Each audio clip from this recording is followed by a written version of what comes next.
Mai tātou, e tine wai tukuna karake ki tā tātou, rangatira I tīmata I tātou ki kira. Rerenga mihi arawa ke kirungi a tātou. Commissioners o te wā, mo reira kia tātou katoa kua hui hui mai nei I rungi te kāranga. Tautoko tēnei hui o te wā, mo reira. Tōmata karake tīmatanga o tēnei ui, e tau nei ki rungi a tātou katoa te wairu o ngā mātua tūpuna. Tau I wakatoko te ara, hei I koinga mā tātou ngā uri. Wakatoko ki o tātou ngā kau ki ngā tikanga hei aratakinga I a tātou. Kia ngā kau noi ki te hapai a tātou mahi katoa I roto I te pono I te tika I te maramatanga me te arawa anō o tētehi ki te. Koi ara e rongo whakeria ki kirunga, tuturu waka maua kia tīna, tīna, hui e, mai tātou. Sure, thank you, Ane. It's been quite a feature of our hearings that we've managed about 99% of the time to start and finish the karakia, and that's been a massive feature of our hearings. It has been the participation of Taranaki Mama Whenua process, so thank you for that. And this is continuation of hearing 23B, and it's actually the last day of our hearings, which started in June last year. So quite a milestone for us as a panel, and I think for all of the parties that have contributed so expertly. Bit of a sad day for me, really, because I've become very fond of coming to New Plymouth, staying down in the sort of western part of town, and it's become quite a nice part of my life. So I'm absolutely missing that, and yes, really looking forward to finishing up today and for hearing from the last legal submissions we'll have in the last evidence. So with that, the first submitter is Taranaki Energy Watch, and Sarah, welcome back, and welcome Ruby on the screen. And Sarah, we did hear from you on Monday in terms of your evidence, and we appreciate, Ruby, you've been pretty busy with being in the court and other things, so welcome. And you've filed some submissions, which can you please take us through those? Yeah, thank you. Good morning, and apologies for the late filing. It has been wrapped up in the waste management hearings up here in Auckland, and was trying to keep some succinct submissions and respond to some of the matters that came up on Monday and Tuesday, which Ms. Robertson has managed to report to me. So I appreciate your willingness to accept those late and out of time.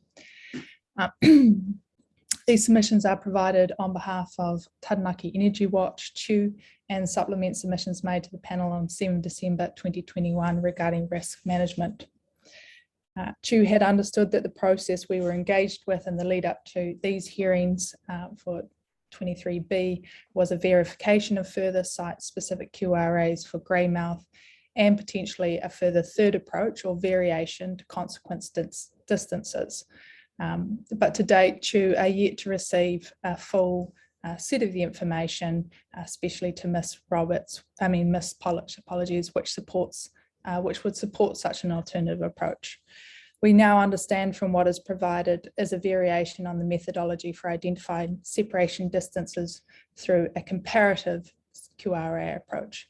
Greymouth have proposed using 3 site-specific QRAs for production stations and 3 well sites, and a comparative QRA approach for the remainder of the wells.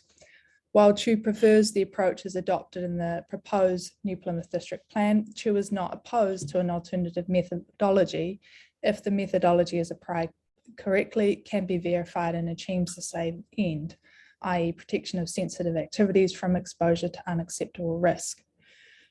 On review of scopes submissions, TEW does not dispute scope, but unfortunately CHU considers that there has been a missed opportunity for Greymouth to have engaged with CHU on the proposed methodology, and we are now now the approach comes late in time and at the end of the hearing process.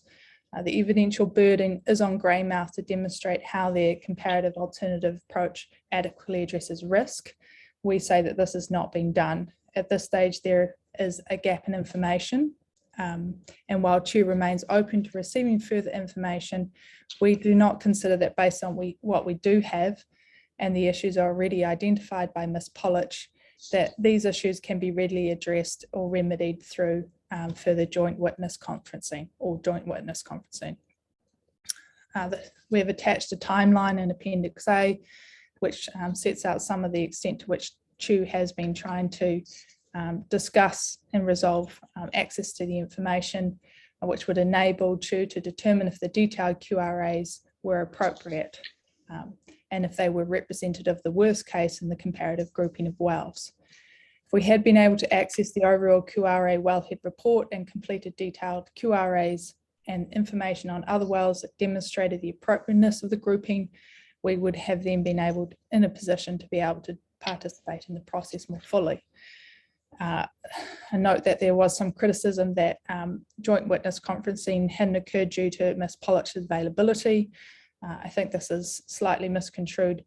From our perspective, it was that Ms. Pollich didn't have access to the full scope of QRAs and therefore wouldn't be able to participate in joint witness conferencing to the ability that it would be effective, appropriate methodology. Ruby, can we just have a bit of a chat about this initial matter? Yes, sure. I have addressed it. I'm sorry, I have addressed it further down, but happy to discuss it at this point. Yeah, let's just get things sort of on the table now. And I'm looking at your attachment 1, and it's the first 2 points where there were some matters that were raised. First of all, I think it's known amongst the parties that as a chair, I wasn't involved in hearing 12. So Commissioner Costin, who's here today, was the chair, and Commissioner McMahon was the other panel member who made up the quorum. Look, I think what's happened is I've spent quite a bit of time with our hearing administrator, Julie, working back through the email trails and things, and the initial email or memo that you sent commissioners on 9th of December, there was some correspondence that was originally put up on the website, which was it's been sort of a bit of a Bible, and then it was requested to be taken down for some reason, and then the hearing administrator at the time, Charles, and what I can find out is that specific email never really came through to the commissioners with a request from Charles to deal with the matter. So on behalf of the panel, I apologise, and on the council, that we've been pretty fastidious about responding to requests and issuing minutes and providing direction. So while you say, I agree it's perhaps a lost opportunity and that we're now late in the hearing process, that's the facts that I've been able to establish. And I just confirmed that with Antoine this morning. So we just got lost in the rush, I suppose, and we've taken there's been, I think, thousands of documents lodged up on the website, and we know they're there, but this is a specific email sort of pointing the commissioners to some actions. I can understand how this has been lost in process. So Sarah and Ruby, I apologise for that lack of feedback. And I think just acknowledging your email sent to me last Friday about where we're up to with process and where we're up to with the experts and the work that's been done in the meantime with Greymouth, I am certainly open to what is going to be any useful or fair process heading forward in terms of getting the very best decision on this matter. So I just wanted to set the scene by saying that. Thank you for that. That's helpful. I mean, we've continually been wanting to engage because we did go through this process with South Taranaki and Ms. Pollich was available in that process to, review the QRAs and then the peer review and then provide a verification, and that seemed to work really effectively. And so we were keen to, see QRAs go in where we could kind of simulate that same experience. But I think despite that potentially some earlier hurdles, the issue that we still have at this point is that my understanding is that Greymouth does not want to issue or share the QRAs unless they're both redacted and Ms. Pollich agrees to some various forms of confidentiality. And that puts TEW in quite a tricky position. There's one example, I've mentioned it below, where in South Taranaki there was a QRA that was put up where there was a decommissioned LPG tank on site, and that hadn't gone into consideration in terms of the overall risk assessment and whether or not that should be included as an activity that would generate risk. And so in discussions between legal counsel, the operator, the risk experts and the planners, it came out that they had no intention to recommission that tank, and therefore a condition was that if that was recommissioned, it would flip the activity into a non-compliant activity and a new QRA would have to occur. So that's one example where it did require discussion between TEW, its risk expert and its planner, and the kind of equivalent and the other parties to get to an outcome that was agreeable to everyone. And we just see that the challenge in this process, if there is quite a narrow scope of review of documents, that we just won't have that ability to reach what we think is a very, it's not a difficult process. It is able, I think we are able to get to a place where parties would be in agreement, but because this information has been withheld and it's still being withheld and we're at kind of the very end of the process, our concern is that there's not enough time anymore to do that. Okay, well, I've asked Karen Price, who's counsel for Greymouth, to attend the session, and I do want to clear this up. I know you've got some other evidence, but one question I have was raised on Monday that the staff team have received some information that's not been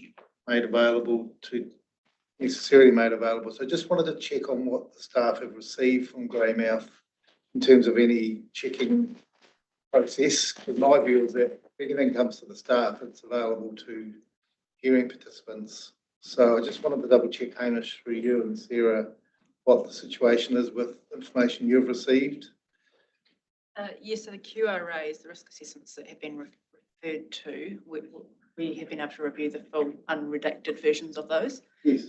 And that, I think that's a point of difference that's been made, whereas TEW only have access to redacted versions. Okay, so look, that's a matter of fairness and process. We're in receiving those, was there any, I can't recall any request from anyone that they be withheld, or have you received a request that you've only received them on the basis that they're not available to be more widely? Yes, so Mr. Price might be able to elaborate more on that, but that was on the basis that the QRAs were supplied to the council because of the commercially sensitive information. But was that request referred to the panel to make a call on, because this is a pretty important process? Not from my recollection. Mr. Price, can you, sorry, Karen, can you just elaborate? Yes. this? Well, the QRAs were supplied under a confidential and legally privileged basis, and we did that right from the beginning. And you'll recall that we put in a draft QRA and overview report way back in January. And what we wanted to do was work through the methodology with council before it became information that went wider. And we didn't hear back from council confirming that that was acceptable to them until June. So that, I mean, the intention was that once we all knew and understood what the process would be, then we could look at what information was going to be made available to participants. But the review process has just taken a very long time. All right, so just establishing the facts as I understand them, and I'll ask both Ruby and Karen for you to correct me if I'm wrong, and also Hamish and Sarah for the staff. So there was a request during the hearings in December for, as I recall it, some conferencing of experts, both planning and risk assessment experts. That's not right?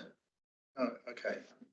So maybe Hamish, can you lay out the, because I've only been involved at the end of this, can you just lay out the... Conveniently at the bottom of Ms. Hazen's legal submissions. Yes. On the first page. Yeah. That where she quotes the paragraph here from the right to reply effectively. So that there'd be a verification process of the QRAs. So that was what we're discussing now in terms of the QRA reports being supplied to council and for CHU to participate in that as well. And can you just point me to the... Oh, to the footnote, sorry, on the first page. Oh, the big long footnote. And again, we've only just received this, so I'll just quietly read that. I haven't read the submissions previously.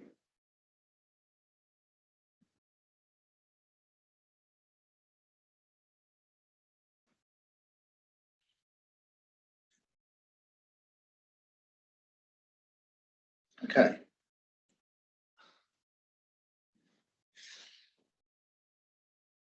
So I'm certainly not comfortable with the three parties providing the panel advice and expertise on these matters.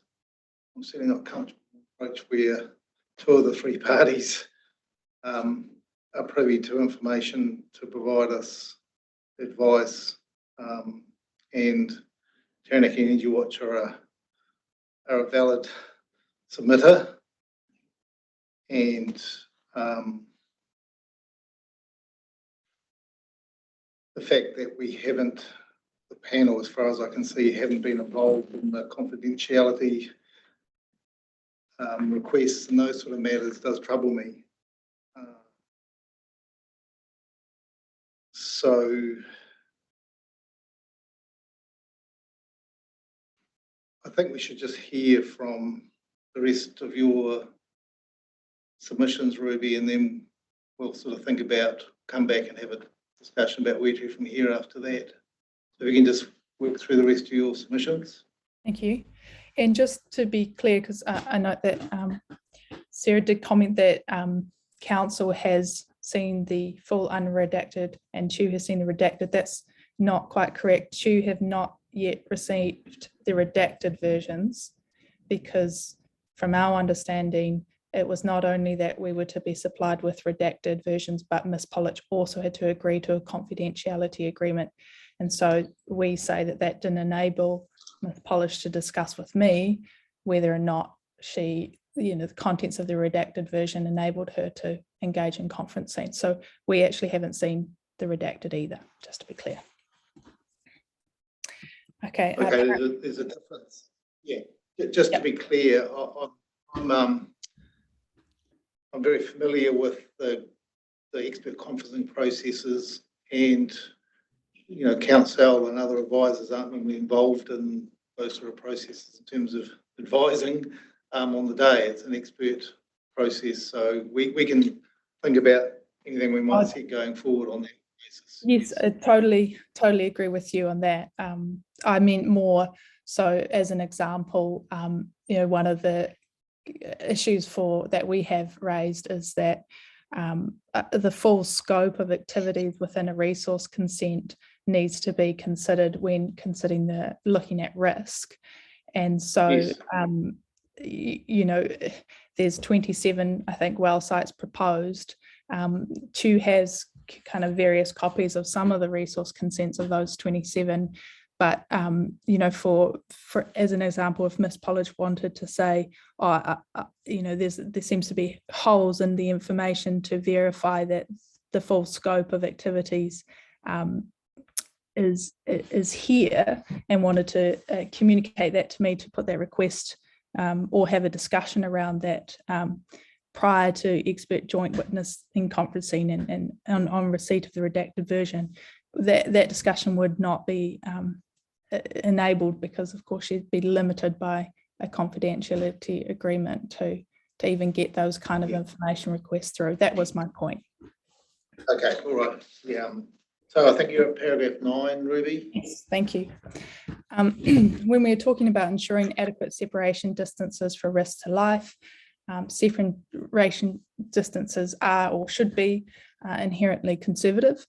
Greymouth say that consequence distances are overly conservative when applied generically, and Chew, we do not dispute that this may be the case for some sites. A consequence distance, however, is a catch-all mechanism to ensure that the separation distance will be adequate. Therefore, the distance is set by the worst case consequence for the maximum envelope for that type of activity. There's been some criticism that the approach taken by South Taranaki District Plan in identifying the appropriate consequence distance is not applicable to New Plymouth. Chew disagree. The Taranaki Petroleum Basin stretches across the region, although there are different fields accessed. Operations are largely similar across Taranaki. Rimu well site continues to be an adequate example or proxy of the 250 metre consequence distance for a well site, and the Rimu production station an adequate example for the 650 distance. I understand that the QRA documents for Rimu have been provided to the hearing by Ms. Roberts, and a further point here is just if Ms. Pollage is able to supply some rebuttal evidence, she can speak to a little bit more to the process of that we went through in South Taranaki and the reasons for selecting Rimu in that process. Greymouth has not provided evidence which would demonstrate that the Rimu well site and production station proxy is overly conservative to all other sites in New Plymouth District, or how operations or the field in New Plymouth is substantially different. If Greymouth asserts over-conservatism applies only to its own operations, this is more understandable, but it's not clear in their submissions. If we consider only the Greymouth sites, then it is open for Greymouth to adopt a number of approaches and bring in evidences hearing to justify additional QRAs or a smaller consequence distance that was specific to the Greymouth operations. There are essentially 3 approaches that could have been taken by Greymouth. The first is proposed by the current provisions of the plan, which would be to provide site-specific QRAs for some of its sites. And we would say, it makes sense for those sites where residents are currently located in close proximity to operations, that these would be the sites that you would focus on, and accept for its other sites the consequence distance as proposed, which is currently 250 and for well sites and 650 for the production stations. B, if you were to wanted to take a relook at the consequence distance, Greymouth could have reviewed all of their well sites, identified the largest operation or the maximum envelope, and then assessed that site as for a consequence distance based on the maximum envelope for that activity, and then applied that across there's other Greymouth sites. That would have been an option. Or 3, the option that Greymouth has taken, which is to provide a comparative QRA approach. Key to this approach, however, is, and identified by Ms. Pollage, is that you still need to look at all of your sites and take the largest operation and maximum envelope for a well site when you for your selected review of each bucket. And we understand that there's 3 buckets, so you need to take the largest kind of operation for each bucket, and that sets your scope for the rest. This requires as a starting point a review of all of the operations, a consideration of the scope of resource consents currently granted, and selection of those consents which provide the greatest maximum envelope of activities under the individual resource consents. You need to then... Ruby, can you just enlighten me about the term bucket and what that sort of means?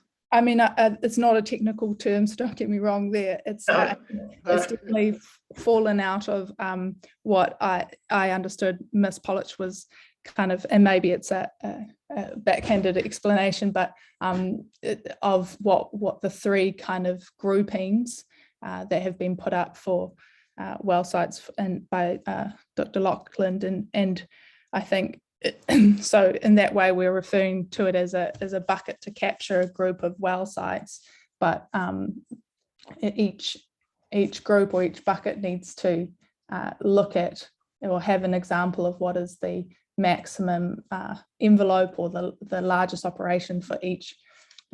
If you set the frame of what is the group that you're capturing, then what is the maximum one operation within that group that kind of sets the overall scope, and everything else falls underneath that. And that doesn't, that process, or having taken that process, doesn't, or at least from Ms. Polich's perspective, hasn't come through on the evidence that that's the approach that Greymouth has taken. Okay, so that's one thing to establish, but the bucket would include resource consent rights under current resource consents, whether there's limitations on number of wells and definitely we would say from any particular well site. That's right. We would say that the resource consent is definitely one of the key information sets that you look at in setting the parameters of that bucket, or the outer scope of that bucket. Okay, thank you for that. So then, and then once you've done that, you can then kind of clearly explain the reasons for how sites are grouped together, and then the placement of the grouping of resource consents within each bucket needs to be verified against the known resource consents.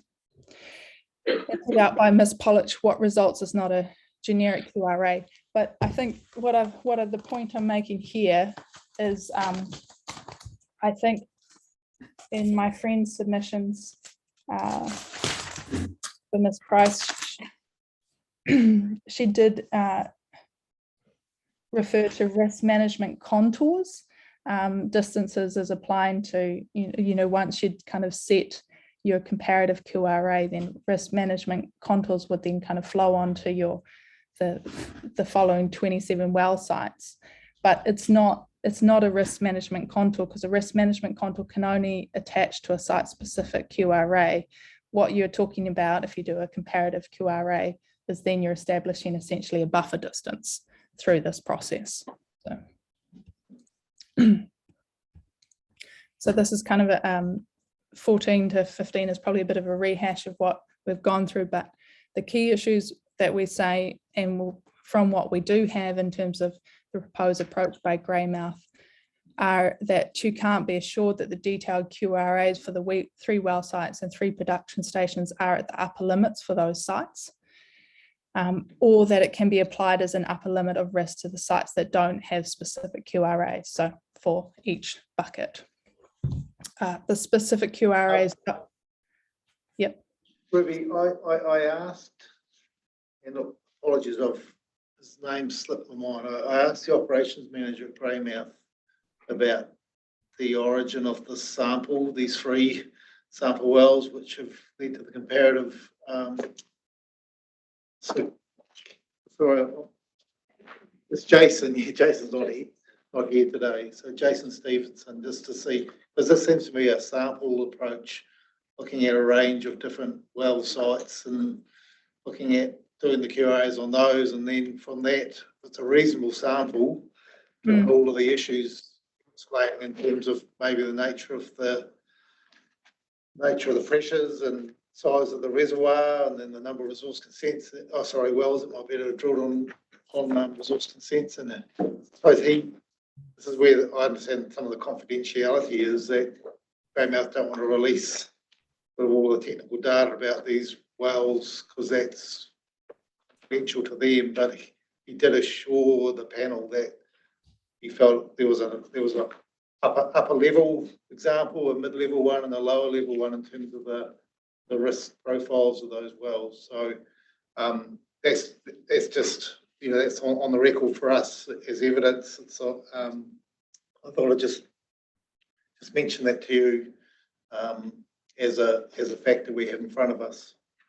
Yes, I think that is kind of potentially the distinct difference between the concerns of Ms. Pollock and the approach that has been taken, is that it does seem to be almost an averaging approach to inform the three groupings or the three buckets, where we say when you're dealing with risk to life, you are inherently taking a conservative approach, low probability, high impact.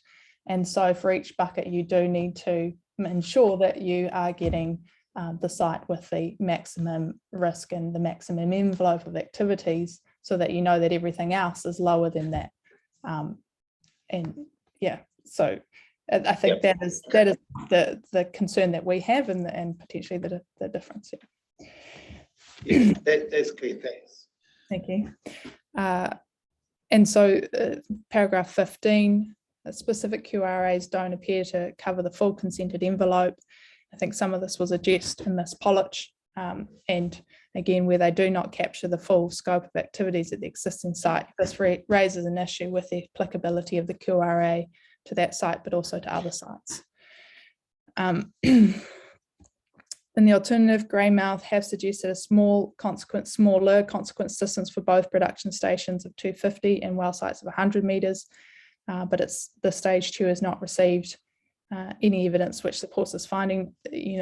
This could be, it's not that Chew doesn't say that this could be achieved, but that you need to go through one of those, or I think in this case it would be the two options, kind of reviewing all of your sites and establishing a different consequence distance, still by picking your largest site with your greatest risk to identify that distance, or through doing a comparative QRA approach, but you still have to pick your largest site. And so neither of those, we say, has been taken on what we have seen. 17, I think there was an issue that came up on Monday in terms of a company taking over another company's resource consent. So I've just put this in here in terms of section 134, which, is land use, that the land use consent attaches the land and travels with the land even where a new company takes over the operation. I'm not sure who put that question, but I've included in there. And so this last section, that's just the law, isn't it? Yeah. And then this last section is in terms of the natural justice issues that we have discussed at the beginning of this proceeding. So I don't need to go through all of this. I mean, I think that there's three potential key points that we are concerned with. One is that it seems a bit, we need the full information to be able to engage appropriately. Secondly, I think we've received the rebuttal evidence and we didn't expect to receive rebuttal evidence. And we are happy to have Ms. Pollock review that and give some kind of succinct statements that may be helpful to the commissioners. I think in terms of some of the questions around 1 times 10 to the -6 or 5 times 10 to the -6. I mean, there's going to, from our discussions with Ms. Pollock, there's not a lot of space between the experts on those parts. So there are agreements, but not a lot turns on it. So we can provide a kind of short statement from Ms. Pollock in response to just tie up some of that. But I think the key concern for Chew is, if once we receive, or if we are to receive the material from Greymouth, then we are in a position to say, look, it's all here. Yes, we can engage in conferencing, and we think the process is going to be pretty simple to verify it. Or unfortunately, what we suspect is that there is a kind of quite distinct difference in this kind of averaging versus taking the worst case. And that does require going back to the drawing board and doing quite a lot more work for Greymouth if they are to take on a different methodology, or the methodology that CHU say should have been applied. And that process, I think we say there's probably not enough time in this hearing to do that, and also would require more engagement of CHU's expert than CHU has the resources really to put forward at this point. So we're in a position where we say, you know, we're happy to receive any information to give us some quick feedback on whether we think we can engage in joint witness conferencing or not. But we can't probably provide the commissioners with more than that on what we have. Yes. And Before you carry on, is there anything else to finish with? no, those are largely that. Those are our submissions at this stage. Thank you. But just you were here on Monday afternoon, but for the very first time in my commissioner sort of hearings and career, I suppose, I tried to convene a hot tub between the three experts, which failed, which really It's like watching water polo. yeah. But basically it ended up, and if you look at the video, Jenny and Lachlan just firing shots at each other across the video screen in front of us, not listening to me, being I felt quite disrespectful actually to the process. So that certainly weighs in my thinking about the value of further joint witness statements in terms of what I felt was a lack of professionalism in that exchange, which was set up in a hearing format under the code of conduct for expert witnesses. So I thought I should just get that on the table as well before we go ahead. Where we left things on Monday afternoon was the staff team were going to put together some questions that might frame the any joint witness statement or any further joint witness statement process. And I'll just get an update from Hamish about that. And as we're on the record of the panel as for having a pretty open mind, if that's going to add value, we can provide some time for that. And we'll do so if that's the wish of the parties. Thank you. Questions? Ruby? No, you go. I was just say we have received them, and so thank you. And we did try and have a chat with Ms. Pollich, but I think the same response for us. And sorry to cut across you, Hamish, was that we can't really engage in the questions for conferencing until we have the documents, the redacted or the unredacted QRAs.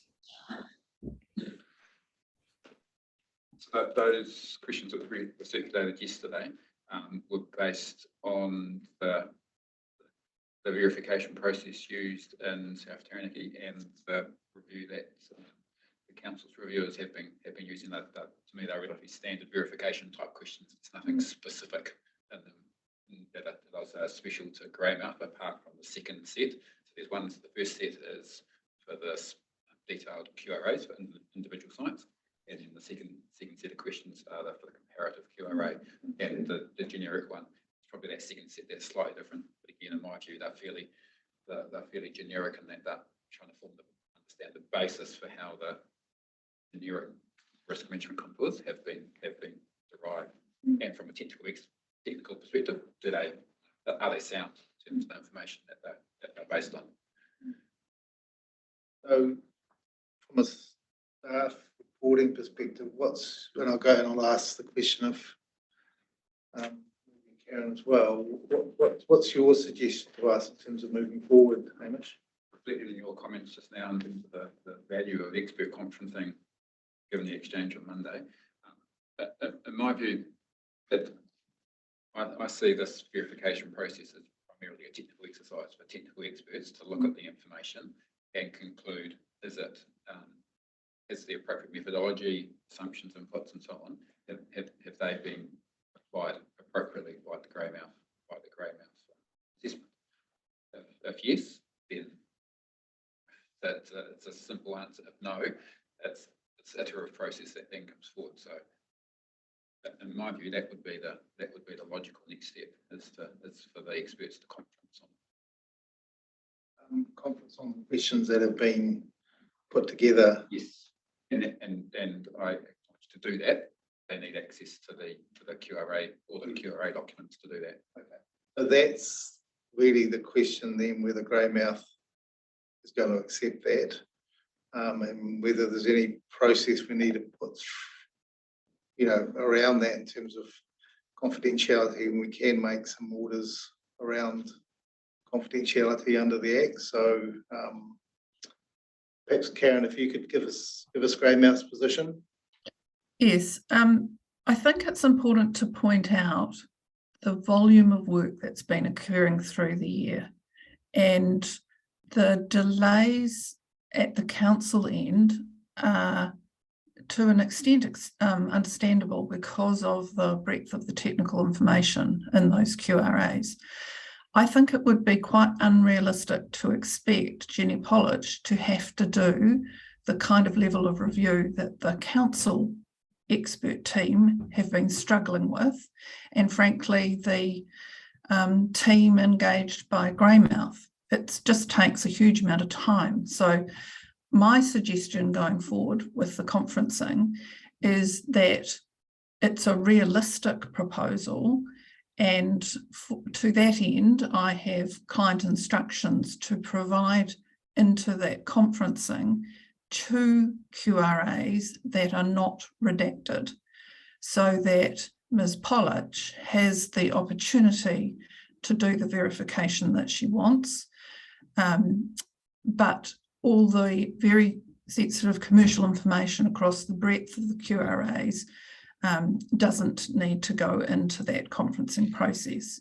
Otherwise, what you're effectively asking is for TEW to sit as a same position as the council, doing the same level of verification of what has happened, and that is what has been the last 6 months struggle for the council in terms of getting the resourcing and the time and the money. So my instructions are that we can offer the Goldie QRA and the Ko-Fi B QRA in an unredacted form for the purposes of that conferencing.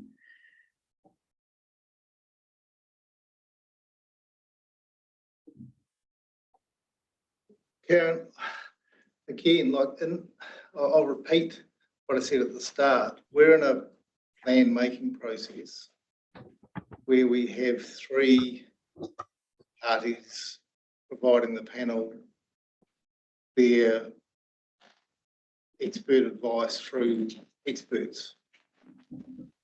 I'm struggling with the fact that there's information which is going to feed into our decision making on this plan, which only 2 of the 3 parties in the process have the same information available to them. And as I said, I was troubled with the fact that there's been some confidentiality requests requested and acceded to by the council without reference back to the panel. That's a historic situation, but I just don't think that is fair and meets the tests of natural justice that we're required to adhere to as decision makers. So I think that's my initial response. I'll take an adjournment after we hear back from Ruby and Taranaki Energy Watch about their preferred approach moving forward, given where we're sitting with your instructions. Can I make it? I'm just trying Yes, Sarah. Yes. I'd like to talk to Ruby about it before Yes, Ruby speaks? yes, I think we should all do that. We'll take a break, but if Ruby, you want to talk to Ruby before Ruby responds? I think, Okay. I'm sorry, I missed that. You want to speak to Ruby before, okay. Well, let's take a break for 10 minutes. Is that enough time? Yep. And we'll return at 5 to 10. Thank you.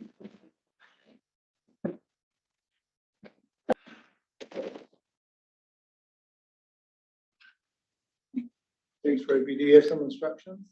Yes, thank you. I think as a starting base, it would be good to just explain that in the South Taranaki process, what was supplied to CHU and Ms. Polich was the methodology, which was had been pre-agreed between the risk experts.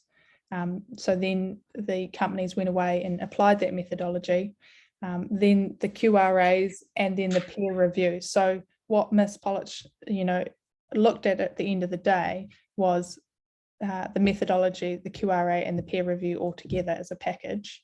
And then we were able to confirm that QRA going into the plan. So we don't want to engage in, we don't have time to engage in kind of going back to the methodology point at this point. But we do have quite an issue if only 2 QRAs are supplied, and Ms. Polich is asked to give an opinion on a comparative QRA process without that full scope of this full scope of information. That's just, that's not a basis on which Ms. Polich is able to give her expert advice. So I guess that's the first point. In terms of the confidentiality, I mean, we're kind of, I think there's 2 ways you could go about it. One would be that confidentiality orders are issued to Ms. Polich, myself, and Ms. Roberts to look at the unredacted full scope of documents. One thing that we would want is that some of those, Ms. Roberts has got quite a lot of context that can be quite helpful to provide to Ms. Polich in informing some of the discussion with risk experts. And we think that has added value. But if that's not a position that Greymouth would be open to, I think the other way, the alternative is would be for the redacted versions of all the information to be supplied to CHU at this point. And we think, in a week or something, we could, or even sooner than that, we could go over that and give some feedback whether we think joint witness conferencing between the risk experts with a full suite of the unredacted material and under a confidentiality order would be worthwhile in proceeding. So I guess our alternative B approach is the redacted versions come to CHU as a group, and then if we think that there's value in proceeding, then an unredacted and a confidentiality order is issued for Ms. Polich to then engage in joint witness conferencing. Okay, thank you. Just a clarification, when you talk about the peer review in the South Taranaki situation, was that peer review undertaken by the council's risk expert in that case? Actually, I think it was, Hamish might be able to help me here, because I don't think the council had a risk expert. They were relying on Pepan. So I think it was the company, and then Damien from Pepan's risk expert did the peer review, but maybe Hamish. Similar to the arrangement here, where ACOM were engaged by the council to do the peer review, where in this case, councils engaged Becca to do the peer review. So it's a similar arrangement. Yeah, so Sarah's the peer reviewer in terms of the QRAs that you've received. I wasn't. But by situations I've worked with, I'm not a safety process engineer, and that is who needs to do the QRA review. So I've both instances worked with safety process engineer colleagues to be involved in that process. Yep. And you've seen the 3 QRAs we're talking about unredacted. And those have been received and reviewed under a confidentiality agreement between the council and Greymouth. Yes, yeah, so in terms of what Mr. Price explained, in terms of the basis on which they were supplied, they were considered confidential and legally privileged to the council reviewers. Right, so we've got that. Karen, do you have any follow-up on behalf of Greymouth? Yes, just listening to my friend Ms. Hazen, I think the second approach is the one that might be possible, where unredacted versions of the QRAs go to Ms. Polish, Ms. Hazen and Ms. Roberts, and then Ms. Polish is given redacted versions. So there are 6 QRAs, and we have not yet received comment on a number of those QRAs from the council review team yet either. So I think the difficulty is that we've been trying to feel out what would be an appropriate process with the council, and the council had thought that TEW would be given the schedule of exchanges between the various reviewers for their review, and up until about late June, I think that was what was being proposed. So it's it would be fair to say that Greymouth would need quite a lot of confidentiality agreements around the provision of the QRAs, because confidentiality needs to survive beyond this hearing. So I think we would need to have confidentiality orders put in place by the panel, but we would also need an agreement with CHU as to confidentiality beyond the hearing.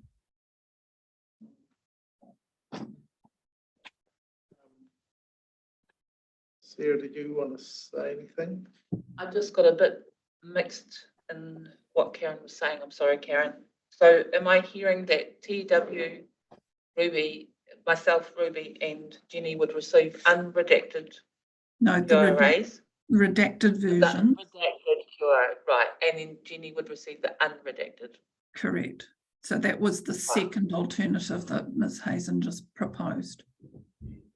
Can I just then check with you, with the redacted one, would you be expecting us to have confidentiality signed around the redacted version, since the commercial part of it has been taken out?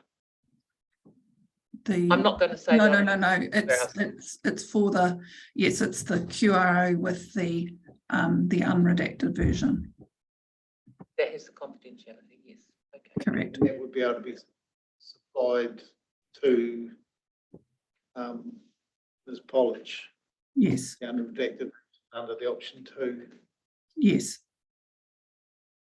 Hamish, do you understand that? What's your advice?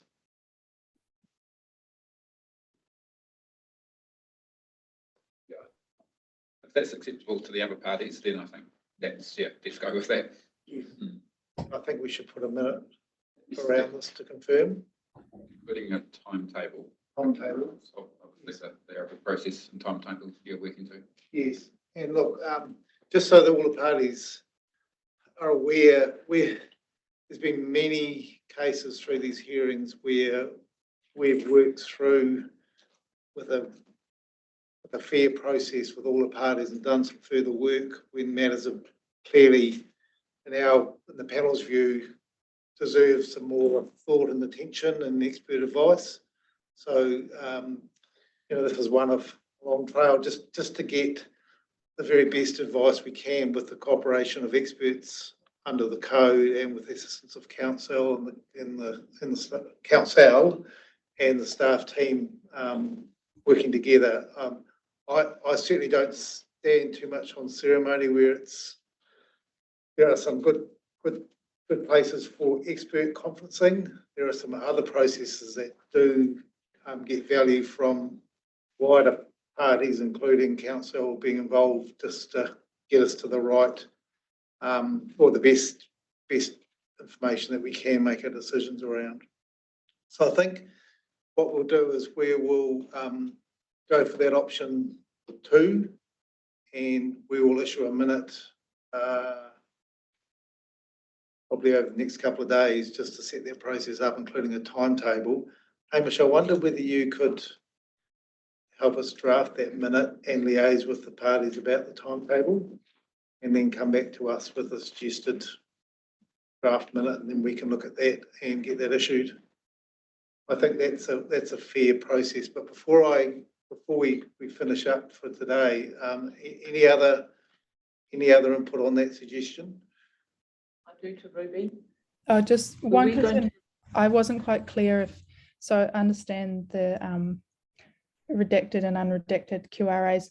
In terms of the correspondence that has been exchanged between council and Greymouth and the peer review, I understand that there's no confidential or redaction attached to that, so that all that information would come to CHU, but I just wanted to get clarity on that part.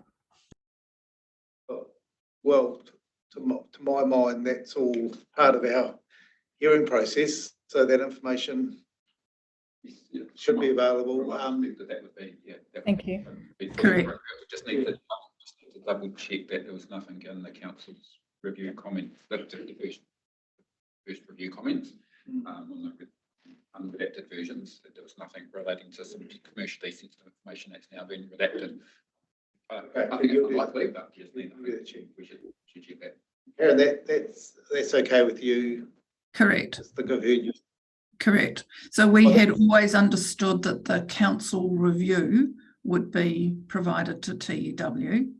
And I will agree with Hamish that we should just check that there isn't any other correspondence, which then makes the redaction a null and void. So I don't think there is off the top of my head, but I'd just like to take the time in the next couple of hours to double check that.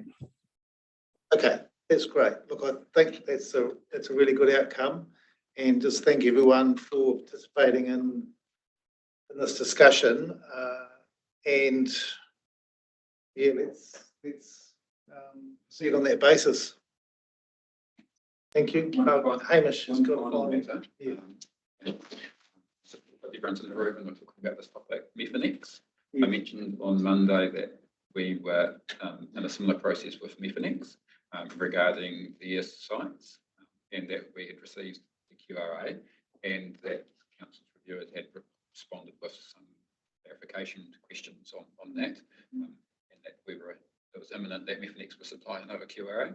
That's arrived this morning in my inbox from them. Methanex have confirmed they're happy for the full QRA reports to be shared with Taranaki Energy Watch. Okay. So just flagging now, we'll need to have a similar process in parallel for the Methanex sites. Right. Thank you. Right, any last orders, or we'll finish up for this part of the hearing? No, looks like. Thank you for your assistance and your participation. Thank you, Commissioners.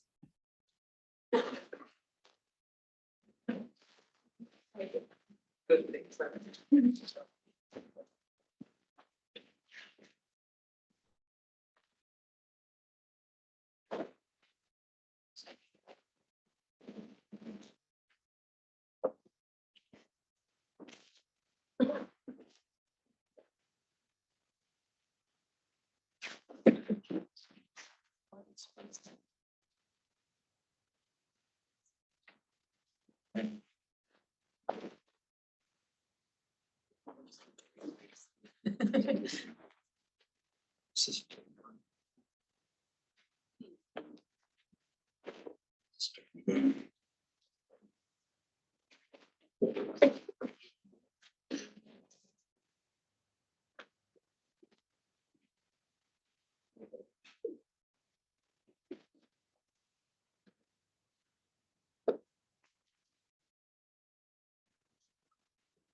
Anne.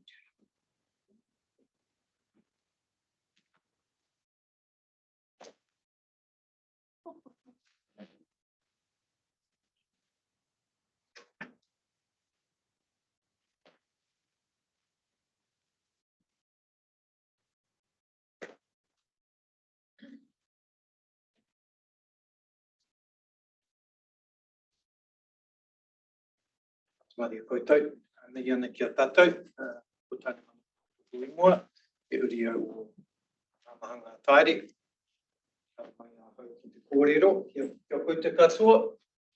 Engari, ai ka hauri au i te kōrero Pākehā. Just good morning to everyone. Yeah, we made it. Yeah, we've been having a few shows for audio, so I'm going to use a microphone now. So, If I could, I just wanted to start. I just had a quick kōrero with by Patsy back there, and I think 6 or 7 years ago, Kaitiaki was formed, and I was a young fella there, and believe it or not, I didn't have grace. So, and I just want to acknowledge by Patsy, we just had a really good kōrero about the money that we've had over the years, and of course, our families, that intimate connection that we have throughout the rohe, and all of our family that have participated over the years and that have done their mahi for their marae and their whānau. And certainly things have changed since my kaumātua were doing their thing at my age. So I just wanted to acknowledge you all. Lovely to see you all here too. So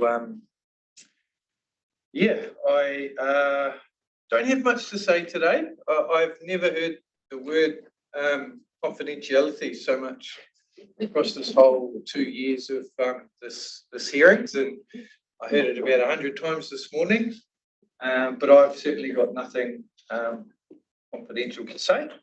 But I do have some kōrero we want to share. If there's anything in particular that the commissioners would like to hear more kōrero from me about in regards to my submission, I'd be happy to sort of go straight to that if there was anything. certainly, we've read what you've put in front of us. It reconfirms your position on what you've did before. Cool. And certainly, this evidence shows doing all what reply on the season chapters and matters will sort of add into her final advice to us and their final right of reply. So I think it's been pretty helpful that you've just reiterated the position, and certainly it's great to hear from you today. You've been a participant in many of the hearings, just as a wrap up as well. Kia ora. So I might just skip straight to some of the, I guess, some of the additional information I have scoped to comment on today. In regards to SASM 213, Kirongia Kainga, on record today, it is a kainga. Kirongia number 2 is not its name. The name we know for it, the name that our kaumātua have shared with me today has a reference to the Supeljack. It is a kainga. Our people live there for the purpose of gathering kōkua. I think that's just reinforcing what my uncle Keith Manukonga submitted to at the start of the year, I think. So I just wanted to reinforce that. Just in regards to Waiwarawara, German Hill, Amahanga Tairi have whakapapa to that site. And we also have whakapapa to other sites of significance in that area, as well as Karakatonga. That's really the scope that we have to submit additionally to my submission today. But I think lastly, in terms of our shared interests is that those spaces consist of, that we have many whānau and many hapu that share those connections and relationships to multiple sites across the landscape. It's interesting times for us to work together on our shared interests, and we continue to do so with the Ngāti Te Witi whānau and the extended whānau throughout Te Atiawa. So I just wanted to mihi to all of our hapu again and all of our whānau that carry on this mahi. Lastly, just kaipōpō pā. we really look forward to further discussions about Kaipōpō and those extended sites throughout that landscape that Mr. Matthews has put to our attention. And we look forward to assisting Dan and the MPDC staff on whatever that mahi looks like. We know that time frames have been tight and whānau availability has been very slim, but of course we just want to acknowledge that that we look forward to the mahi still to be done around our sites and around our landscape, but really wanted to just acknowledge the commissioners today finally as well for your perseverance and certainly you, Matua, for your leadership within this space. I've certainly certainly learned a lot and grown a lot myself, and just looking to move forward with what I've learned and share that with the next generation, wherever that might be. But if there's no further questions, I might just finish on a waiata. I promised a waiata last time and I never sang it, so. Just one, we heard from Joe on Monday afternoon when the council reported out on where things are at. There are some site visits and some work to do from Joe's radar with Dan and the various hapu, and I'm sort of hoping with spring, hopefully coming our way, and Dan's had some time off and things that you could do your best to sort of get together and close out these last ones that we'd like to be sort of worked through in this process.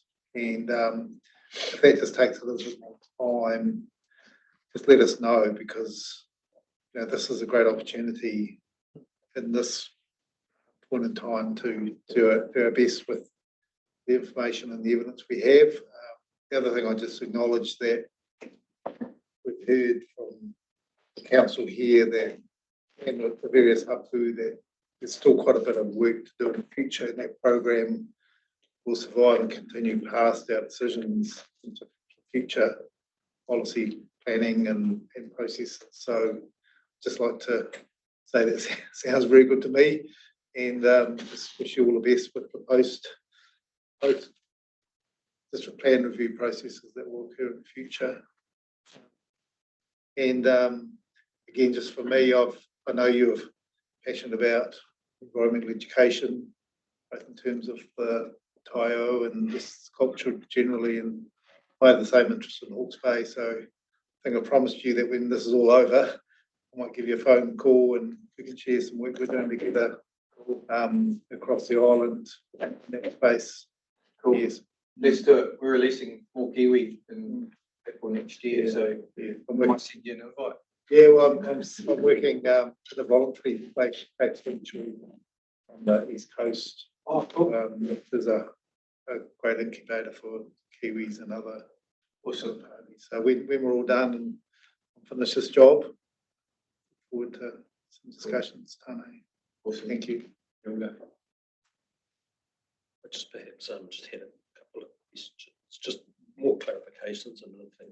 This was just with regards to Korupā, and we had the benefit of not only flying over, but got to visit it as well, just down below on the flat. And when we received the evidence of submissions and evidence of Heritage New Zealand, they also provided us with several listings, reports that they'd done, including Te Korupā, which included the flat area down below the pā. And their recommendation to us was to include it as part of the SASOS. And so I just wanted to check in, were you supportive of that recommendation that comes through? We don't object. It's definitely part of the public extended area. Yep. And the other matter I think Chair's picked up today was in regards to, this is a particular point in time. And so we're trying to make our best endeavours to make decisions as late as possible to when they get notified, to try and capture all the richness of the information that's been gathered at this point. But also acknowledge that, and this was in the very first days of the presentation that was given to us by staff, and particularly the Waihi Tapu, Waihi Tupuna work that's been done by the various Indian Hapu is ongoing. And that's an active program. It's not something that's waiting for something to happen. That's something that's actively happening. So I suppose I'm managing your expectations and saying there may be some sites that don't quite make it this time because there's just not enough information that's in front of us in terms of putting them in the district plan for the next 10 years. But there are opportunities to be able to go back and have a look at those sites and see if there's further, because information does come available as things happen. So I suppose the last one wasn't a question, it was managing your expectations around some things we go, yes, we've been able to verify this as far as we know this is the best information, and there'll be some sites we've just got a bit of a question mark that may not be so good. We'll say that for the next generation. Eh? So we're not saying they're not important, we're just saying yes, it's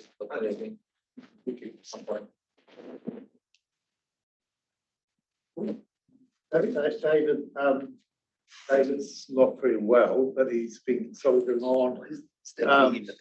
Was there anything further from you before we finish with Tane? Thank you, Stephen.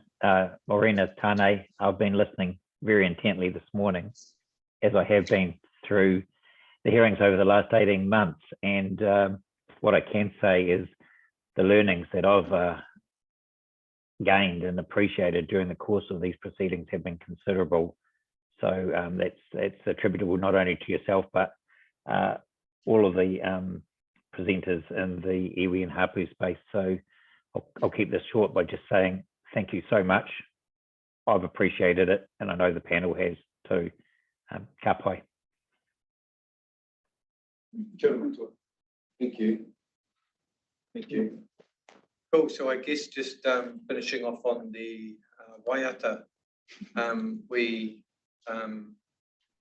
some of the education stuff that I've been working on with schools.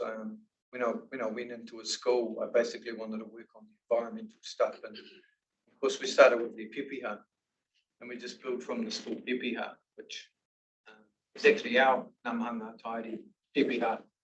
And so this waiata I'm about to sing is it refers to some of our whare on our papakainga, refers to our marae, refers to our awa, refers to our maunga, refers to some of our significant taonga, and also some of our ancient sites. And some of the whānau might remember these names or know these names. So I might just stand and finish on the waiata. Waiata was written by our whanaunga Tingo Naia. The waiata is called Itonei. It's called Tauatu. And aiko tēnei taku waiata pukutunga. Tauatu angiau ko tara wainuku kai miru miru me pauna te tupuna. Te kuititanga o te tangata. Tauatu au ko uenuku te puinu te wakaruru hau. Ko ngā ture o te pai, taku roki roki ngā, ko puna te aroha, tau aroha atu ki wakare wa e re re rā, matane u ne u, e wai nui whenua e re re rā, anga tahua. Amio I ngā weka, tia I o tahurangi e ka maira, e tapaina te mana o rua taranaki. Hoki ko muri mai, ki te ahi ka muramura, ki runga o puniho papakainga. Nā mahanga te hapu tautau I te aki. Kai ti aki o te tuka a rauhoto ta pairu. Te paki kou o te iwi. Te au tūtonu. We hai. Nō reira tātou, mihi ana ki a tātou. Akawa e ware ko mātou te kukupara. te tuku I tauria e te kuku para, no reira tēnā koutou. Kia ora, thank you.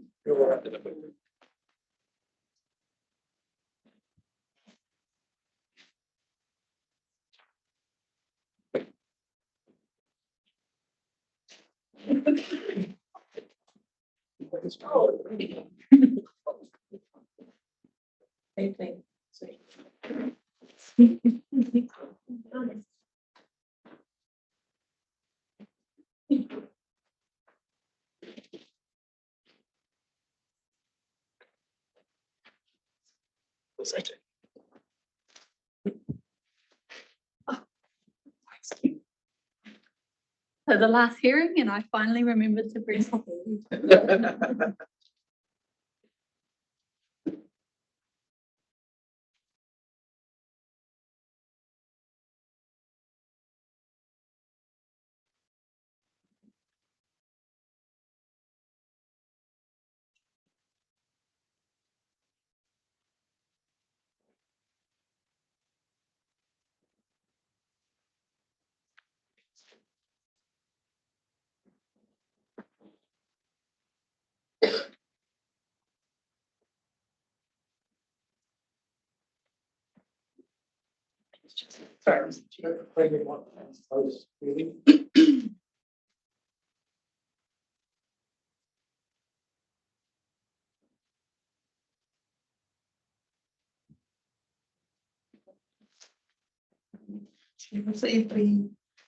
Yeah, and have time to read. No. Let's just put together this bit. Right. Just take the time, just work through what you'd like us to take out of this, just in a summary way. We'll read along as you go. I'll just leave the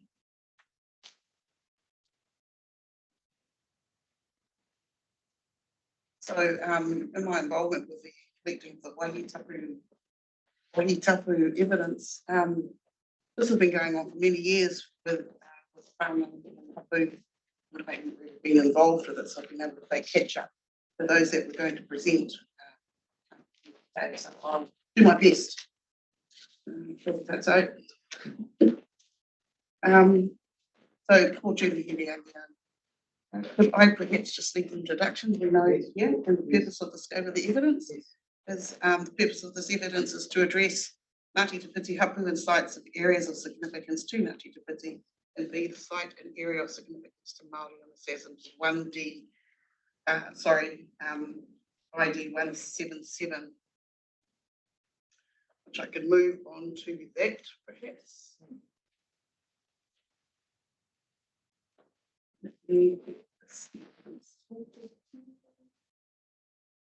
So Sazin is Waiwarawara, which is the one that, ID 177. So the Waiwarawara is scheduled in the operative district plan. I understand in the mid-1990s, NPDC worked with the Tangata Whenua groups at the time around the Wahitapu, Sazins and Plymouth district, which informed the operative district plan. Instead, the council holds a large-scale paper maps where the Wahitapu, the Sazin information was initially recorded. We do have that on our GIS system, so everything's now on digital, which we're able to get. We do have the narrative on there.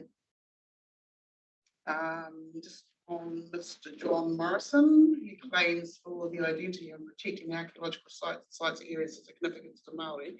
However, suggests in his submission that any support for them to is undermined by the secretive and flawed process the NPDC has followed. I understand Mr. Morrison has had the opportunity to provide a submission to the proposed district plan through the public submission process. Mr. Morrison raises concerns regarding the use of the activities that can be undertaken, noting the Wahitapu sites currently applying to the property under the operative district plan. However, Mr. Morrison has not submitted any evidence to suggest that Waiwarawara does not exist as a Sazin. I am not aware Mr. Morrison has made contact with Ngāti Te Piti directly to discuss this at all. Mr. McCurdy's statement and his statement of evidence of the hearing 14 on behalf of the district NPDC stated on page 24 as appendix 1 in relation to Waiwarawara. Painga is The Kainga site is not a new site in the district plan. However, the location was updated within the same property, figure 10, which we don't have any. Just sorry. Based about the NZAA site record or site P19189, which is the site represents. This NZAA record includes a detailed plan of the site, figure 11, which we don't have, including on the extent on which the proposed extent was based. The site was originally recorded in 1981 by G.A. Lawson. And it goes on to say that, he's conducted an extensive survey of the location indicated on the NZAA site record form, and he found that the archaeological evidence for it being a Kainga site does not meet the criteria required for the inclusion on the district plan. Features identified in the NZAA site record form were relocated, but in my opinion are more likely to be the result of the natural processes such as soil slumping and tree removal, rather than representing the subsurface archaeological site. It should be noted, however, that Kainga sites often do not present readily identifiably surface features.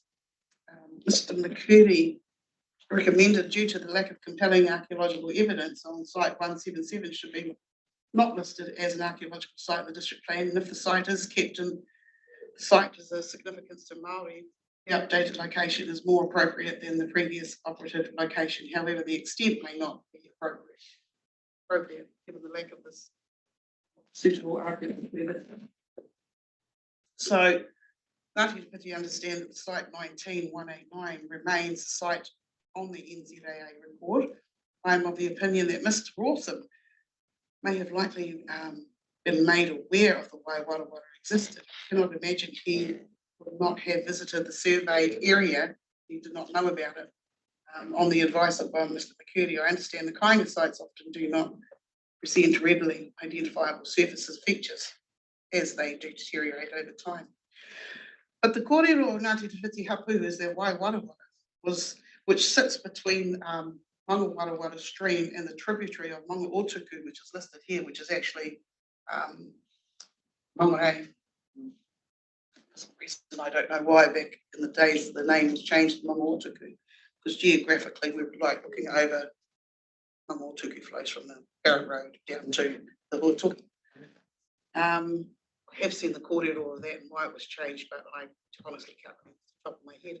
So it was an area of occupation site during the summer months, particularly for bird snaring and collecting of kai such as berries, which are not available on the lower slopes of the Maunga coast. I understand there were a series of connected occupation, Kainga and past sites between the coast and the Maunga, including up to Karakara used for different activities in kai. Karakara is the site of the number of important events to Te Ateo and Taranaki iwi history. There was a pua, Tahiri, bird reserve, where kaka, kirihu, weka, kiwi, tui, and other birds were plentiful, extensive deposits of white stone suitable for making adzes and sinkers. So that's the kōrero that we had. As mentioned above, whilst service features of Waiwarawara may have been physically destroyed and or disturbed, further enhanced by the clearance of large tracts of ngahere, replaced by grass and box hedges. The wairu and the mauri of Waiwarawara is in its interconnectedness with the Sazin remains, and Ngāti Te Whiti can continue to learn, teach, undertake and practice the activities and customs of our tūpuna. It took place at Waiwarawara and its surrounds. I understand the retention of Waiwarawara being scheduled in the proposed district plan will only add value to a property and its owners, occupiers, and understanding in the cultural landscape of Ngāti Te Whiti, and so those owners, occupiers live and work in. Based on the advice of Mr. McCurdy, I agree that the map extent of Waiwarawara would be removed. So we have a list of recommendations to address the issues that I've raised. The evidence recommends that the expectations of Ngāti Te Whiti in regard to the protection of our sites, areas, landscapes, and importance in our lobby are recognised, are provided. The support for recommendation from Mr. McCurdy in relation to the Sazin 177, including the removal of the mapped extents of the proposed district plan, see the retention of the Sazin 177 Waiwarawara within the district opposed to district plan, sorry. So from June here. And I also support our whanaunga tāne, as Mamahanga Twairi also sharing in those sites, especially around the base of the maunga. This side of for us to go up to that Maud Road or that stretch would be more our whānau on Ngāti Tūparikini, which we have that connection with, we are close kins. And that would have been, of course, to what we said in the evidence, to go back in the summer months, I guess, to retreat for the kai, but also in the cooler months, make our way up there for whatever mahi they would have had at that time. Especially around the time with Puanga, because one of the rākau there would have been the hino, because when the Puanga, I think saying is when the Puanga is high in the sky, which is our matariki, right? Puanga is high in the sky, the hino flower blooms. And that is also a sign of what tohu that the piro are running. So these are all part of that corridor there. There's an ancient track that would have come up, I guess, from, I think it's up from Waiwakaia, would have come along the coast up to Waiwakaia, cut through Mangamohoi and taken us up onto that mountain, onto the maunga. All those things like fetching of kokowai and the kai. Yeah. So, yeah, that's evidence there. Right. That was great. Yeah, I just wanted to just clarify. This one. Just wanted to clarify a couple of things. In paragraph 17, you mentioned Karakatola. So I just want to be clear, that's a different site located in a different place. To set up to Karakatola.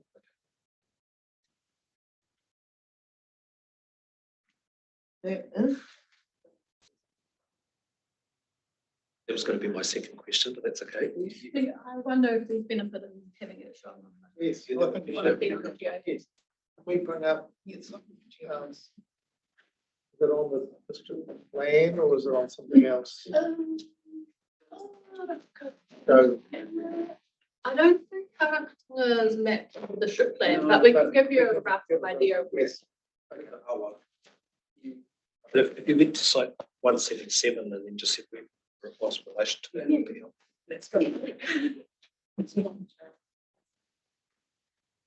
Let's test the online tool. It's a different site.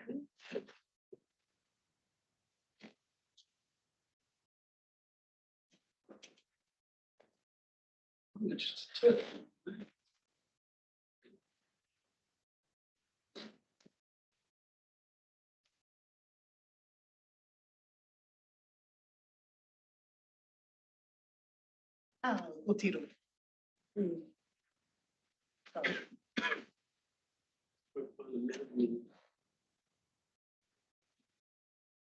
Way.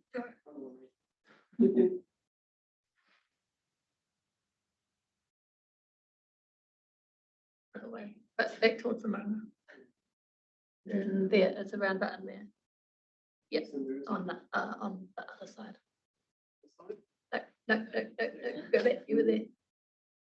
Yep, third in there, and then drag it to the right. The other way, sorry. The other right. The other right. Other right. And sorry, keep dragging it towards you. Yeah. So where are we in there? One minute. Oh, that's the one. Okay, I see. ID 177. Yeah. You can say why up to Karakatola, is that up the mountain? That is the track surrogate. Are you willing to go up? Yeah, cool. Yeah.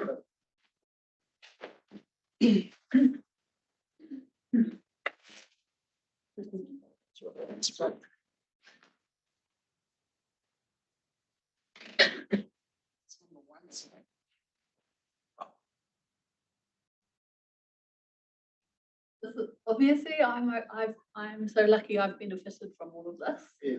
So do you wanna, I'll just mention Kaiawa here as well in here. Do Tani or Julie, do you want to talk to that? So in Julie's evidence where she spoke about the connection of those occupation sites, so you've got Waiwarawara, which was there, Kaiaoahi is an area in here, which is. Is that the Awa stream? So there was another settlement site in there as well. So there's the Kaiaoahi stream, which is a tributary of the Waiwakaio. And then you have the Waiwakaio here. And so Karakatonga was in ish. But Karakatonga is there's quite a lot of written literature about Karakatonga.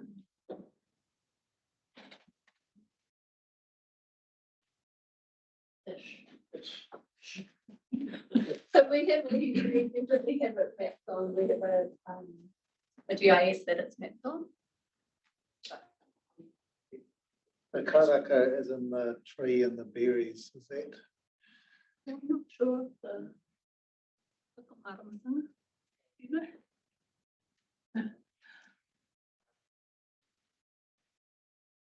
Is some of the waiata I was saying, there were some of the names that have references to Karakatonga. Maimiremire being our whare, Tarawainoku being our marae.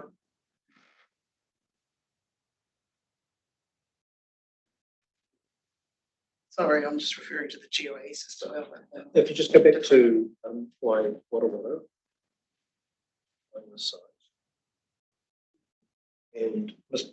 Coody's, he's recommended that it not be listed as or scheduled as an archaeological site. And if it was still scheduled as a SASM, and he's qualified this by saying that's not his area of expertise, the location should be corrected. And so I just wanted to double check that this was the correct location that you're referring to. Yeah. And so in your recommendation, that's the area you're talking about. And that's correct there. That is the new location that is located on. That's on our GIS as well. And so in Julie, sorry. Okay. Further there, so in Dan's appendix 1, which was to hearing 14.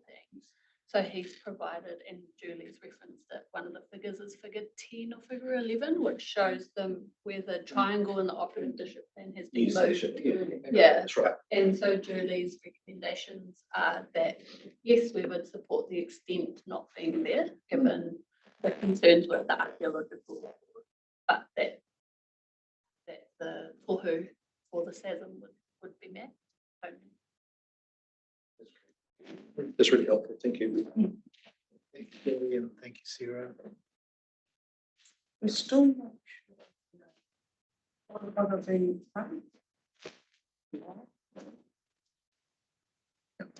Thank you very much, Julie. No, just checking, David, and anything from you? No, nothing at this point, Stephen. Thank you. Kia ora.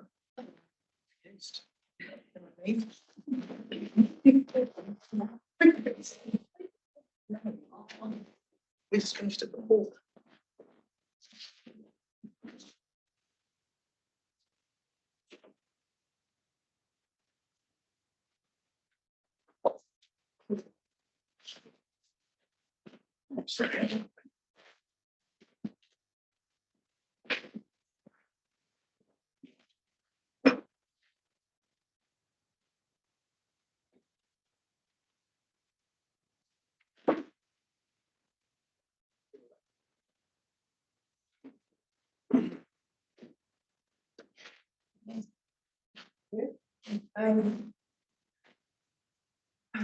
Kia ora, I haven't been as involved, obviously, as most of you in the room for this mammoth task that you've taken on. But I just want to say congratulations to you all for sticking with it.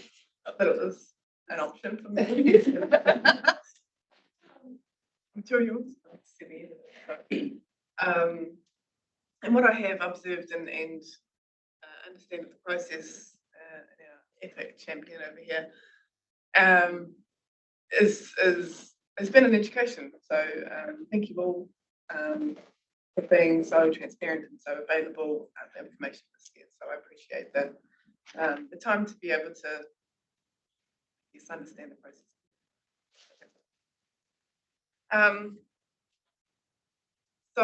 My name is Finn Brandt, and I'm the Secretary of Puketapu Hapu. I think my experience in resource management processes and matters set out in my evidence in 9 and 14, and I won't go there again. And I'm presenting this evidence on behalf of Puketapu and in support of the submissions and evidence of Te Atiawa.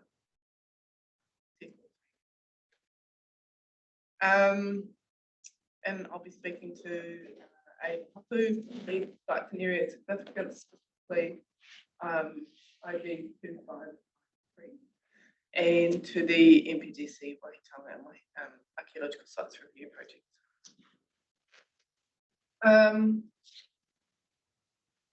Again, in previous statements, the origin and location, rohi and marae of Hapu and the cultural landscape.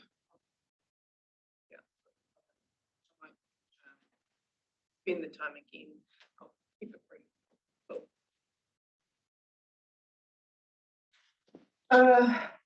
Specifically though, in those paragraphs 13 through 15, which are included in my evidence here, I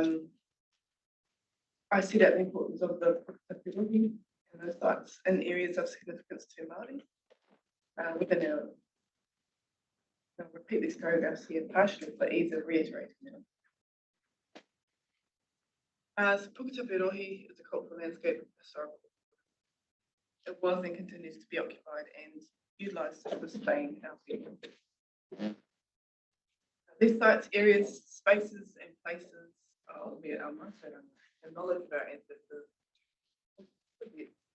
knowledge and is passed on in our community. Knowledge is dynamic. It has the ability to adapt and respond to situations. Mākaranga is intergenerational. It is passed down through whakapapa, waiata, haka, whakataki, pūrākau, kōrero, hui, wino and Māori. And many of our important sites and areas have been destroyed or disturbed, by development. And those that remain are very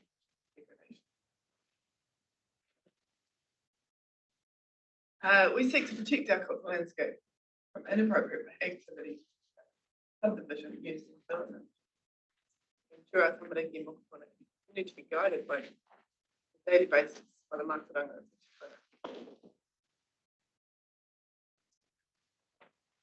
Then sites and areas within Puketapu Rohi are the natural aspect.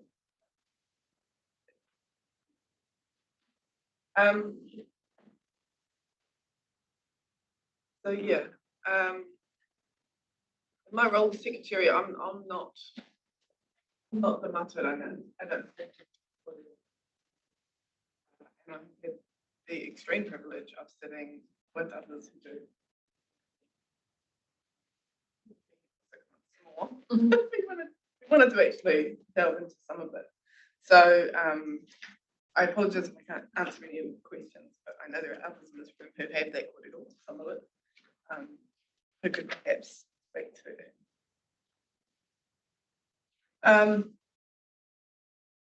So moving on to D, sites, site and area of significance. In my statement in hearing 14, I addressed the following submission points made to the PDP, A through F on various locations.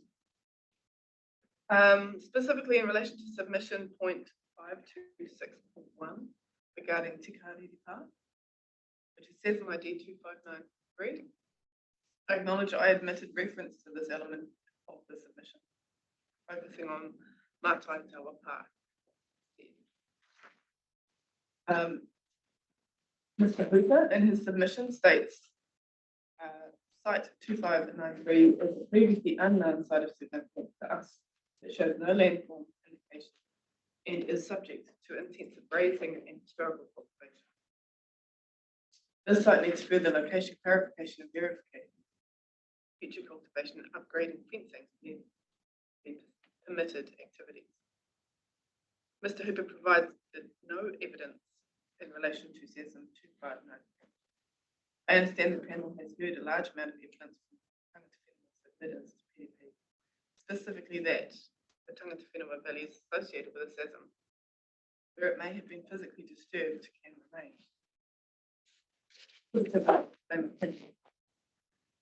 And in many regards, that is all that remains. One stream that we-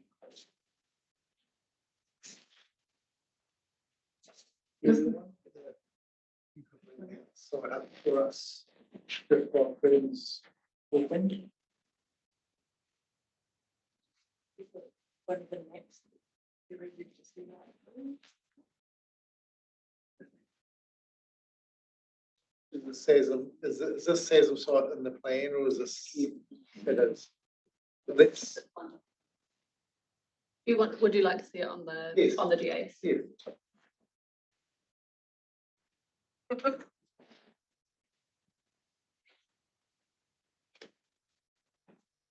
So Mr. McCready, in his statement of evidence to hearing 14 on behalf of the NPDC District Council stated on page 75 of his appendix 1, site 2593 is supported by a single historic plan with no other supporting evidence of historical evidence.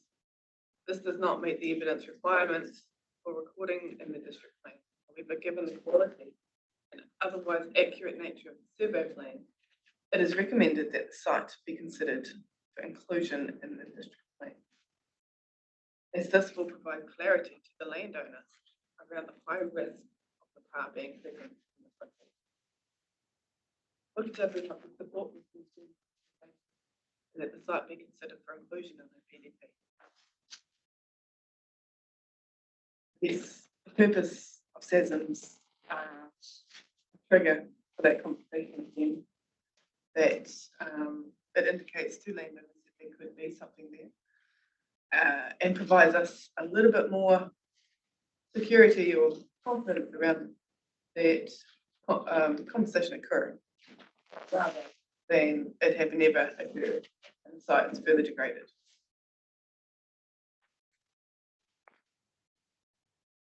So also attached are two maps.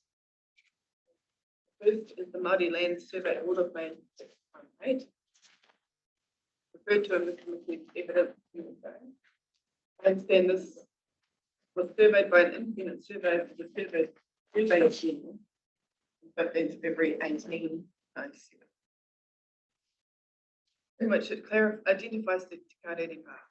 In Appendix B, I have attached a map T30, which identifies based on this information, Wakatipu consider there is likely to have been two Te Karere sites, an old and a new settlement. Map T30 relates to an occupation during the mid-17th.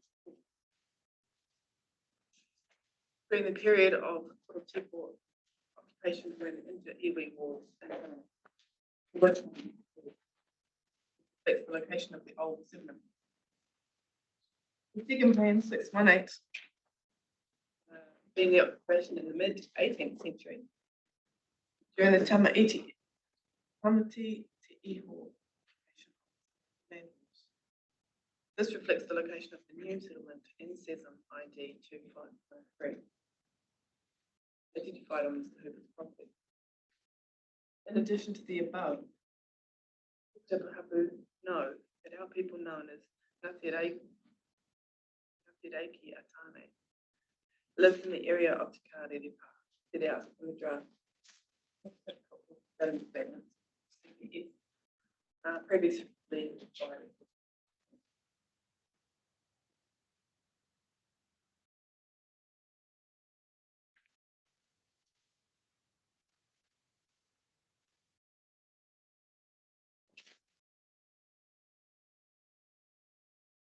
Moving on to the NPDC Waitonga and Archaeological Sites Review Project. As the panel are aware, Te Takahapu has been involved in the NPDC and Archaeological Sites Review Project providing evidence along with archaeological evidence. Also, we support the ongoing nature of the project and acknowledge that the archaeological record is incomplete. Our narratives place names in active relationship with Aotearoa and cultural landscapes now and in the future must be protected. Our expectations are that the proposed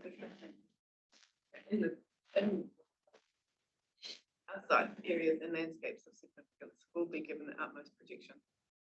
Sesams are a scarce and sacred resource, and many have been physically modified.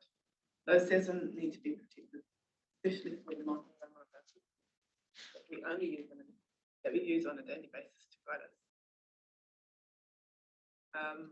My recommendations A through C that address the issues that I've raised. The expectations of Puketapu regard the protection of our sites, areas and landscapes of importance are now recognised and provided for in the future. Support. We provide support for the recommendation of Dan McVitie in relation to SESM 2593, including the inclusion of the SESM in the proposed district plan. And a retention of SESM 2593.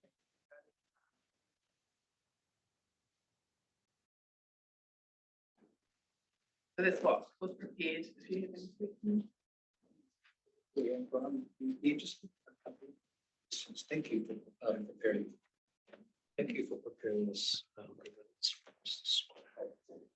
Just a things. One was just in regards to the two maps you've shown us, and just you've got to appreciate. That's why I've got glasses over here, so I'm not as my eyes aren't as sharp as they once were. I did manage to find Tariri on the plan 510. Just trying to find the location on the other map, just to see, were you showing that the purpose to show that the part has been identified on the survey plan, so. Yeah. And the two Or was it to show that they're in the same location or two different locations? different locations. I mean, they're almost a century. Mid 17th and mid 18th century occupation. So obviously there's a lot of history between the two occupations. But they too did exist and they are both documented.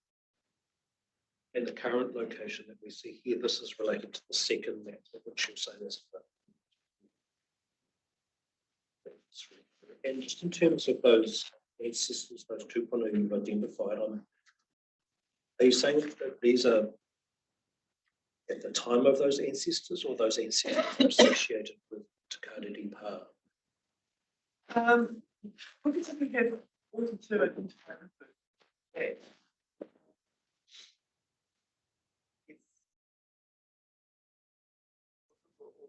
or identify as Puketapu. So, and again, those that hold that korero aren't able to represent through the process of this hearing, having with the council. So it kind of hamstrings us with regard to providing that expert answer that you seek. But yeah, they are well documented. And given the incredibly rich narrative history of Puketapu, including the migrations and relocations, Waka, several Waka arrivals, we have a very large and interesting whānau, and we have other locations in New Zealand as well. So we certainly have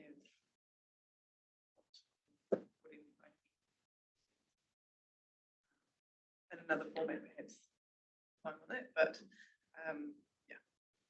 Ngāti Rangi, yeah. Ngāti Rākei Ata. One of the Just my last question. So the area that's been shown on the maps, the identified location, that's correct? So I'm assuming.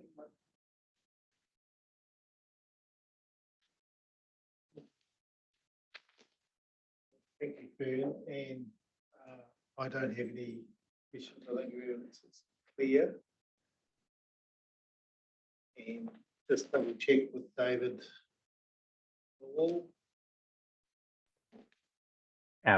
Thank you, Stephen. No, nothing further from me at this point. Thank you. Thank you very much for your assistance.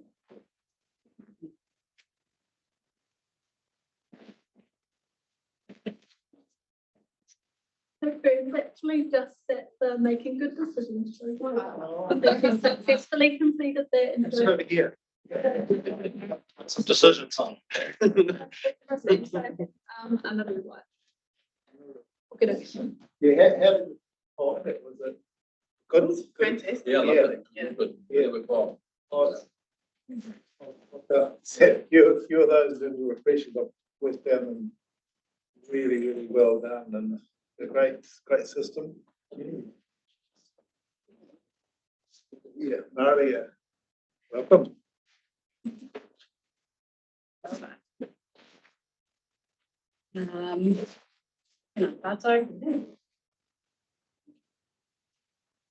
Ngā mihi, Just bring the microphone out there.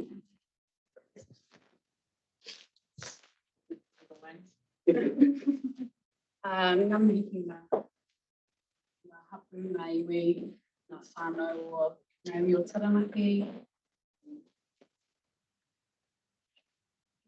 O the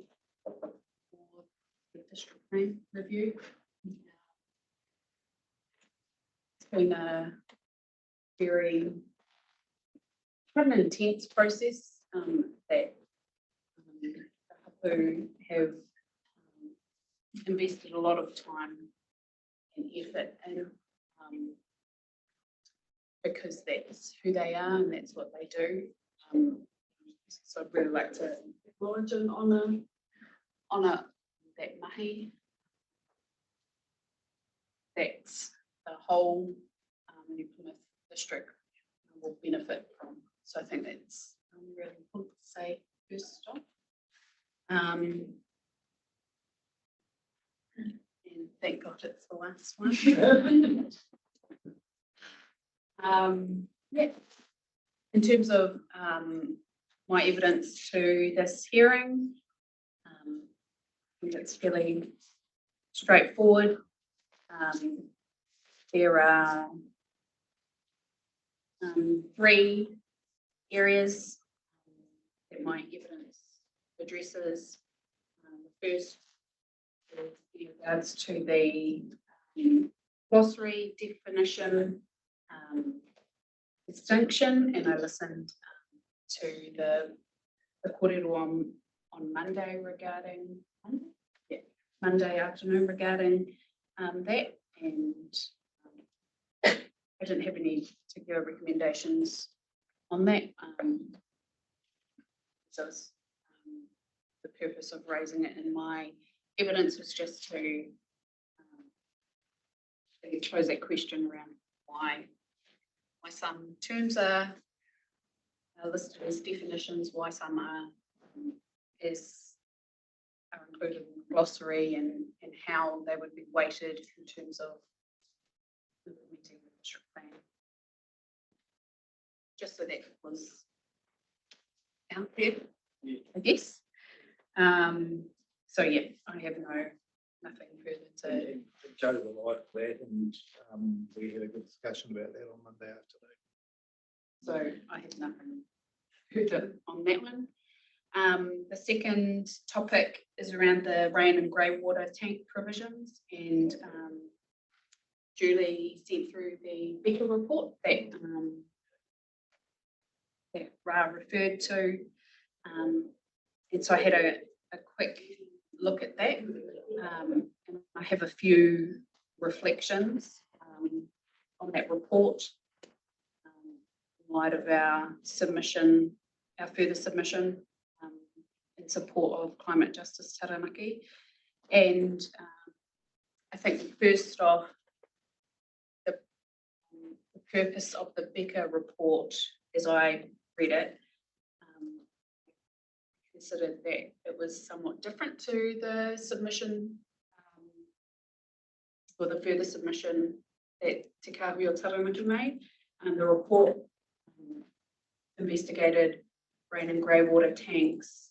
And so far as they were effective as an alternative water source for the district as a whole, that council could rely on to reduce dependence on their existing water sources and increase the district's resilience, especially in response to natural hazards. And in that report, the focus was on eruptions as being the main natural hazard event that required resilience. I think that climate change and recent rainfall events would need to be also taken into consideration, and considering that majority of the Plymouth district water supply comes from surface water bodies, I think it's important that there are alternative options for residents. But that's an aside, I guess. Also, the report concluded that the cost of retrofitting rainwater tanks was excessive, which is different from what the submission, Climate Justice Taranaki submission requested, which was rules for new builds around rain and grey water tanks.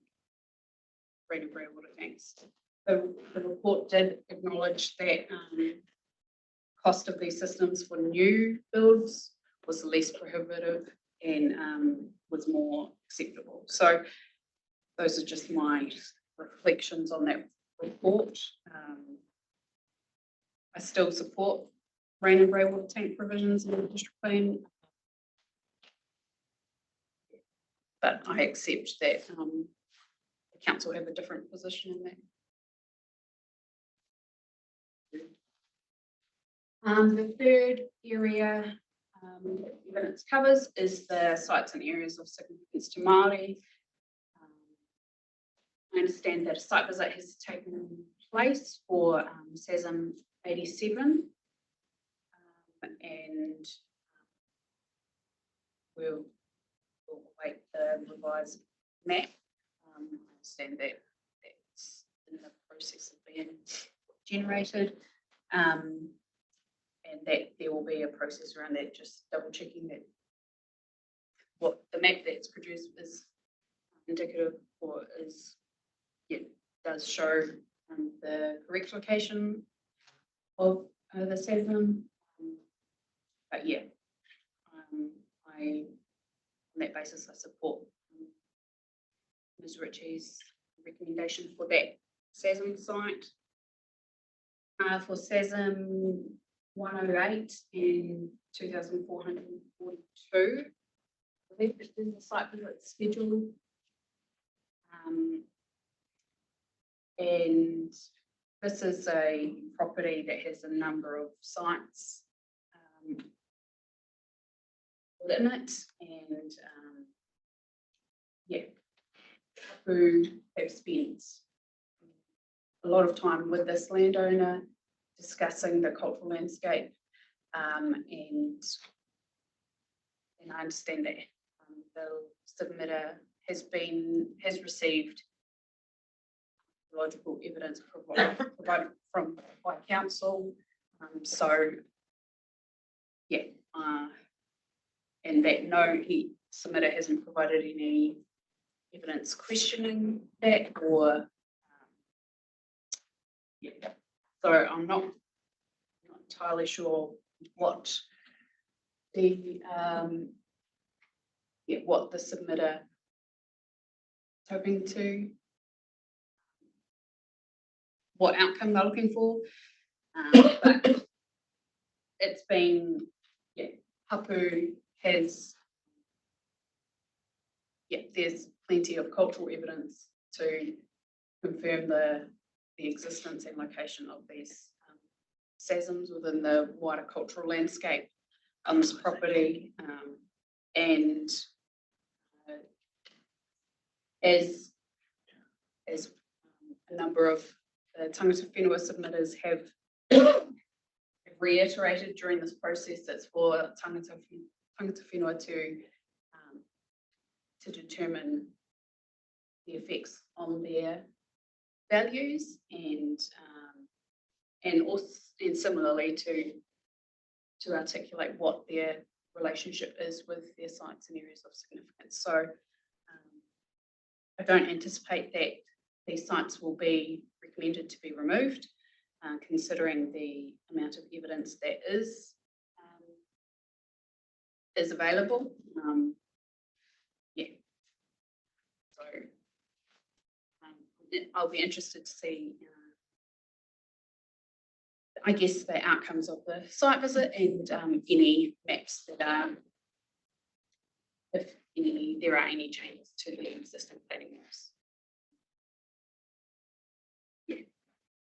For the other SASM sites in my evidence, Te Korupā, yeah, I support the extent being aligned with the property boundary. The cultural evidence surrounding Te Korupā is that the pā extends well beyond the archaeological site and even beyond the property boundary, but the submission scope is that it be aligned with a larger extent going to the property boundary, so I would support that. In terms of Pirongia Kainga, yeah, Pukeiti contains a number of SASM, both identified and unidentified,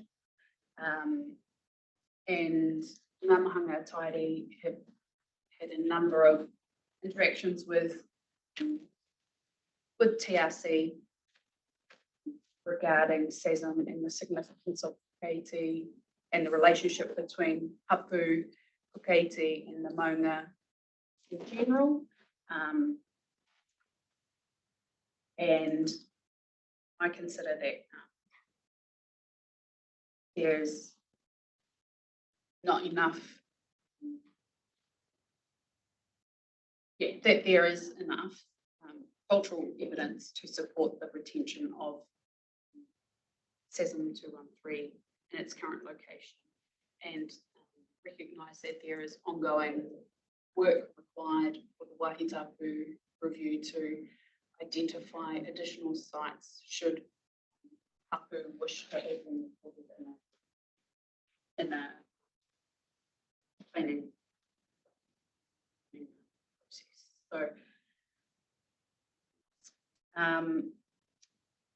for SASM 177 and 201, these are outside the area of interest for Te Kawi, but are within the review of Ngamahanga Tairi, and as well as Ngāti Te Whiti, and within the area of interest of Te Tautanga o Te Aotearoa. And I've heard from both Anne and Julie regarding Waiwarawara,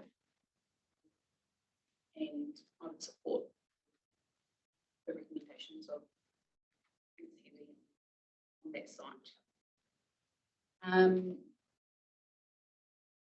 Yes. So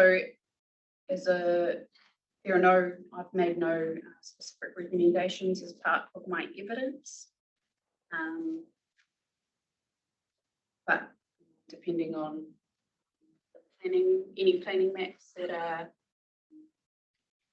generated resulting as part of the site visits, I don't believe that I'll need to make any additional recommendations or that, but yeah, I trust that the council staff have a good process for ensuring that the maps are correct in a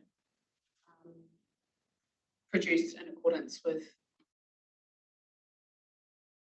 the cultural expertise of tangata whenua. I guess my last comment would be to thank you commissioners and the council team for all your work and effort on this. It's been a trip. Yeah, it's been a lot. So thank you for all the support. Thank you to Christine and Julie for all their support and help. And I'd also like to acknowledge Sarah and all of the organisation and stuff that she's done behind the scenes to ensure that the tangata whenua submitters have been here, been engaged, been informed, and don't think that we would be in the position we are now without Sarah's work in this district plan. So I think she's done a fantastic job. I'd just like to acknowledge her publicly.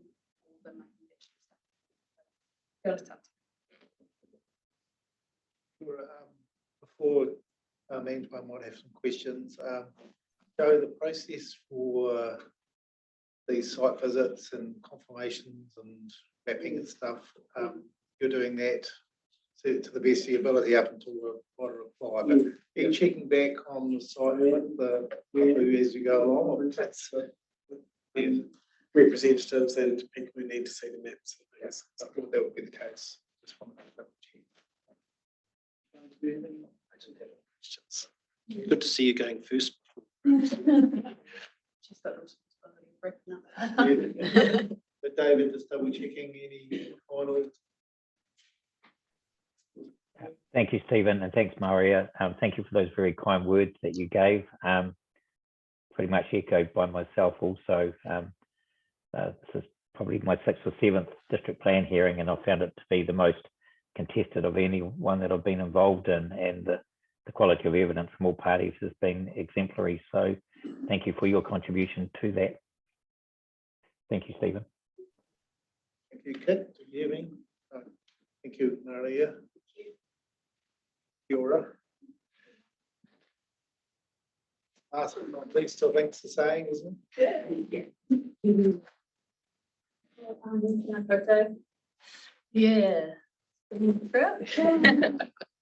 So we've had our so we're not allowed to call it a party, we're having a gathering for all of our hapu and iwi who have participated in this process. So I've literally had this plan for about 3 months.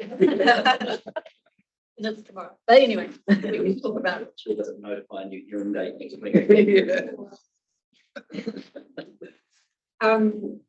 So I just wanted to touch on a couple of things that have come up this week as well. I just logged on the end of Mr. March for Todd Energy.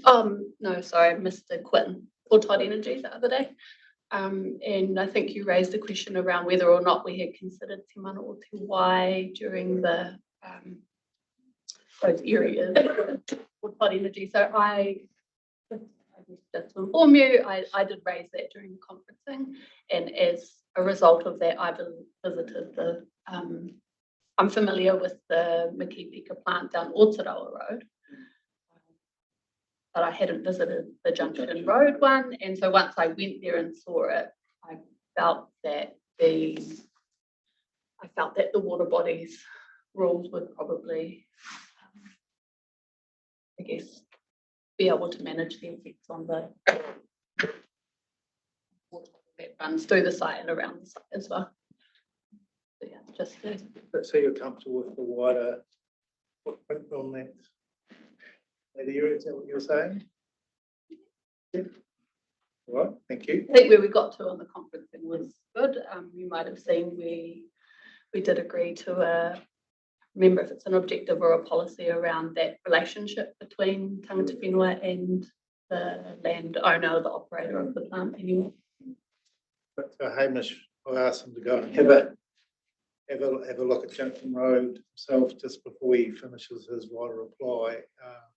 And if that's the outcome, certainly bit of a, I think quite a triumph in terms of the process that many of these issues have worked their way around and are coming back to us with pretty broad agreement.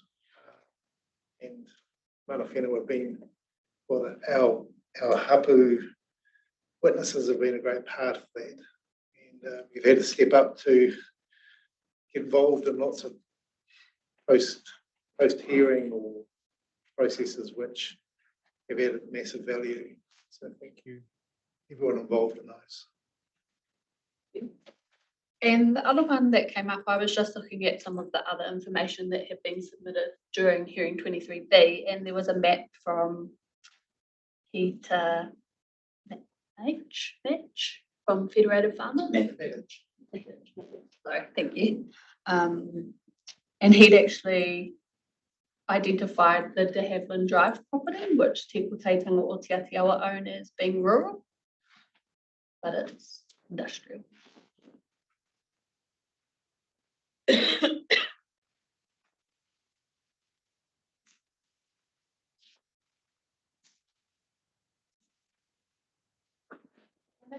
Your hands really around like fingers crossed there's no questions, but just a couple of things on the mic. The Commissioner McMahon had none from yesterday, so I've had some correspondence with Joe around the definitions versus glossary this week, so we'll come back to the right of reply. I guess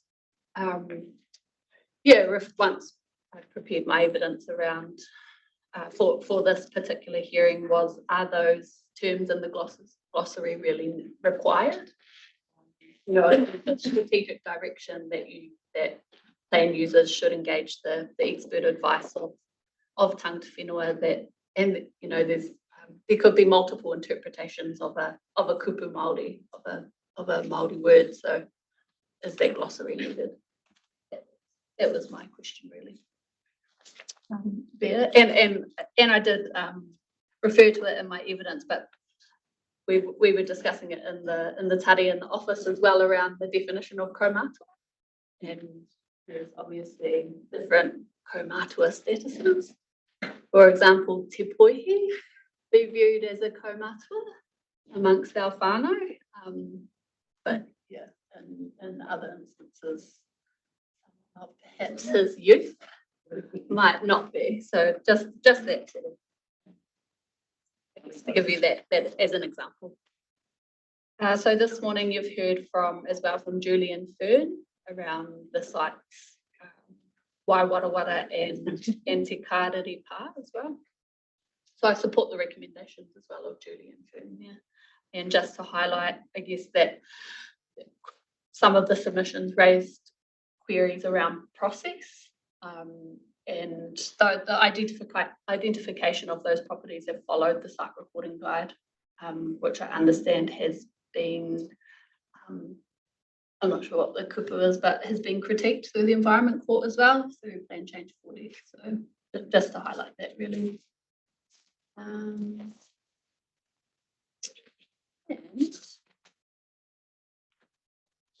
that was all.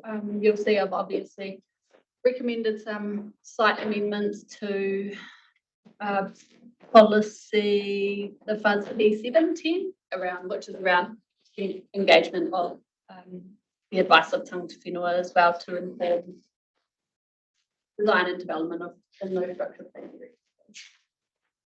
Yes, you can take any part time. If you meet the David test.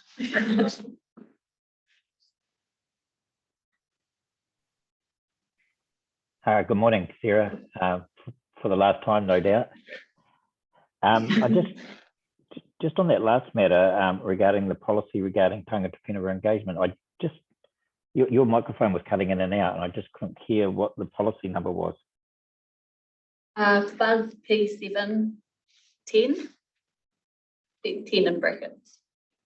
P710.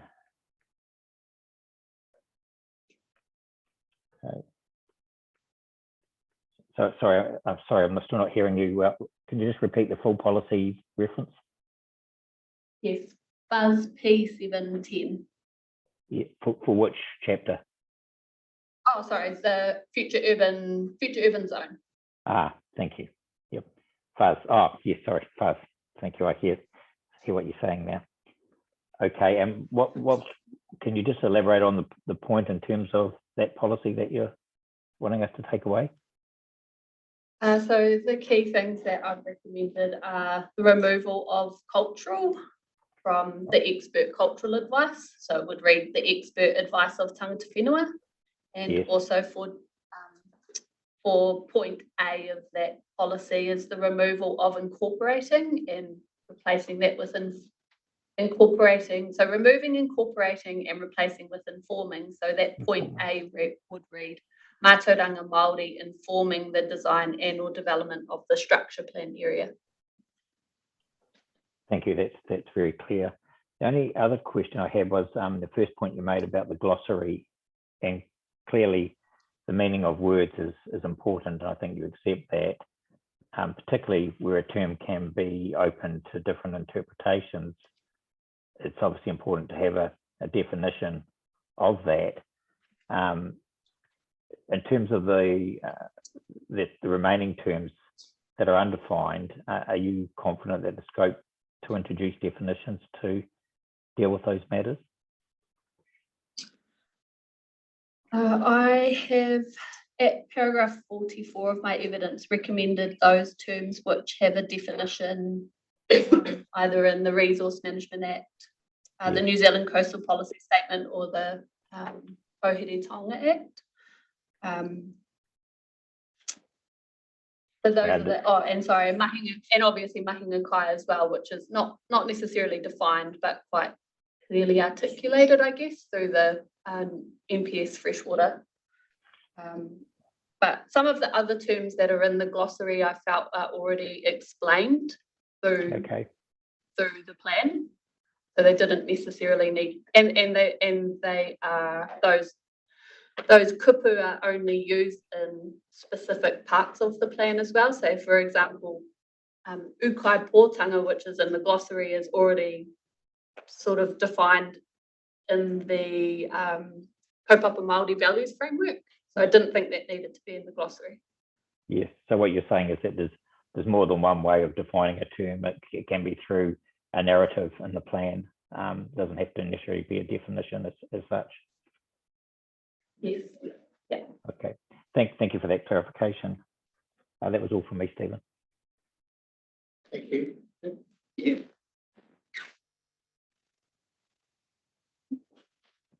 Sure, Sarah. Thanks for your evidence. A couple of topics I just wanted to take advantage of your presence here for the last time to explore. First one really is around the exposure draft for Indigenous biodiversity, and paragraph 11 of your evidence, you talk about what the concept Te Rito o Te Harakeke implies, but are you able to provide us, I'm not going to ask for a literal translation, but maybe a bit more of a construction of what that concept would mean in resource management speak? In Pākehā resource management speak, let me be very clear.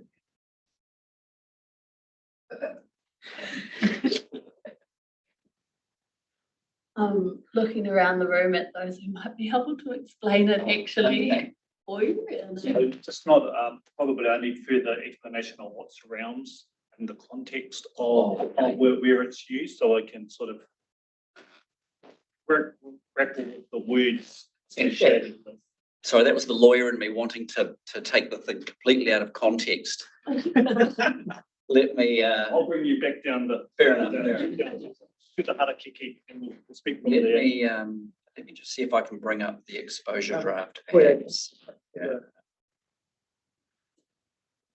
Where is it?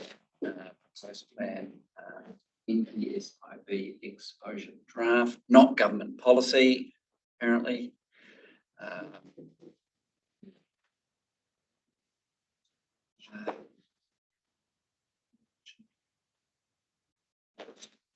She's actually a whakatauki in the NPSIB. When the centre of the flax bush is picked, where will the billbirds sing? You ask me, what is the greatest thing in the world? My reply is, it is the people, it is people, it is people.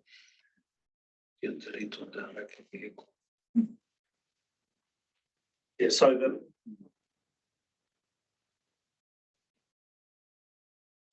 the essence of the kōrero is about ensuring that you're reaching for the, I suppose that's the word, that's the essence.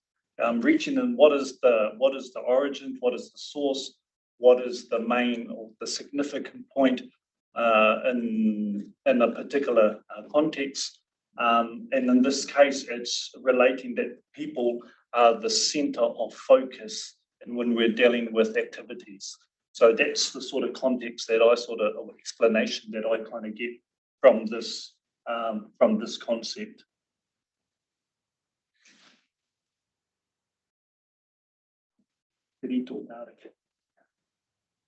So it's about getting to the heart and the essence of understanding, I suppose in this context, when we're talking culturally, understanding the essence of the cultural values and grabbing those values and using those values as the foundation to support a behaviour or to support or encourage a behaviour.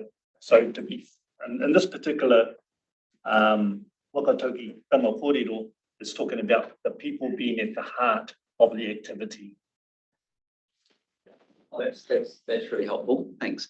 The question that comes next then, Sarah, is returning back to, you have to appreciate at the moment, I imagine all of our offices look like the internal wiring diagrams of a rocket in terms of trying to piece this whole plan together and returning always to our strategic directions. And you have later in your evidence, you've said that you're comfortable. I think that's about as high as we can put it with the way that we've recrafted NE5 and using the phrase well-functioning and resilient as a simpler way of saying the outcome statement and then allowing the provisions that sit under that to deal with different concepts of enhancement and restoration and the like. So going from that discussion about the NPS and that concept, do you think we've captured, do you think the language is right in the strategic directions around well-functioning and resilient? Is there another way we could be better describing what the outcome would be?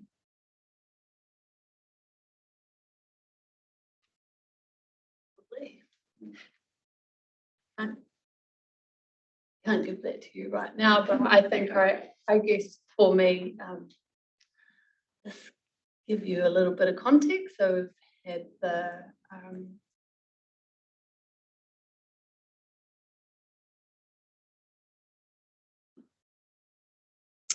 Remediation New Zealand hearing, which is to do with the worm farm in Uruti, so in Ngāti Matarohi. But I did go and listen to the opening remarks, if that's what it's referred to as, and the judge. Judge Koroa. Yes. He's the freshwater commissioner. I've read some, I'm not sure whether Judge Dryer was on there, I think he was. Or I'm saying it. Yeah. Oh, Dicky. Oh, Dicky was there too, okay. Yeah. And so just to give you some context, in the opening remarks, Judge Dickey was quite clear that in terms of the national policy statements for freshwater, well, I felt he was clear that Te Mana o Te Wai is a kupu Māori, it's in Te Reo Māori. So there's an expectation that an applicant will engage with tangata whenua. So coming back to Te Rito o Te Harakeke, I guess is this, I've taken that experience and applied it there as well, that when thinking about the strategic directions, there is that requirement to engage with tangata whenua. So they have to be read in conjunction with one another to achieve it. And I guess I've presented I guess, on about it. That, you know, tangata whenua form part of that environment. Yeah, and tangata whenua need to be engaged to achieve that well, I guess particularly for the urban development, that tangata whenua form part of that environment and I guess. Well, that leads nicely to the next topic of conversation, but to just round that out, I think some of the things you just said, if we look at any 5 doesn't sit in isolation, it sits with a group of 1, 2, 3, 4 or 5 other strategic objectives which express different dimensions of the same outcome to some extent, and how we're at least looking at it at the moment. But I just seized upon the words well functioning and wanted to get your sense of whether that's the right way to describe a natural environment. Is healthy a better way? Is vibrant? I mean, maybe we're just debating words and we're going to have to sit in a room and work out what the best language to use is here. But then you start again. We've had that kōrero around what is a healthy environment as well, and we could spend the next 6 months discussing that as well. Right. Yeah. So I think for now that let's not.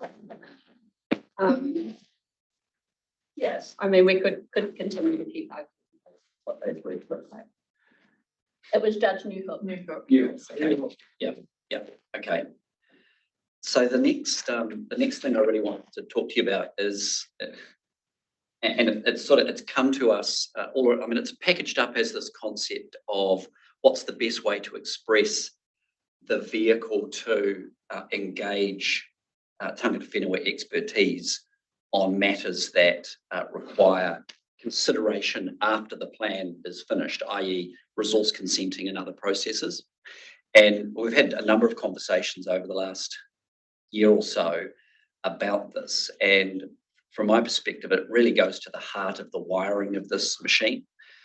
And to some extent, we've captured a lot of it. And this is a lot of the discussion in the 23B report and your further advice and your evidence about how we phrase that expert advice. And I think that's really helpful, because at a policy level, that consistency is important.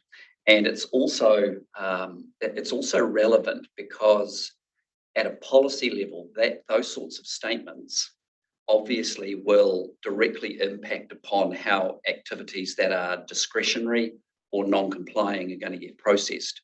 Okay. The majority of the machinery for this plan, though, sort of sits at the permitted, restricted, discretionary level. And I guess that's where I'm really concerned to make sure the outcomes of the policies and indeed the strategic objectives actually are engaged at the right place at the right time. And so, for example, when we go through the 23B officers report and the various locations where this phrasing is used, there's only a couple that I've picked up where it's actually been adopted into matters of discretion. And we've got some in the subdivision chapter R5, coastal environment R9, natural open space R3, and open space R5. Of course, there are lots of other zones where the concept of input and engagement is used, but we haven't sort of joined the dots and made the language consistent. And there are other examples, like the light chapter, for example. We've got a recommendation that one of the matters of discretion read the extent to which the predominant character amenity, this is on an application to exceed the 10 lux, for example. So a matter of discretion would be the extent to which the predominant character amenity of each zone, et cetera, et cetera, et cetera, views of the night sky, cultural values of the night sky are adversely affected. So for an applicant wanting to prepare an application to address that matter, what do they do? Do we need to be explicit about that in working out what those cultural values are, they are going to have to talk to tangata whenua, or is that just implied? You can't actually assess cultural values unless you go and talk to tangata whenua. Is that how you'd see it? So we don't need to be more explicit about, I'll make sure you go and talk to tangata whenua about it, because it's implicit when you use the phrase cultural in the context of a particular important item and an assessment of effects.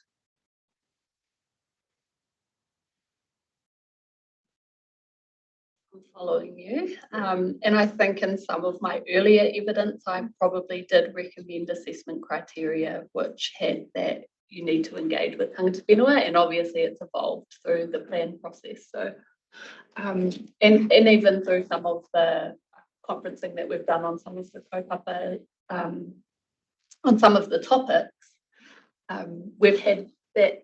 I've raised that, is this assessment criteria enough to trigger that someone's going to need to go and talk with tangata whenua, and we've sort of, we've teased that out a little bit. Okay. So, because to some extent, that's the issue I really want to get to the heart of, because in some instances, the recommendations around matters of discretion and matters of control, just take the very simple approach, the extent to which it has adverse effects on matters of cultural value, for example, whereas others are much more deliberate, and in some instances, a matter for discretion is, let me see if I can,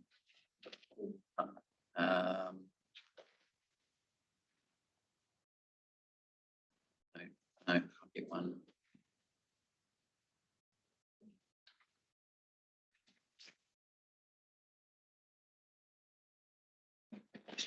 Simple one.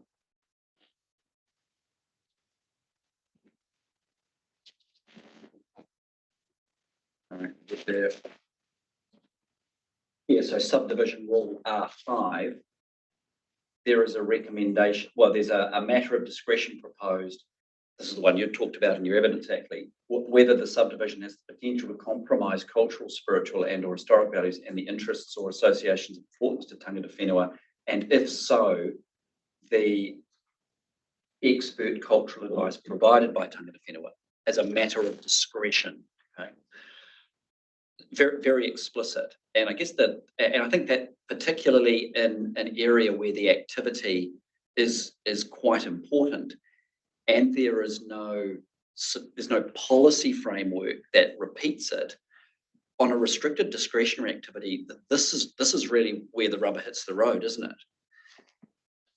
And I guess I just want to get a sense from your perspective, and indeed from the council's perspective, an application for a restricted discretionary application, for example, turns up. And what's the expectation of the parties here in the context of that AEE to meet that criterion? And to what, and how much scope does it give the consent authority if, for example, the AEE has an assessment that says, actually, this is really bad and you shouldn't do it, and yet the applicant makes the application anyway? Would that give the consent authority discretion to refuse consent on the basis that the outcome of cultural advice is contrary to the proposal? Is that what the expectation of the parties is? You can say yes or no. so the question is, do I think there's enough scope in that assessment criteria? How do you apply that assessment criterion? It's really the guts of it, because there are a lot of these sprinkled throughout the plan, and they do require input from a third party to then put in front of the consent authority to determine whether that matter of discretion gives scope to approve or refuse consent or impose conditions. Because on a restricted discretionary matter, yes, you can look to the policies when you're assessing it under 104, but when it comes to making a decision, policies are off the table. It's only the matters of discretion that really, provide the skeleton and the framework for decision making. I think that particular assessment criteria you've just read out would enable that. But reflecting on that, there are other assessment criteria in other parts of the plan which we would probably want to have. We, Tangata Whenua, would want to have that grade, not, yeah. I'm not trying to give levels of engagement, but there are some things that we as Tangata Whenua will have more of an interest in than other groups. So. But would you accept that it's not up for us to tell you what they are in terms of how we write the plan? That we should, if we're really taking to heart those strategic objectives, we should be making the net as big as possible, and then entitling Tangata Whenua to say no interest, rather than us picking and choosing at this plan making stage. Yes, so we have. Recommend we look at it that way. So we had this conversation in hearing 7, Yeah. 15A around 15A or 17B. Around residential. Yeah. And having that, is it providing for our tino rangatira to decide? Yep. And obviously the residential zones in particular don't really provide any reference to Tangata Whenua. So. Well, Mr. Robinson he's recommended in his reply not to take on board your assessment criteria, but rather to incorporate some additional language up in the policies, which most of those activities are only restricted discretionary. Exactly. And this is the reason why I'm having the conversation, because we haven't formed a view on it, we haven't deliberated about it. But if your only recourse is in the policies, you're then relying on an applicant when they're putting together their resource consent application to undertake an assessment that's not just focused on the restricted discretionary matters, that's actually looking across the plan and doing the right thing to some extent. Whereas if it's in an assessment matter, there's no hiding from it, is there? There's another mechanism that's used in the plan, which is a matter of an assessment which refers to a policy, and then that policy has that phrasing in it. Is that, do you think that's adequate in the circumstances? I was actually talking with Catherine Hooper about it yesterday for the Seaport, and we acknowledged that was another mechanism that had been used, and provided that I was comfortable with that, provided that the policy direction was strong enough to allow, I guess, what you're potentially suggesting around that decision to refuse or grant consent, provided that policy direction was strong enough.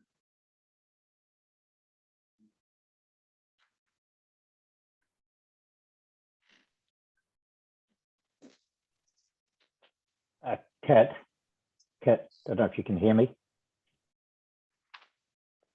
Yep. Could I just come in with a supplementary on that, please? Of course. And I'm not Kat. I'm just being polite. Sarah, I've been following this quite closely, and I think the questions that Commissioner Littlejohn put to you are quite material, particularly in light of, I think we've all agreed that there's no request by iwi to have notification statements included in the plan. I think we discussed that probably in the first week of hearings. So therefore, the provisions in the plan, whether they're policies or whether they're assessment criteria or matters of discretion or links back to policies through those matters of discretion, are important. In the example that Commissioner Littlejohn gave you about subdivision R5 and the matter of discretion there about cultural assessment and cultural advice being provided by Tangata Whenua and the AEE, would you consider the absence of such advice being present in the AEE sufficient for the council to reject the application under section 88, i.e. not accept it for processing? Yes. And just to assist me in that, and please don't take anything from this, just in giving that answer, what experience have you had in processing resource consent applications? It was my first job out of university. Yes, with a local authority. Yeah, so I worked for New Plymouth District Council from 2010 to 2015. Thank you. That's what I thought. I just wanted to get that on the record.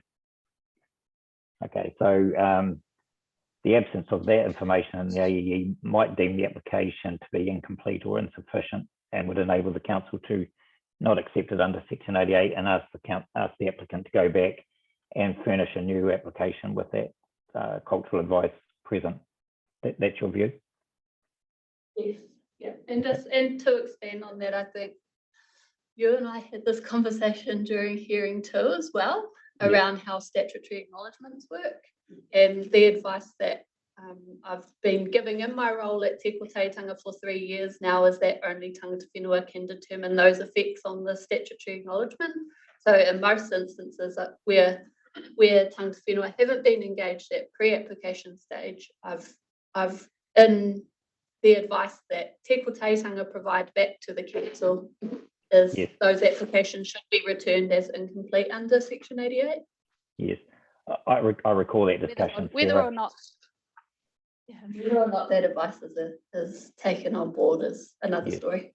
Yes, I guess my question though to just now was putting aside statutory acknowledgements, just looking at the matters of discretion in their own right as to whether they would be sufficient to firstly reject the application, and then secondly, if the information was provided, form a basis for either placing conditions on the consent or declining the consent. And I think your answer is yes, it would be. Yes. Okay, thank you for that. Thanks for that indulgence, Kit.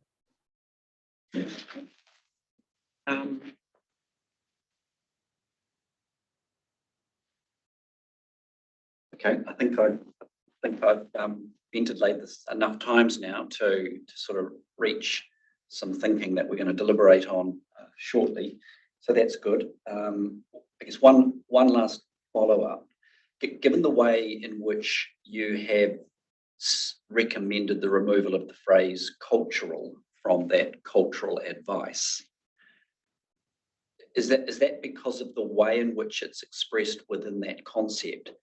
Or do you have a problem with where in other parts of the plan an assessment matter has referred to things like cultural adverse effects? Do you think that phrase is adequate?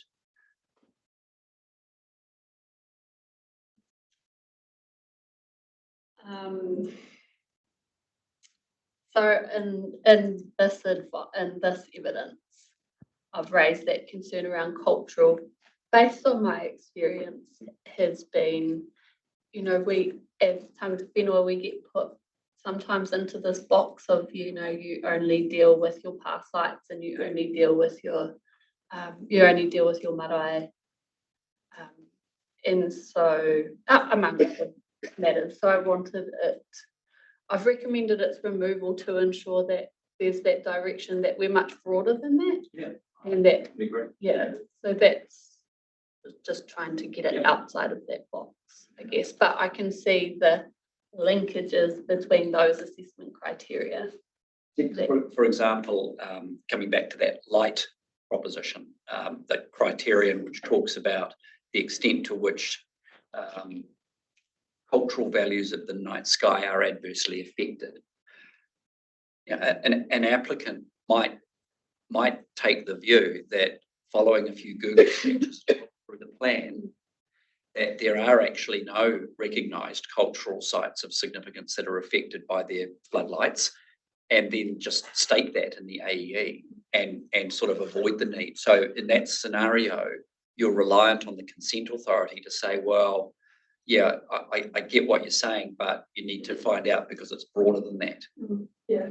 And in that particular assessment criteria, there's not actually reference to the sites and areas of significance to Māori. So if that was the example. Yeah. I think in her evidence to that particular hearing, my colleague Casey Bellamy gave evidence to that. It spoke about those other uses of this bias for us, I guess. Yeah. So that's answer my question for me in a way, is that I have those concerns that will get put, say for light, like. It really is the use of that term. What you're saying is we've just got to be very careful about the context in which it's used, and make sure that it essentially doesn't put the issue in a box because it's not a box. Okay. And enabling, empowering tangata whenua to make that decision if they do want to continue to engage and how much they want to. Or perhaps not, or perhaps that a non-engagement, they'll confirm that they're comfortable with the proposal, with the proposal. Thanks, Sarah. That's very helpful. My question was particularly on that point, and I was coming from a slightly different perspective, and I was trying not to be an anthropologist again. But it's going to help it. Just thinking about conceptions of culture. The culture comes from are quite broad. That's the way in which you express all sorts of things: language, music, food, clothing. The way you just go about your things. So from that point of view, cultural is very broad, but I take your meaning in a New Zealand context, particularly in the RMA, where we don't usually do things like social impacts anymore. And we use the 4 well-beings as both independent and interdependent things. And so cultural fits in that matrix and doesn't necessarily bring culture with it. So I was going to ask you questions, but I think you and Kit have had a nice discussion, and I think I get that now about the concern for culture being pigeonholed. I was thinking, my question was, do you feel like you've been pigeonholed within a 4 well-beings framework where you're not going to be commenting on environmental, economic, or social issues? It's the cultural bit, which I don't think is the intention of the term cultural expertise, but there might have been some particular provisions that picked up on that, where they actually have asked for what are the cultural values and assessment criteria. And then to do that, there needs to be a conversation with someone to provide some cultural expertise, and that's done. So that was implicit. So it was just good to untangle that wiring diagram a little bit. So I don't think I've got a question, but just thinking about what I've just shared with you, is that comfortably in terms of the concern around pigeonholing, the compartmentalisation of cultural within a well-beings framework is not necessary. Reflecting as well, Commissioner Dacia, conversation you had with Rangi about culture as well, and hearing then, Rangi was quite strong that no, we're tangata whenua, we're across all of it. Thank you. Yes, that was powerful discussion, and he's certainly brought a incredible bit of expertise to the hearing, which Can I? Yes. Sorry, Stephen. Just think after today, we won't have to put up with any more.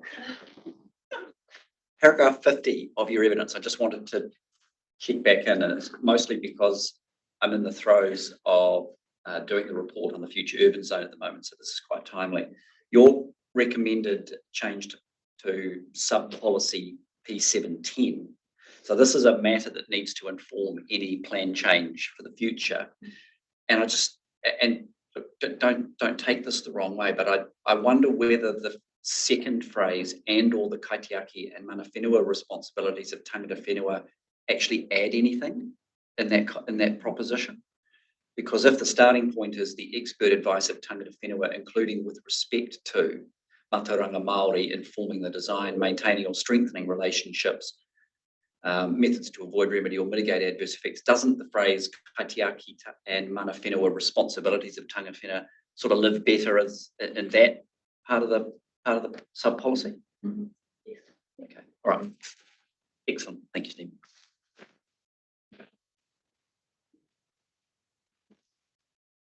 A very respectful panel, in terms of just wanting to ask good questions, and I've certainly let that openly flow. And Sarah, I don't have any questions, but I would really like to take the opportunity to thank David, Kit and Antoine for their their wisdom and their searching questions. I think that last discussion with you is just encapsulated and reaffirmed to me what a fantastic bunch of colleagues I have on the panel, all different personalities, different focuses. And I think between us, we've really, I like to think, pretty much left no stone unturned. We wanted to actually find something out and look towards a, making these good decisions to create a fantastic plan. And that's part of the inquisitorial style we've done. Inquisitions have a negative term, but for us, we've always felt as a panel that we're having a discussion with our peers as experts and just really wanting to understand your experience, professional experience, expert advice. And sometimes we've pushed the boat out. Other times we've just listened quietly. So I think for me, this has been an incredibly satisfying process. And I don't think we have left any stone unturned.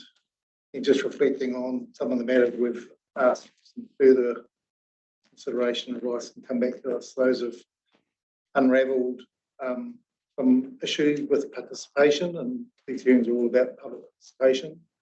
So quite often that can't really be captured by the submission wording and then the evidence. There's some further thinking to do on an expert level, which has come back to us many times through the right of reply.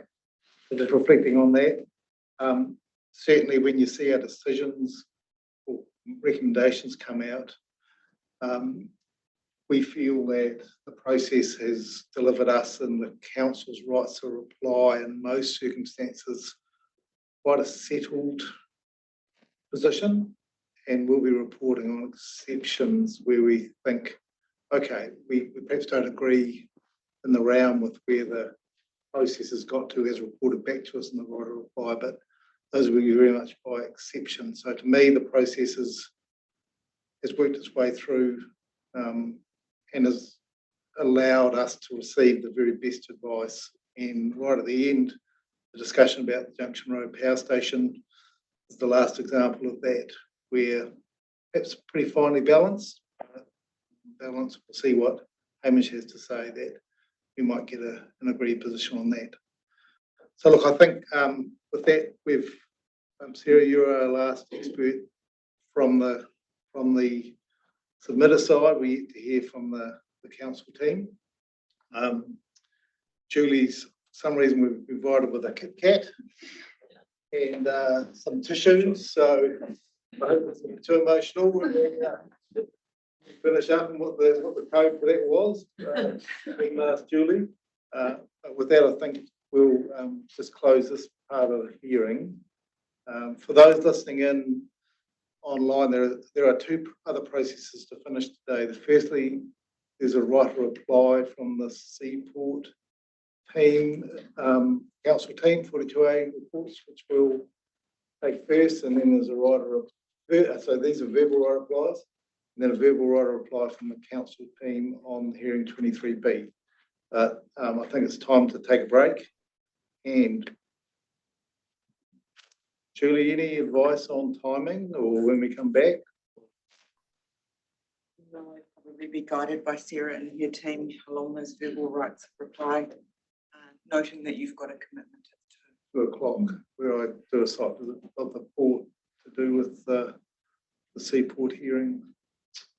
So the Seaport right of reply will probably take longer than the sweep up right of reply. That although there's a lot of contributors to that sweep up report, there isn't a lot that we feel we need to come back on. The sweep up may generate questions from you, so really it probably comes back to your timing. Yeah. Don't you kick me under the table, Stephen. Hamish Shepherd's got a commitment at midday, so would we be able to just quickly do that now? Slot in Miss Shepherd now to speak to this. Sarah, let's hear from you and we'll break. Then you're already late for your commitment. So, just come up to the table on that matter now. Is it just the Shepherd's part of it? Yes, just the substantive part.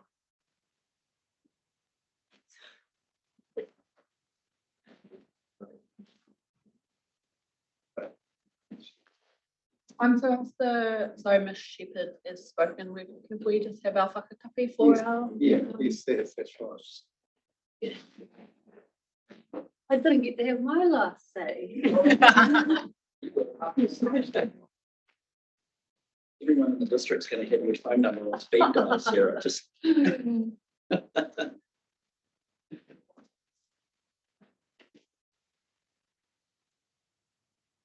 Steve's just getting a printed copy for people in the room.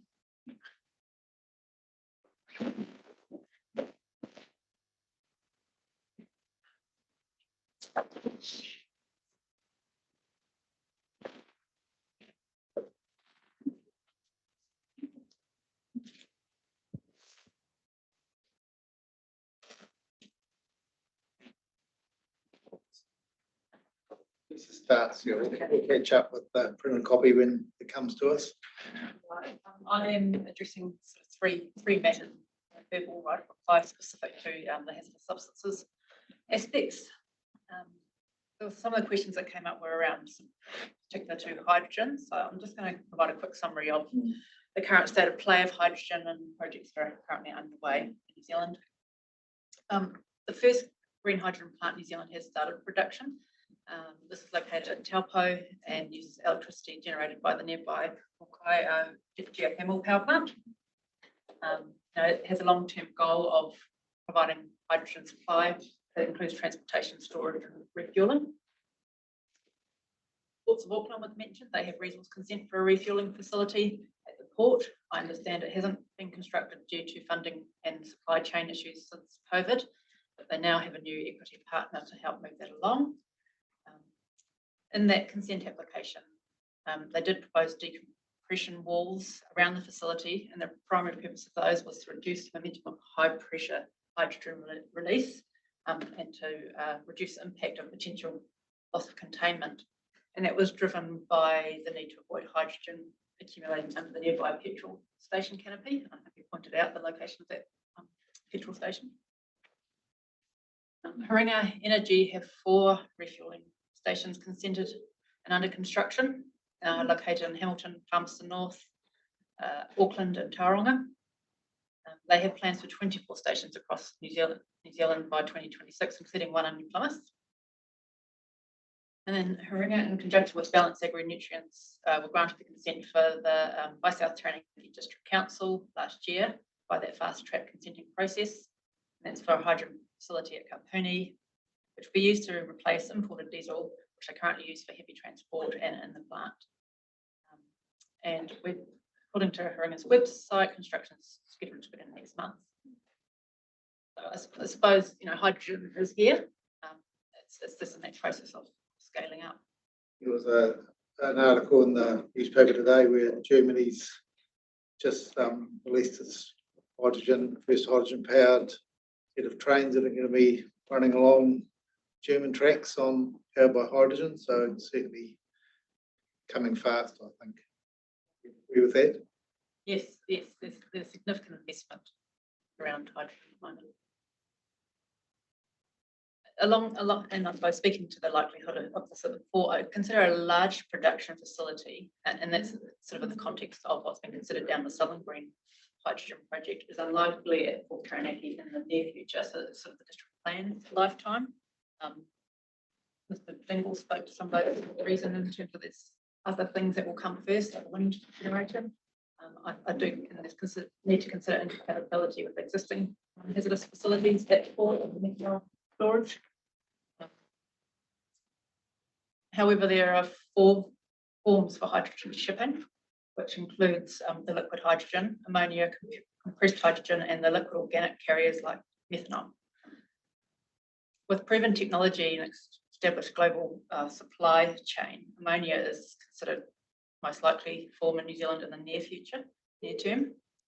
So I think if you ask me what potential hydrogen-related facility that could be in the near future as sort of a refueling scale hydrogen facility, and potentially storage of ammonia, which has its substance and has its own concerns, and obviously the ongoing use of or storage of methanol.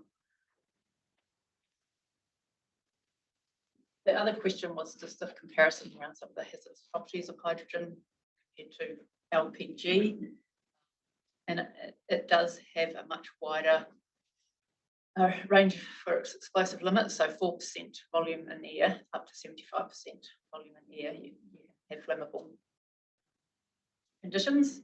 And if you compare that to LPG, you're looking at a range of approximately 2.4 to 9.6, depending on the LPG. The energy required to initiate that hydrogen combustion is much lower than for other hydrogen-based fuels.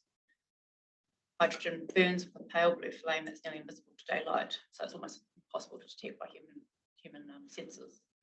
And again, that's something that's managed.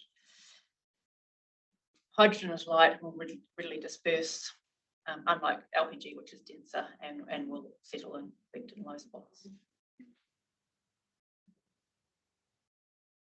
Key differentiators.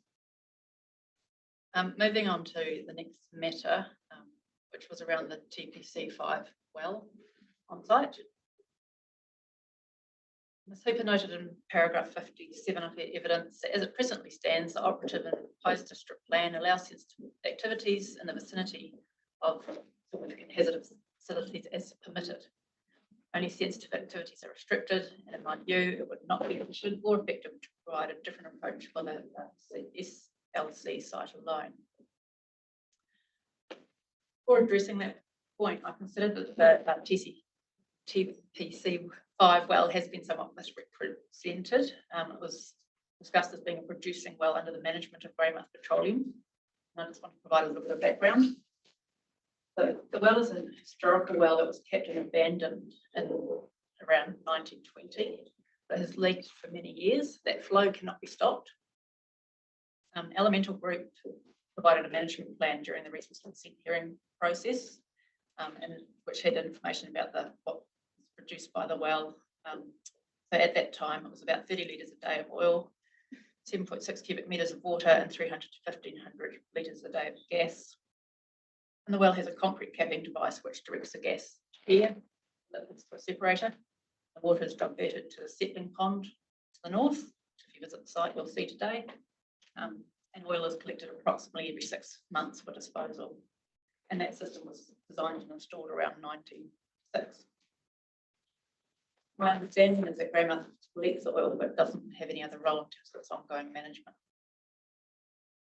That the discharge of water is managed by a stormwater consent from TRC, which was recently renewed. The discharge would be needed if the well was left to. In a typical industrial scenario or non-sensitive activity, the hazardous substances or facility is inherent to that industrial activity being undertaken. And that's not the case with the legacy issue of the well, while it continues to leak. So a non-sensitive activity that moved into the proposed sub-precinct area C, where it is located, could not be expected to be aware of in a position to manage potential risk from the well while it continues to leak. And it was for that reason I recommended it in addition to matters over which discretion is restricted for Rule 8(3), as it was at that time, to include measures to avoid, remedy and mitigate the risk from the well where the well has not been certified as plugged and abandoned. And I don't consider this to be an onerous position.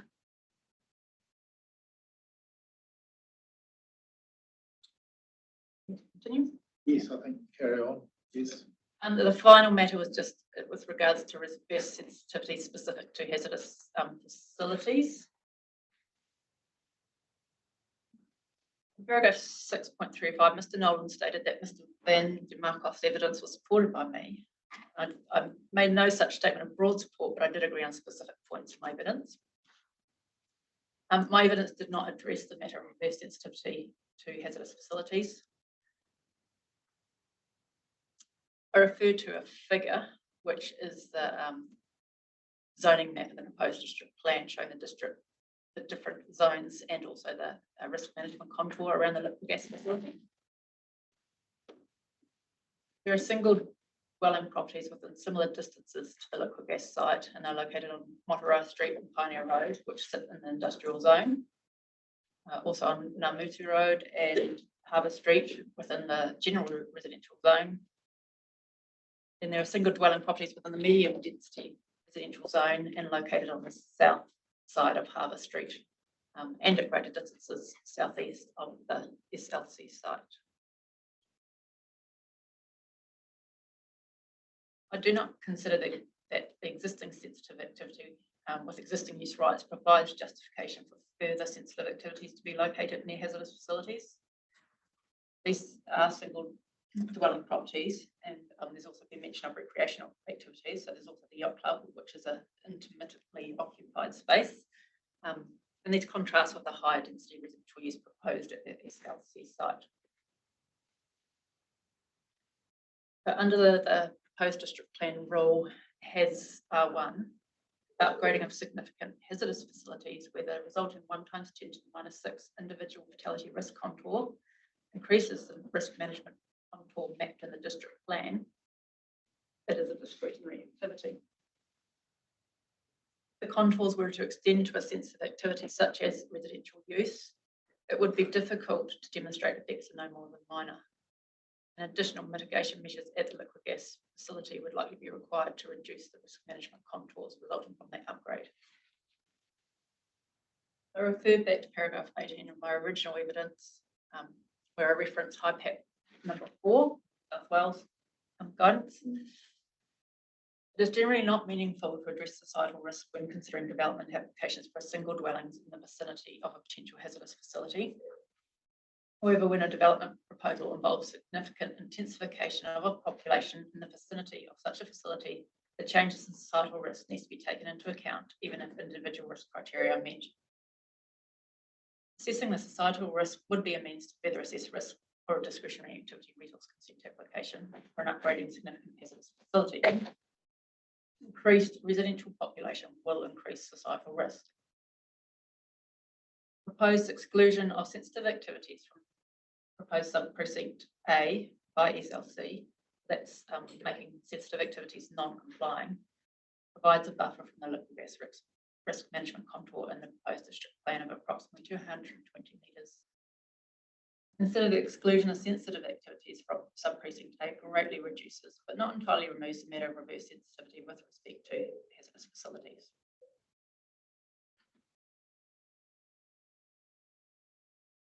Final matter I was going to cover was just the comparison made to Wynyard Precinct. This is a mixed use zone where port activities continue. However, there has been purposeful managed removal of hazardous facilities from the precinct. Late last year, I oversaw drafting proposed amendments to the hazardous facilities related provisions in the Auckland Unitary Planned Wynyard Precinct chapter for the portion of Wynyard Precinct north of Jellicoe Street on behalf of Panuku. And this was undertaken due to the bulk hydrogen and chemical storage facilities having been removed. But only the provisions relating to ammonia use at the fish processing plant, which is still present, would be retained. But to avoid unacceptable levels of risk associated with the accidental ammonia release from that fish processing plant, the provisions include areas around that processing plant where dwellings or dwellings and visitor accommodation are non-complying activity, and adjacent areas where the dwelling and visitor accommodation can occur, those buildings cannot incorporate open windows or balconies. With respect to reverse sensitivity to hazardous facilities, I do not consider Wynyard Precinct to be a similar scenario to that. Thank you, Sarah, and thank you for putting that in writing, obviously overnight. Just 2 questions from me. You heard from Mr. Dingle yesterday that part of the, let's call it medium-term plans at the port might be to see a green hydrogen production facility in the old Contact Power Station site. What's, in terms of what you've told us about with hydrogen, do you see that as being an issue that we should be mindful of thinking about a reasonable future for the port when we decide the seaport request?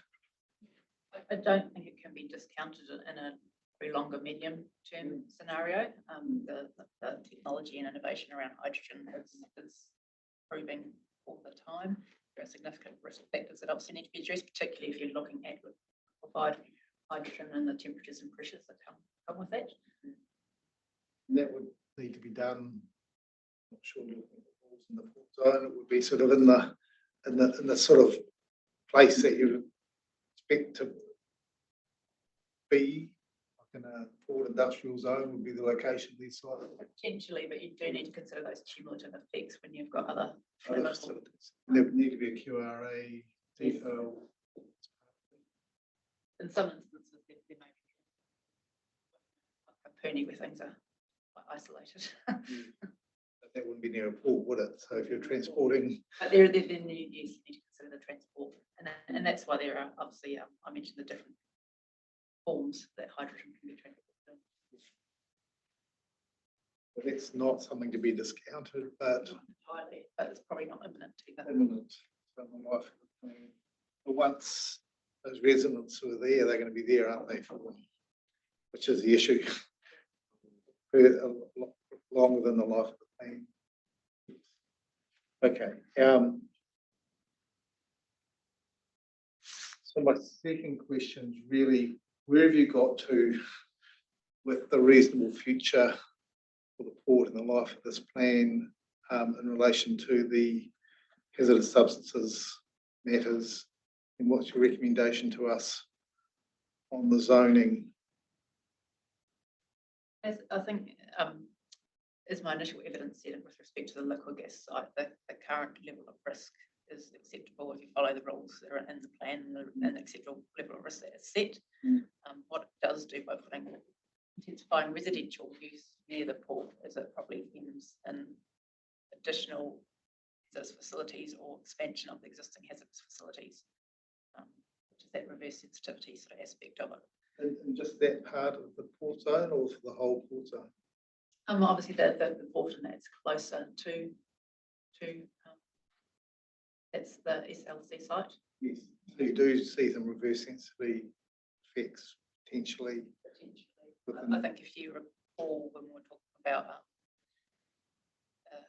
with Jenny Polish and the distances that we're talking about around LPG sites and consequences. Meters and things.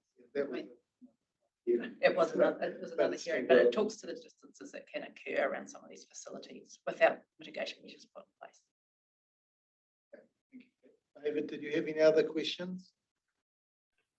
Yes, thank you, Stephen. Shepherd, just one question from me.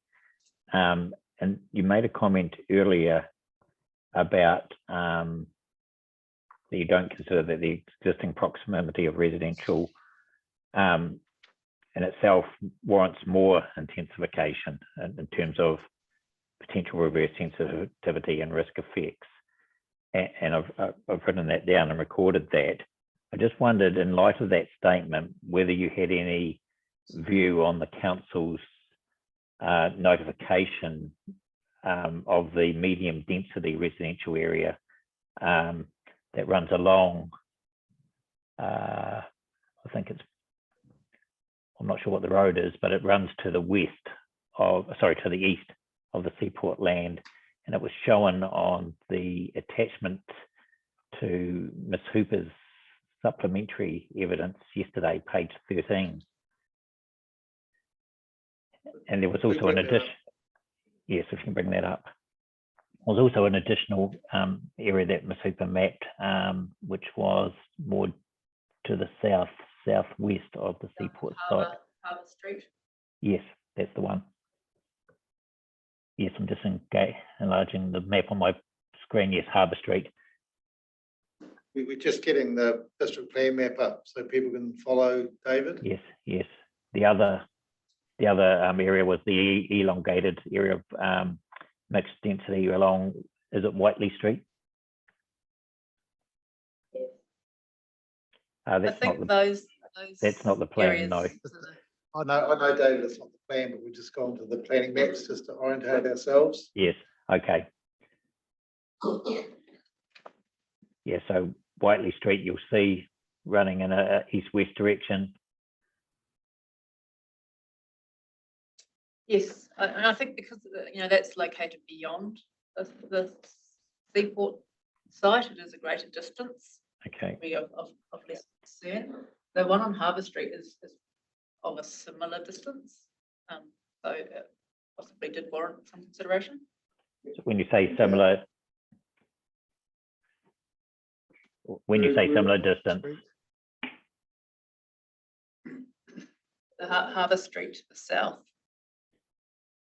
is a similar distance to where residents are proposed at Seaport.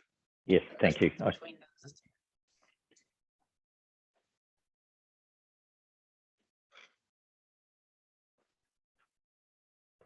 Is that the end, David? Yes, that's all from me, thanks. And I have no further questions, and apologies you're late for your next appointment, but we have appreciated your advice. Thank you very much. So we'll leave back on the rest of the. Thank you. See you.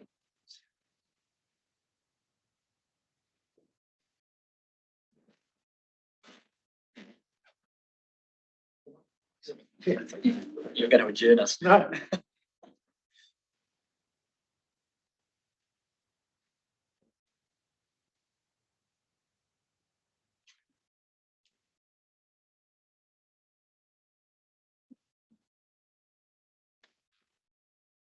Tamarau no runga I te rangi heki iho I te waka marima. E tate ria. Te hurahanga o te tāporo o rongo huero. E te taku kuia e taku kuia I. Te ara e toki ai au, te ati awa no runga I te rangi. Te toki te tangatanga I te rā. Taringa mango ko te ketenge hueha. Nei te mihi kawake rā ki tātou I tēnei wā tonu kua kapiaki I tō tātou nei tukuna atu o tātou nei whakaaro e pāna ki ngā rohenga o tiatiawa o Taranaki anō hoki.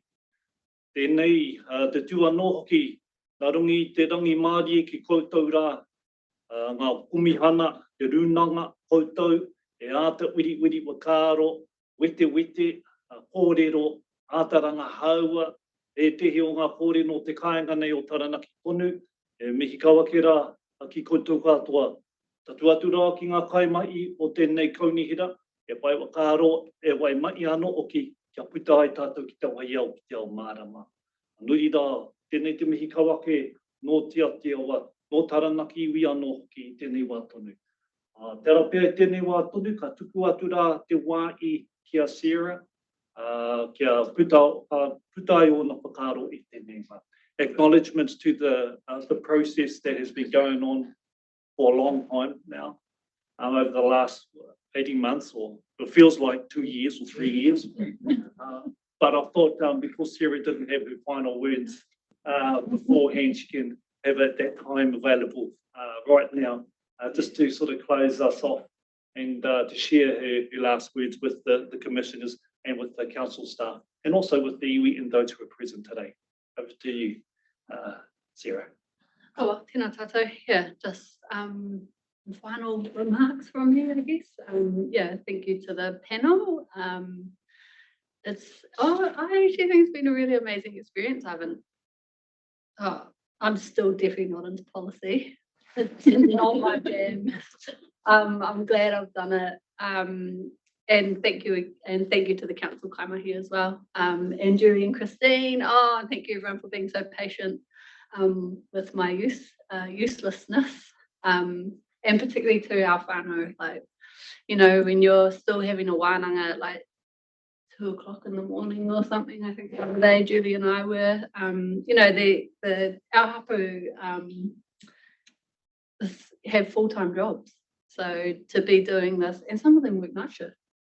To be doing this mahi with them, it's so rewarding. I'm so lucky and blessed to have been able to, to work with all of them and with Maria and Casey. And Oh, we've got a whole team behind us, so yeah, really fabulous and totally grateful to be able to participate. So just trying to find some new planners to join our team.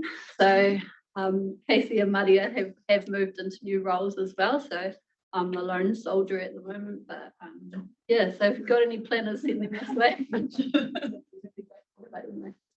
Tēnā koutou. Oi anō, anō pai tēnei o ngā wahanga mā tātou he whakakapia ki tēnei wahanga. A tatu atu rā ki o tātou nei whānau e mātaki taki mai nei, e whakalongo mai nei mai te huirangi. Also acknowledgements to those who have found space online and the opportunity to come online and even watch from the office, which is just down the road, just to see what's going on. Having these opportunities, one of the things I think for the iwi and the hapu is the openness. The process has given the opportunity to share in this space in this way. Muri rā mihi kawa ki rāno, ki tātou katoa, e huhui mai nei. Nā rungi te tika te pono, te maramatanga, he rongo he waka ia ki runga tūturu waka mau kia tīna. Tīna. Hui, yeah. Tai. He piki ngā pau, he piki ngā pau, e ki roto ho taranaki. Ki reira hau nei mātaki taki, ho tuku tuku noi mātai. Tuku noi mātai. Tu e te iwi mai atu e te iwi e.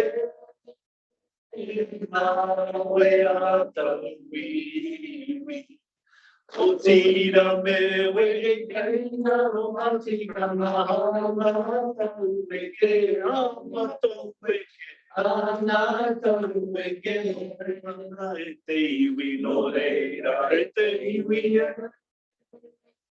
Tina kaha ki a mauto. Ke lira ke maru mone a ke tonu atu au te tau kiri e au te tau kiri au e tau kiri. Tu mai taranaki, tu mai taranaki e. Tike mai rā tātou. Roto I te kaua tapu apai na tōna na tōna tika ki a rami e. Tōna tika ki a rami e. Oi anō, o rangi turu a ko rangi tāma wa he tu e rangi taki mai o. Ko te pāo ta wakatina, ko te pāo ta waka, ko te pāo ta parapara, pāo o tēnei mātua iwi. Ko te apau o rangi nui, he tu nei. Pāua ki runga, pāua ki raro, pāua ki tā more nui no rangi, ki tā more nui no papa. E rongo he hāi o tēnā tāwhito pau kātu. E kore unu ia, e kore uia, e kore warada, e tū nei te pau.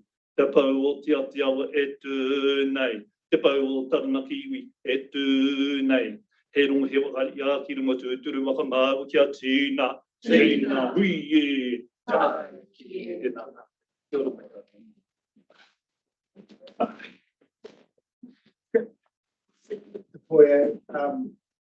Sarah, thank you very much. That was, I love the waiata and this is well known, and the hand movements and everything else just is an incredible thing to experience for me. I would like to hand over to Commissioner Terms, our kaumatua, Antoine. A young come on, I don't know how he relates to age to you, Poye, but that's certainly how I regard Antoine. This brings a special quality and great wisdom to our decision making. So I wonder, just on our behalf, Antoine, if you could reply.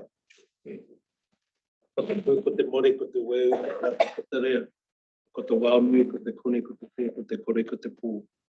Ko te pō nui, ko te pō roa, ko te pō tangotango, ko te pō uriuri, ko te whai au, ko te ao marama.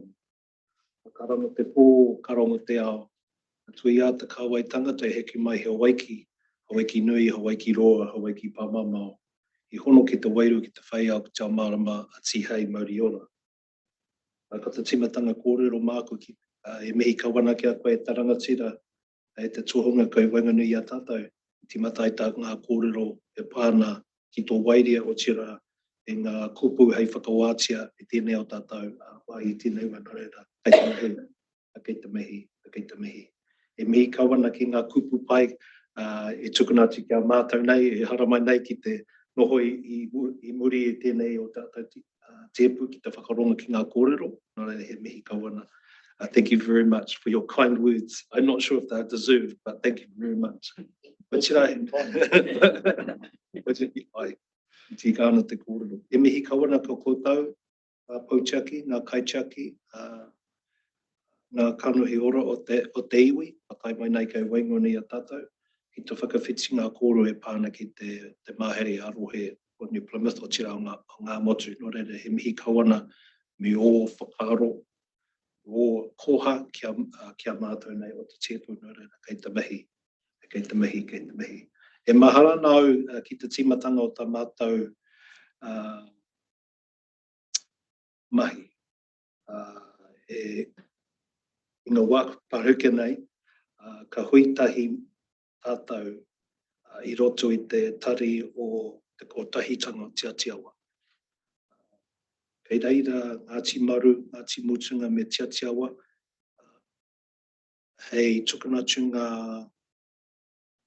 hiahia, ngā wawata, me ngā kōrero, me ngā hitori o te iwi e noho mai nei o toi tēnei o tātou arohe. Nōre kānui ngā mihi kia kōtau o ngā hepeha, whakatauki, o tira ngā kōrero a iwi, ka puta mai i tērā taima kei wingani a tātou i mua tā mātou wahanga. E mihi kawana kia te poehe me Anaru, tira kia Damon Hoki, me te pai o te hikoe i runga te whenua. I roto tā mātou van, hiko haere ki tēnā o ngā wāhi tapu, i he tino honore kia mātou ki te hiko atu ki ngā wāhi tino tapu o te iwi. E te whakarongo ki ngā Kaichaki i runga te whenua, e pai ana ngā kōrero, e tino honore kia mātou ki te whakarongo ki e rā o ngā wāhi tapu. O tira, mai te timatanga o tērā hikoi ki te mutunga, i te taho o te rerenga, te tūranga rerenga wanga. Ki tapu nei, reira, e mihi kawana kia kōtau, kia koe e te rangatira, tā mātou tōhunga o tērā taima, o karakia hei whakawātia tuarahi mo tātou. Tēnā koe Damon, reira he mihi kawana. Ko tira, he mihi kawana ki ngā wāhanga, e rua takau mā whāpea. Rua takau mā rima o ngā wāhanga. He mihi kawana, he mihi miharo tēnei kia koe Sarah, Maria, Marlene, kaore tai mai kei waingani a tātou. Ia wāhanga ka hara mai nei. Ki te kōrero ki ngā take, ki ngā awangawanga, o tira ki ngā wawata o te iwi, me ngā hapu. He mihi kawana tō koutou. Kia koutou taha nei mā, ngā Pouchaki o ngā hapu. Ka rongo mātou ki ngā kōrero, te pai o ngā kōrero, o tira e mahara nau ki te whakatauki a rātema, kaore te pomare kōrero me kōna reka, mare tuana ki te mihi ki te reka o tō kōrero. Tēnei wā. And just for those who joined us, just to say that I'd just like to spend the time to acknowledge the start of our journey at the offices of Tiatiawa, where the iwi generously came together and just shared the context and just assumed that we knew nothing, and most of us knew nothing, and took us on a journey so we could come to the hearings with a little bit of an understanding of some of the history and traditions of Ngā Motu, New Plymouth, and hopefully we'll be able to act in a respectful way and ask questions that were meaningful and honest, but not and not as we say it in Māori, e roto i te kuaretanga. naively.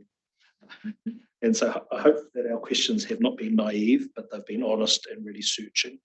And just wanted to also acknowledge Te Poihi, Anaru and Damon, who were there for our hikoi. We spent a couple of days really privileged going and visiting very special sites to understand the whakapapa, the genealogies that links all the iwi and hapu together. And even though we often talk about the wars, wars are a particular point in time, but they're also interspersed with long periods of peace and prosperity. So we got to hear the richness of that tapestry across New Plymouth. So I wanted particularly to acknowledge Poihi, Anaru and Damon for taking us to places where most people don't get allowed to go to or don't have the time to go to. We had a couple of days to actually go and see some of those sites. And also to acknowledge Sarah and Marlene and Maria particularly, and Casey, as the planners who've been coming every single hearing. So they're now going to be the experts. They are the experts in regards to the plan. So you've kind of set yourselves up for being here for at least another 10 years, grinding it out and getting ready the next generation. And so I think you're in a wonderful position, and certainly on my behalf and hopefully on behalf of the panel, we work across the country, and I always put New Plymouth up as a really special place to do planning. The way in which plans are developed and you have your hearing processes, I think it's really exemplary. So I know you won't, as the komara says, you can't talk about how sweet it is, but we're here to say that you've got something special going here and that it's always improving, and you can always do things better, but I think it's a real case for how planning can be done around the rest of the country. Because we often look to Auckland, we always go, oh, what's happening in Auckland? But we don't have to always look at Auckland. Oi no, paretoro ngā koro, te mea nui e tuana ki te whakahoki ngā mihi kia mātou, which rei tukuna te Māori kia koutou. While we've been here, we've been kind of like given permission to run the hearings as we like, which is it's a privilege, but we'd also like to pass that privilege back and say thank you very much for providing us the privilege and honour to run the hearings as we see fit with your help and assistance. But now our time is coming to a close of the hearings, and we're a little bit sad that we're passing that back, but that's a responsibility. We pass that back to you. Ia no, e mihi kawana kia koutou, tēnā koutou, tēnā koutou, tēnā tātou katoa. Were you going to say something, Mr. Chair, before we sing our song? Because we've been sing song. Well, yes. Just a couple of comments just from me. Just that 2 days we had Damon and Toya and Anaru, as Antoine said, it's an experience that a lot of people don't have, and this is my comment earlier on with Tane, that in terms of the education and the knowledge, the ability to understand places through the lens of mana whenua is incredibly interesting, and for me a great honour that those 2 days, particularly Te Poihi. I think when we stood at Taranaki Airport and you just described from the west to the east and how to the east of that foray, just all the reasons why the beautiful exhibits and design was done, and I know Fern and others were involved in that rangi in terms of the design, but that was incredibly.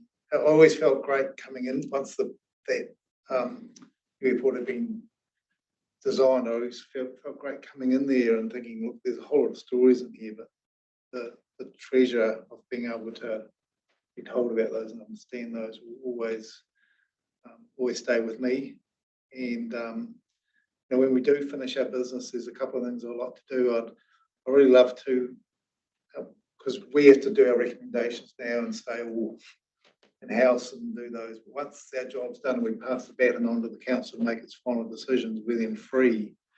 And we're free to be more ourselves and not be able to be worried about being seen talking to someone involved in the hearings on the back of the bike sheds and being found out, which we which we are very careful not to do. You know, I'd really love to come back. And Julie and I have talked about this, perhaps have some sort of event at one of the Marae just to conclude our process, and that would be something that would be very cool. The other thing is Tānei will take up the opportunity, because I've got this other passion burning in Hawke's Bay with education around all these issues with the people there, and really listen with great interest to the work you're doing around the Maunga, and you know, Sean, really not up online, but everyone's involved in the Maunga project, and how that's just changing the whole way people in New Plymouth think about the environment here. Just, I think it's a great journey you're on. So that's me. Yeah. Tu tira mai lai we au we ka tau we. Tu tira mai lai we au ka tau we. Mai a te maramatanga me te ai mai kia tāpata kia kotahira.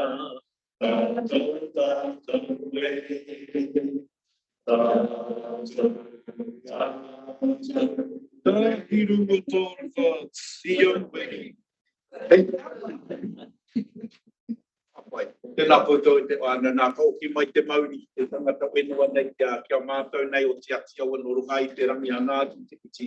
No reira I runga I te rā ka kare kia wakakapi, me te mei aro a kia koutou a e te whanau. No reira, e ata ki runga, e ata ki raro, e ata ai, e ata tū kātaka tū. Tū te wini, tū te wana. Au tū kia rangi nui ki runga. Au rongo ki papatua nuku e takoto nei. Au ora ki te kaupapa, ki a tātou nei te tangata, ki te wai ao, ki te ao mārama, tūturu o iti whakamaua ki a tīna, au mi e, ui e, ai ki e, tēnā tātou. Yō mai. For one, it's been a big morning, but again, like all these hearings, in a bizarre way or a sick way, they've been all enjoyable. Topics quickly covering are so diverse, and yes, when I say a sick way, it's just planning's always seen as something that's really boring and people don't want to be involved with it. We're dealing with real issues, and we're trying to pave the way for better society. So we'll adjourn until probably about 1:15, just to have a break, something to eat, and we'll come back and hear back from you, Hamish and the team, on the seaport, and then we'll move into the wider reply for 23B. Thank you.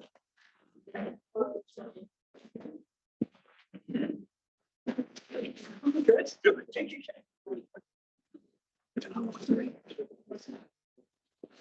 Yes.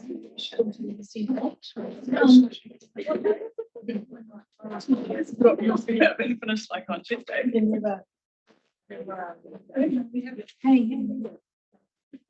We'll be here at the end. Hopefully not.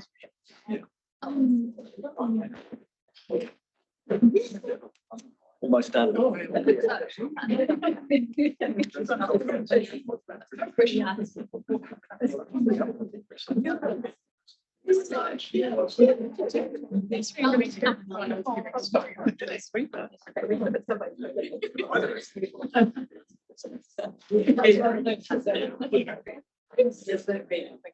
world remember which the road was slow. You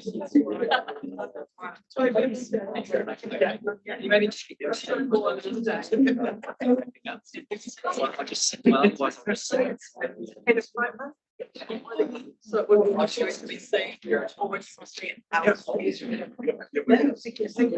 Yeah. It's much like a big stuff. So Introduce myself, Company's maker a hoe. I'm from the farm. So I'm here at the moment. I'm sitting with the girls doing training. I'll get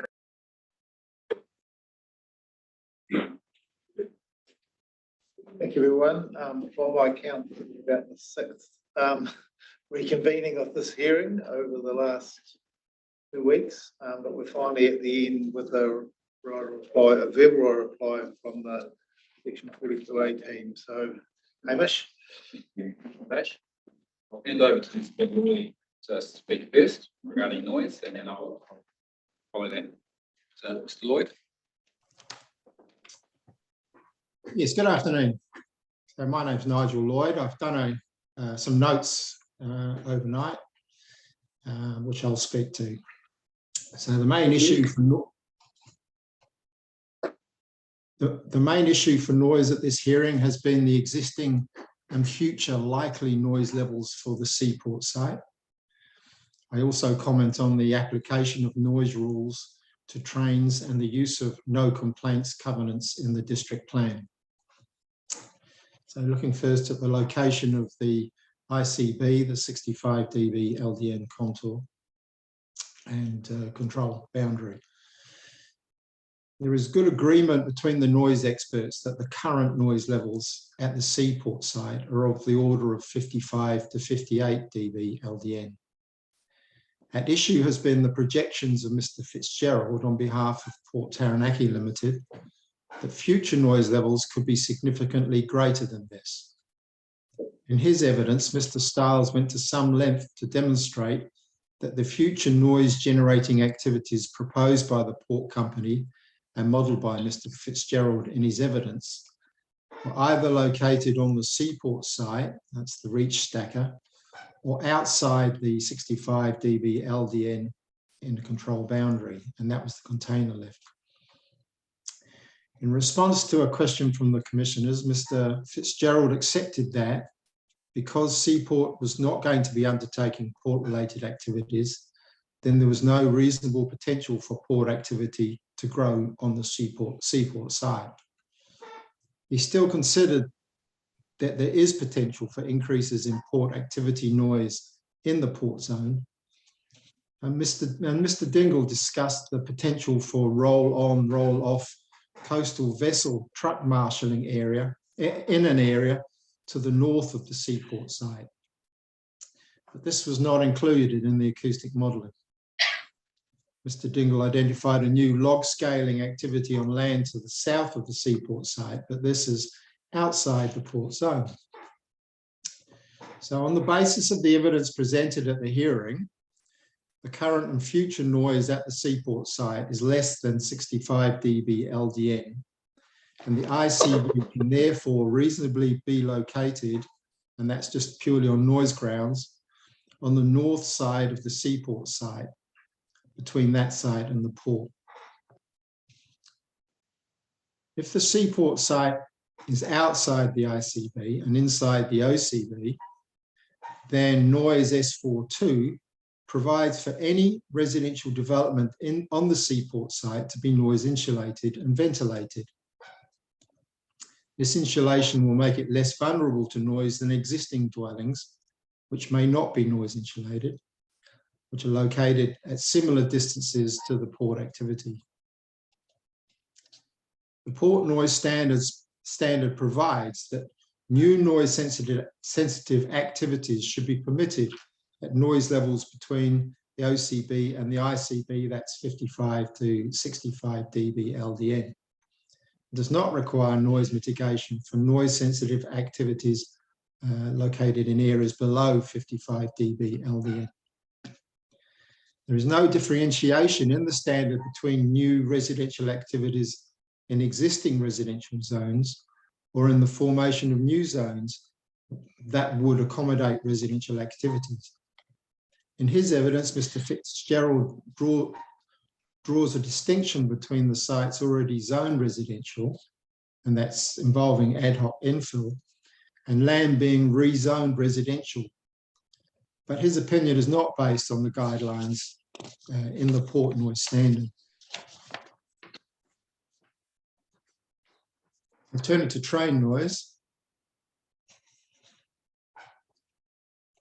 In my right of reply to hearing 4, road and rail noise, I stated that there was no evidence provided that either current or future rail noise levels would cause a significant impact on the noise-sensitive activities near to the railway line.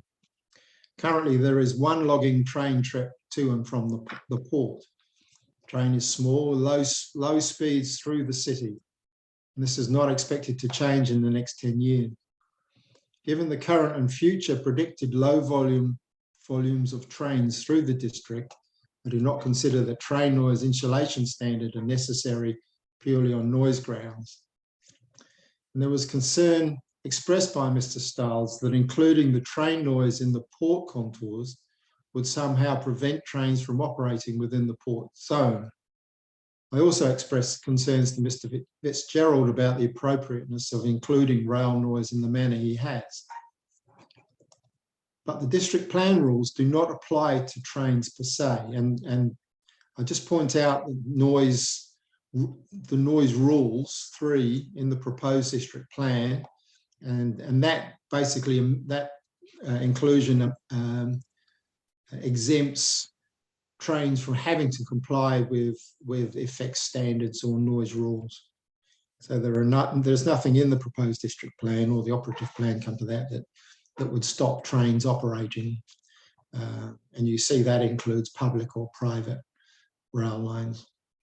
So trains cannot be restrained by port noise controls in noise S16. No complaints covenants. And we've heard differing opinions on no complaint covenants. And I've explained why I consider no complaint covenants should not be included in the district plan. This does not stop parties from having private arrangements concerning these covenants, but I consider that attempting to prevent residents from complaining to council about noise issues, be they justified or not, is poor practice. Thank you. Happy to answer questions. Thank you, Nigel.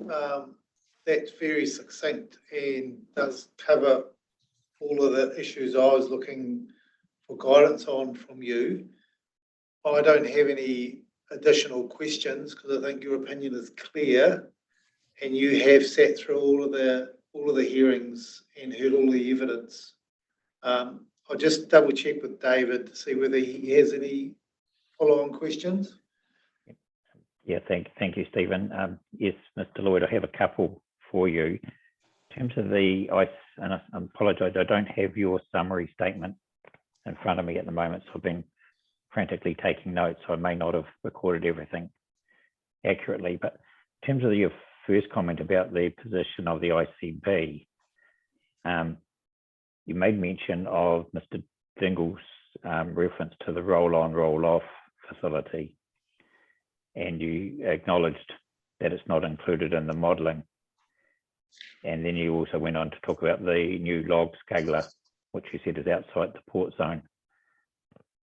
And then you used what I think is some very careful language, where you said, based on the evidence in front of you, you have a position on where the ICB should be located, and that's on the northern side of the seaport site. My question to you, Mr. Lloyd, is if the roll-on, roll-off facility was seen as being a reasonable component of the future environment in the 10-year period, and I think Mr. Dingle indicated in his view it was, could it be that the modelling of that might change the noise profile and therefore change your view on the position of the ICB? Well, yes, it would change the profile, and depending on what the outcome was, it could change my opinion. Yes, thank you. But at this point, you're not in a position to second guess what that profile might be. Correct. Yes. Do you have any intuitive understanding of the likely noise levels associated with such a facility? So, and I asked that question, Mr. Lloyd, because you're an experienced noise operator, a noise acoustician, an expert. Have you had any experience of measuring noise or associated with that type of facility? Yes, I have. Not necessarily a roll-on, roll-off facility, but certainly truck noise features strongly in a lot of readings and a lot of cases that projects that I've been involved with. That I guess it comes down to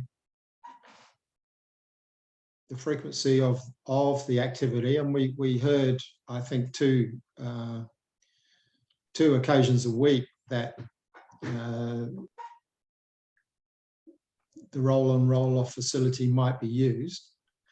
And the other major issue probably is whether it occurs at night or not, because obviously that's got the measurements are as LDN, so that's day-night with a penalty applied to nighttime levels. Yes. Of 5 dB, is it? 10. 10. Yeah. Okay. So one truck's as if there were 10 trucks. Gosh. Okay. So it's quite a large penalty. Yeah, it's a hefty whack.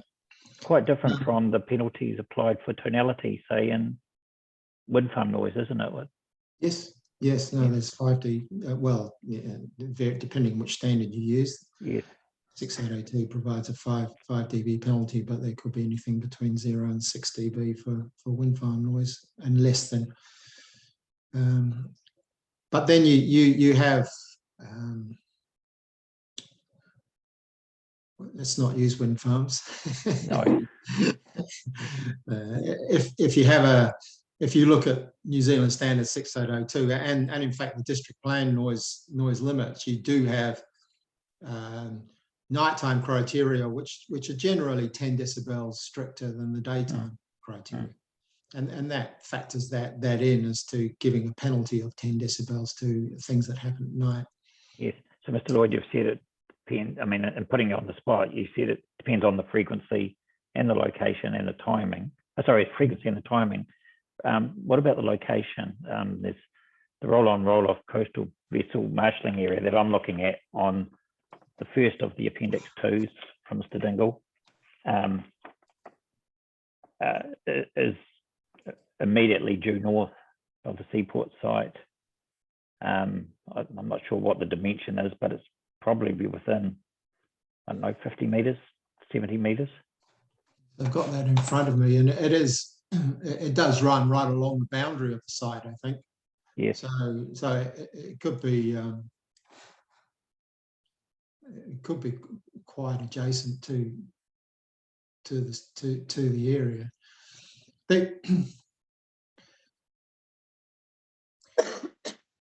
So what's if the ICB ran along that boundary, and there would be a requirement to not exceed 65 dBA LDN at that location.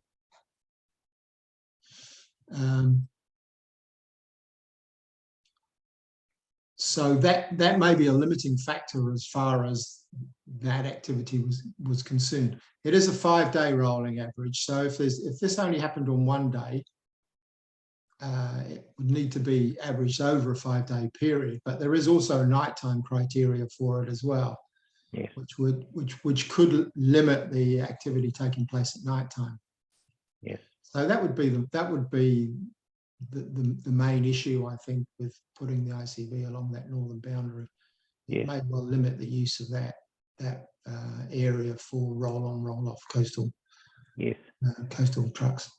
Yes, in a perfect world, Mr. Lloyd, in trying to stargaze at what's reasonably likely to occur in the planning period, which could be 10 to 20 years, given that plans are reviewed after 10 years, and generally it's at least a 5-year period, if not longer, that the operative plan becomes replaced. So hence my 10 to 20-year period.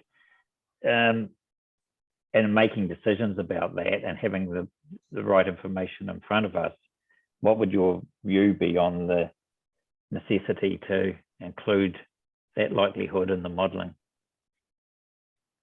in order to determine the position of the ICB? that's again, the likelihood of that roll-on, roll-off area being there, I suppose, is another issue, and you know, there's a number of issues around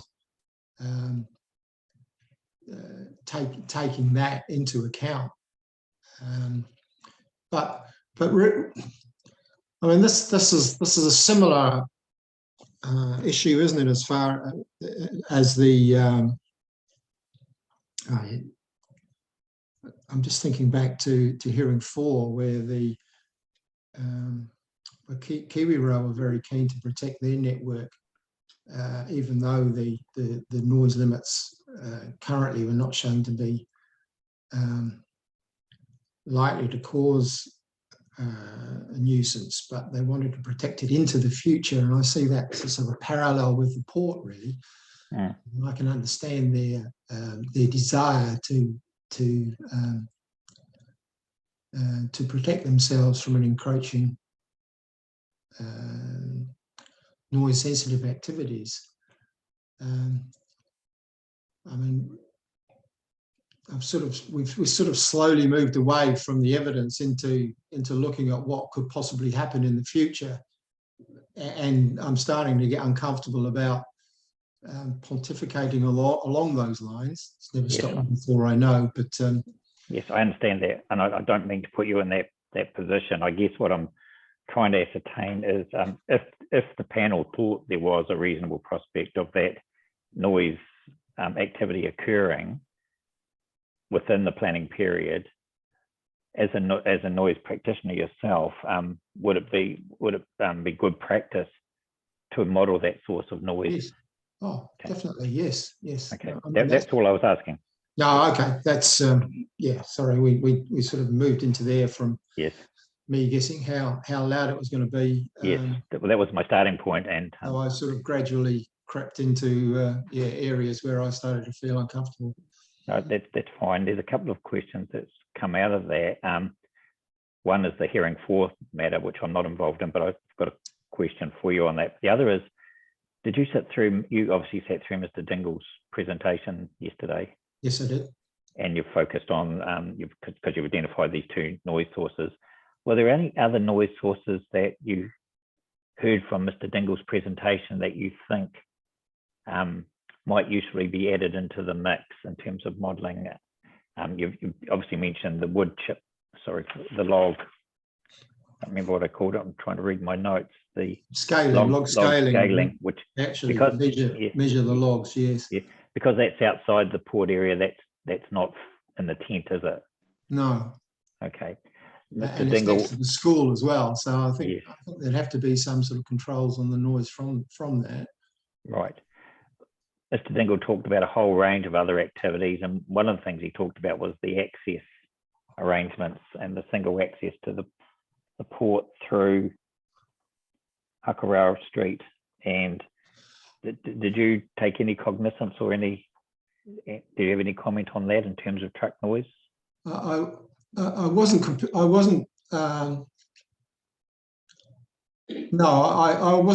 about that. I thought that as far as the layout of the 3 precinct areas, with the residential activity taking place more towards the eastern end of the site, that wasn't of concern really. The truck noise would have been going in at the opposite end of the site, so I was fairly relaxed about that.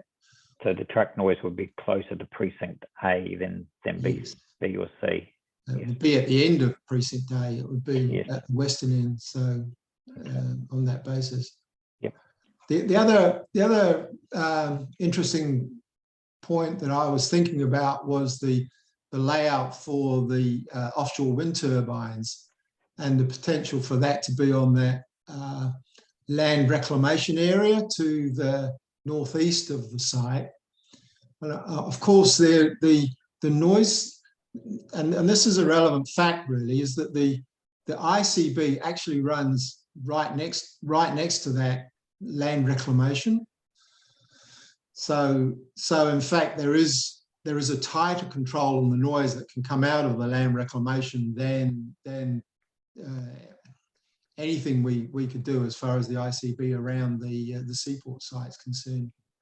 Okay.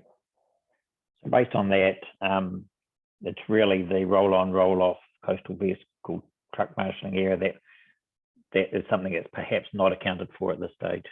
Yes, if my concern would be with something taking place closer to the seaport site than the existing activities in the port itself. So any changes in the port activity area, I don't think they're going to make that. They've got their own de facto controls with the ICB running sort of closer to it. So it really does become activity that takes place directly to the north of the seaport site that could cause issues as far as moving the ICB. Yes, and the roll-on coastal truck marshalling area would fit into that category along Refinery Road. It would. Yes. Okay. Can I just move to the Kiwi Rail, sorry, the rail and road corridor setbacks, and I must admit I'm not sure where that's landed at all. But my very broad understanding is that there was suggested setbacks from those arterial routes. Can you tell me where the officers have landed in their right of reply on that in terms of the setbacks that would apply as they relate to this site? So as far as train noise is concerned,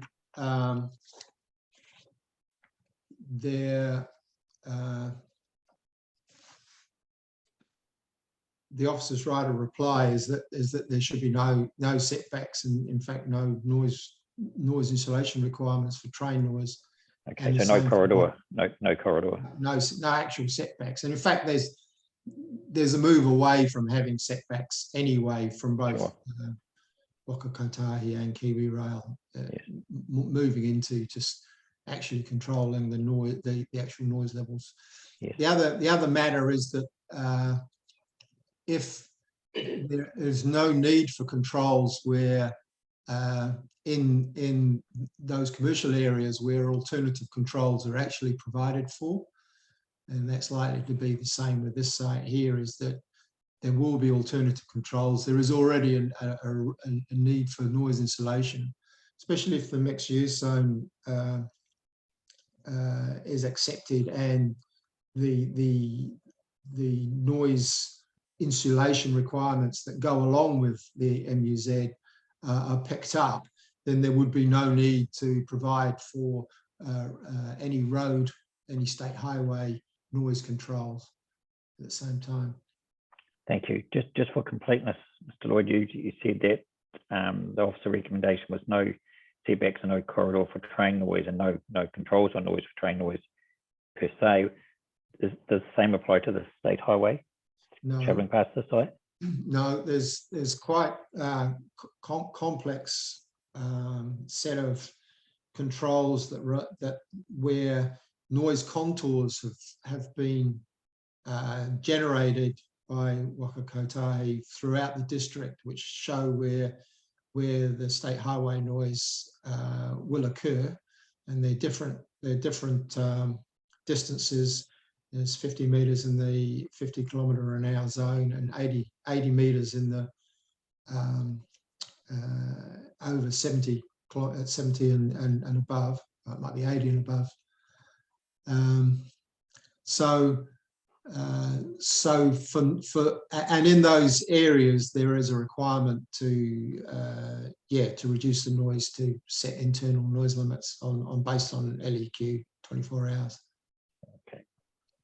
But again, if the MUZ it doesn't apply in the central city or in zones. A lot of the zones in the city, in the commercial zones, actually have their own noise insulation requirements to protect against higher levels of noise that are provided for in those zones. And where that is provided, then there is no need to protect against state highway noise. Okay. Well, that's the recommendation. Yes, no, I was just going to reiterate that is the recommendation. So, yes. So what does that mean for this site?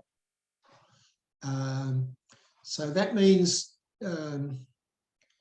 it depends to a degree what the decision is as to whether it should be rezoned MUZ or whether whatever happens, any residential activity inside this area will be noise insulated. And it will be adequate if it's zoned mixed use zone. Yes. If it's zoned, if it remains port zone, but between the ICB and OCB, then the noise insulation would possibly need to be checked against whether it's adequate to protect the state highway noise. Yes. Does that mean, that doesn't mean concrete windows, presumably? No. So no, it's the MUZ controls a 35 decibels reduction for bedrooms and 30 decibels for other habitable rooms. So that's a high level of noise insulation. In fact, 35, you need to be very careful how you design your building, that your windows are not too large, because it becomes difficult to achieve. But they would be more than adequate to protect against the road noise. Yes. If it was port zone, then the noise level would be you would say it would be you'd have to design against 65 LDN to reduce it to 40 LDN inside. Yes. So that's a 25 decibel reduction for both habitable rooms and for bedrooms. Yes. So it's whether that 25 decibel reduction will be adequate to protect against the road noise, and it's likely to be appropriate, given that the speed limit on that road is 50 kilometres an hour as it passes the seaport site, and there's a railway line between it and the site as well, so it's set back to a degree. Just again for completeness and to help me with the math, what would be the magnitude of the reduction if it was MUZ? So it's 35 decibels for bedrooms. Yes. So what's the math though? What that's to be achieved? So what was So that's just a noise insulation. If you measure it 2 meters from the outside of the window and you measure it inside the bedroom, then the difference is 35. It's got to be 35 decibels. Yeah. So based on the current agreed noise environment of 55 to 58, that's about 20 to 22 reduction. Is that right? No, it's a 35 decibel reduction. Because the road noise prevails. Because it's actually an insulation standard. It doesn't take into account the road noise and the port noise. It says that the building has to reduce the noise by 35 decibels. Yes. So if the noise level, if you wanted a 40 decibel noise level inside, you'd be allowed to have 75 decibels outside. Gotcha. As in 40 plus 35 equals 75. Yeah. So the current noise levels of 55 to 58 across that site are irrelevant. Is that what you're saying? Irrelevant if it's MUZ, yes. Yes, understood.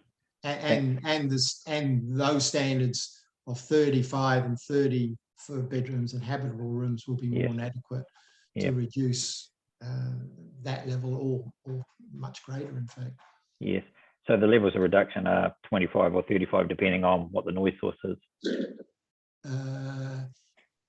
When it goes to port, if it was port zone, it would be 25. Then you're looking to reduce the noise level to 40 decibels inside the room. So then that dictates how much noise insulation you require. It's a completely different way of doing it if it's port zone than if it's MUZ.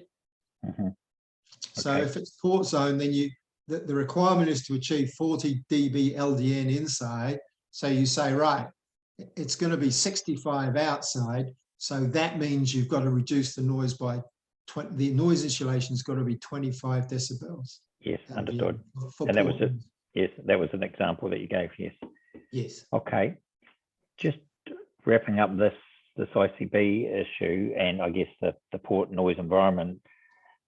standing back and looking at this proposal from a noise perspective, do you, and in the round, do you have it, notwithstanding what you've just said, do you have any concern about the appropriateness of the activity being sandwiched between the port, the railway and the highway in terms of amenity, and particularly noise amenity, both from an, I guess, both from an indoor and an outdoor perspective, notwithstanding the levels of insulation that the plan would require? Well, yeah, I guess there is obviously concern about where it is and the fact that it has to be, if it was MUZ, for example, then I wouldn't have any concern about indoor noise amenity. I think that would be appropriately dealt with by the MUZ controls. As far as the outdoor amenities concerned, now I was there in springtime, and I drove along next to the reserve down to the yacht club there, and there were lots of people out enjoying the sunshine and walking their dogs in that area, and whether that was whether I was there at a time when the port was quiet, which might have been, but it certainly struck me. Oh, I've actually done a fair bit of sailing from that yacht club as well, so I'm sort of more than aware of what goes on. And you know, it's quite a pleasant amenity level provided by that in that area, in that reserve area. So I think that sort of assists, if you like, to offset the fact that you could go outside and move away from the port proper or the railway line to get to areas relatively close to where those buildings would be to enjoy a moderate amenity. Thank you. The next, I think, the final area of questions relates to the proposition that Mr. Slifield put to the panel yesterday about applying the standard to determine the ICB, and the suggestion that the standard requires us to land the zoning first before we land the position of the ICB. So it's the sequence in which we approach this task. Do we deal with the zoning first, or do we try and establish where the ICB is and then determine the zoning from that? You followed that yesterday. Yeah, I did. Yeah. Do you have a view? Do you have a view on that in terms of what the standard might tell us? So I know it's a noise standard, but I think that's more of a planning question. Yes. Okay. And you've got a planner coming right next that you could ask. Yeah, no, I appreciate that, Mr. Lloyd, but the standard does, I mean, Mr. Slifield quoted directly from the standard. He did. And he said, I don't have the wording in front of me, but it talked about, it didn't use the word zoning, but it talked about port. Use the word port in the standard, and whichever is the greater. So if it's zone port, or where the noise standard exceeds 65, whichever is the greater. So he gave the example from the standard with that orange area, which was, I think, outside the 65, but inside, but zone port. And it just seems that there's a lot riding on this matter, and I understand why you want to pass the matter on to Mr. Wesney, but I think we do deserve some response from you in terms of what the standard is telling us. Yes.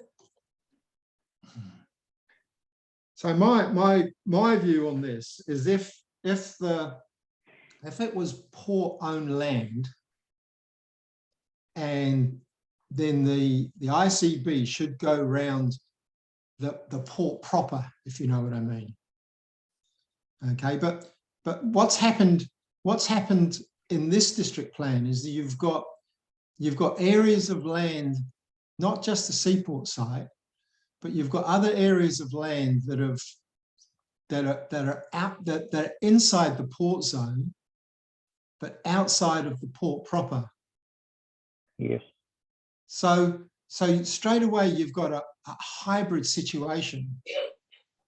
Okay, so it's not strictly, and that's where I had Mr. Wesney explaining to me this little bit about the inner control boundary should follow the greater of the port boundary or property boundary near the 65 LDN contour, which is in that figure 1. Yes. But because I was thinking, well, if it's the property boundary, then that's fine. But he was at pains to explain to me that it's got to follow the greater of the port boundary or the property boundary. So and I take that, and where I get confused is whether it's the port or the port zone that the district plan is that 6809 is telling you to follow. And I've got no problem that if it's where the port activities are taking place, if it's the actual port, then sure, the 65 LDN contour should go round the outside of that boundary. But what we've got here is we've got the 65 contour not going round the port zone boundaries in areas further to the west. So it's a hybrid situation already, and therefore a decision has got to be made based on the guidance, I think, of the standard rather than the actual letter of the law, if you get my drift. Yes, I do, and I think I will let you off the hook there, Mr. Lloyd, and pass the question on to Mr. Wesney, because I've just found Mr. Slifield's paragraph 15, and it does say it shall encompass the area of land or water shown in any local authority plan as an area for port purposes. So that must refer to zoning. And so we'll come back to Mr. Wesney on that. You can stand down on that matter. Well, I've explained that I'm confused about it. So yes. You know, I think Mr. Wesney is the man to talk to. Yes, yes. And just finally, I did have one final question. It was just your comments on no complaint covenants. I take it from your comment that you're not a big fan of them. No. Okay. And I'll put it to you, and because I've put it to all other noise experts. They don't mitigate noise, do they? No, not at all. They make it. I reckon they make it worse. If you're in a house and you're being annoyed by something and you're told you're not allowed to complain about it, what's that going to do? It's not going to help at all, is it? We asked the questions, Mr. Lloyd. It's rhetorical. Thank you for your time. It's a pleasure. Nigel, I have one follow-up question about the roll-on rail-off marshalling yard. Yes. I think in your evidence in front of us, I think it's the third last paragraph, the working assumption is that these new residences, if they occur on the seaport site, would have noise insulation and mechanical ventilation. That's what's being proposed, isn't it? Yes. Not only proposed, but required. Yes. So if there is marshalling, say 1 night a week, wouldn't those sleeping inside be protected, the amenity be protected by that requirement? Well, they certainly would be given insulation against that activity. It's what we don't know, because it hasn't been modelled, is whether that's adequate or not. Right. But on the basis of the evidence that's been provided to the hearing, what you've got in front of you, as far as the noise levels are concerned, then they would be adequately protected. Yes. And if the port had wanted us to consider that as a real opportunity, the modelling should have included that. It should. Okay, thank you. I think we can just move on to Mr. Weasley now. Thank you for your assistance again, Nigel. Thank you very much. Pleasure. Well, and this February applies the same as previous ones. I've focused on the questions the panel have asked during the hearing that you'd like us to respond to during the people right to reply. So given an initial evaluation of the evidence presented, and I just note that there's been quite a significant amount of evidence presented. So I'm still processing that in my mind as to the issue. So it's very much a preliminary response. In terms of, I'll start with what order to consider things in. So there is a relationship between the zoning of the Seaport Land Company site and the location of the port noise and the control boundary.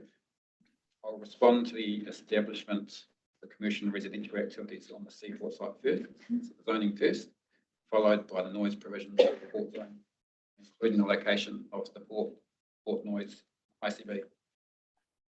I also note that there were legal submissions on the scope of the SLC submission. For the purpose of this reply, I assume the plan provisions proposed and evidence by Masupa for SLC are within scope of the SLC submission. So starting with the establishment of commercial and residential activities, I'll firstly start with an overall conclusion, so I'll cut to the chase. Based on evidence heard, I consider the SLC site could be rezoned from port to another zone.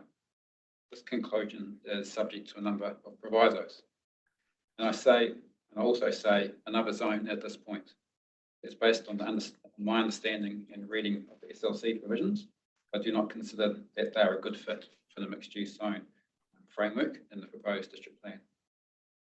I'll also outline the key provisos in this verbal reply, and I'll consider the appropriate zone and how the provisos could be addressed in the written right to reply. In terms of the first question, the first matter, I've referred to as the basis for port zoning and the citywide planning. The hearing panel on the first day asked about the approach and basis for zoning the SLC site port zone in the notified proposed district plan, given the change of ownership of the site in 2018. In addition, Mr. Nolan for SLC contended that there was a lack of planning or vision in zoning the SLC site as port zone proposed district plan.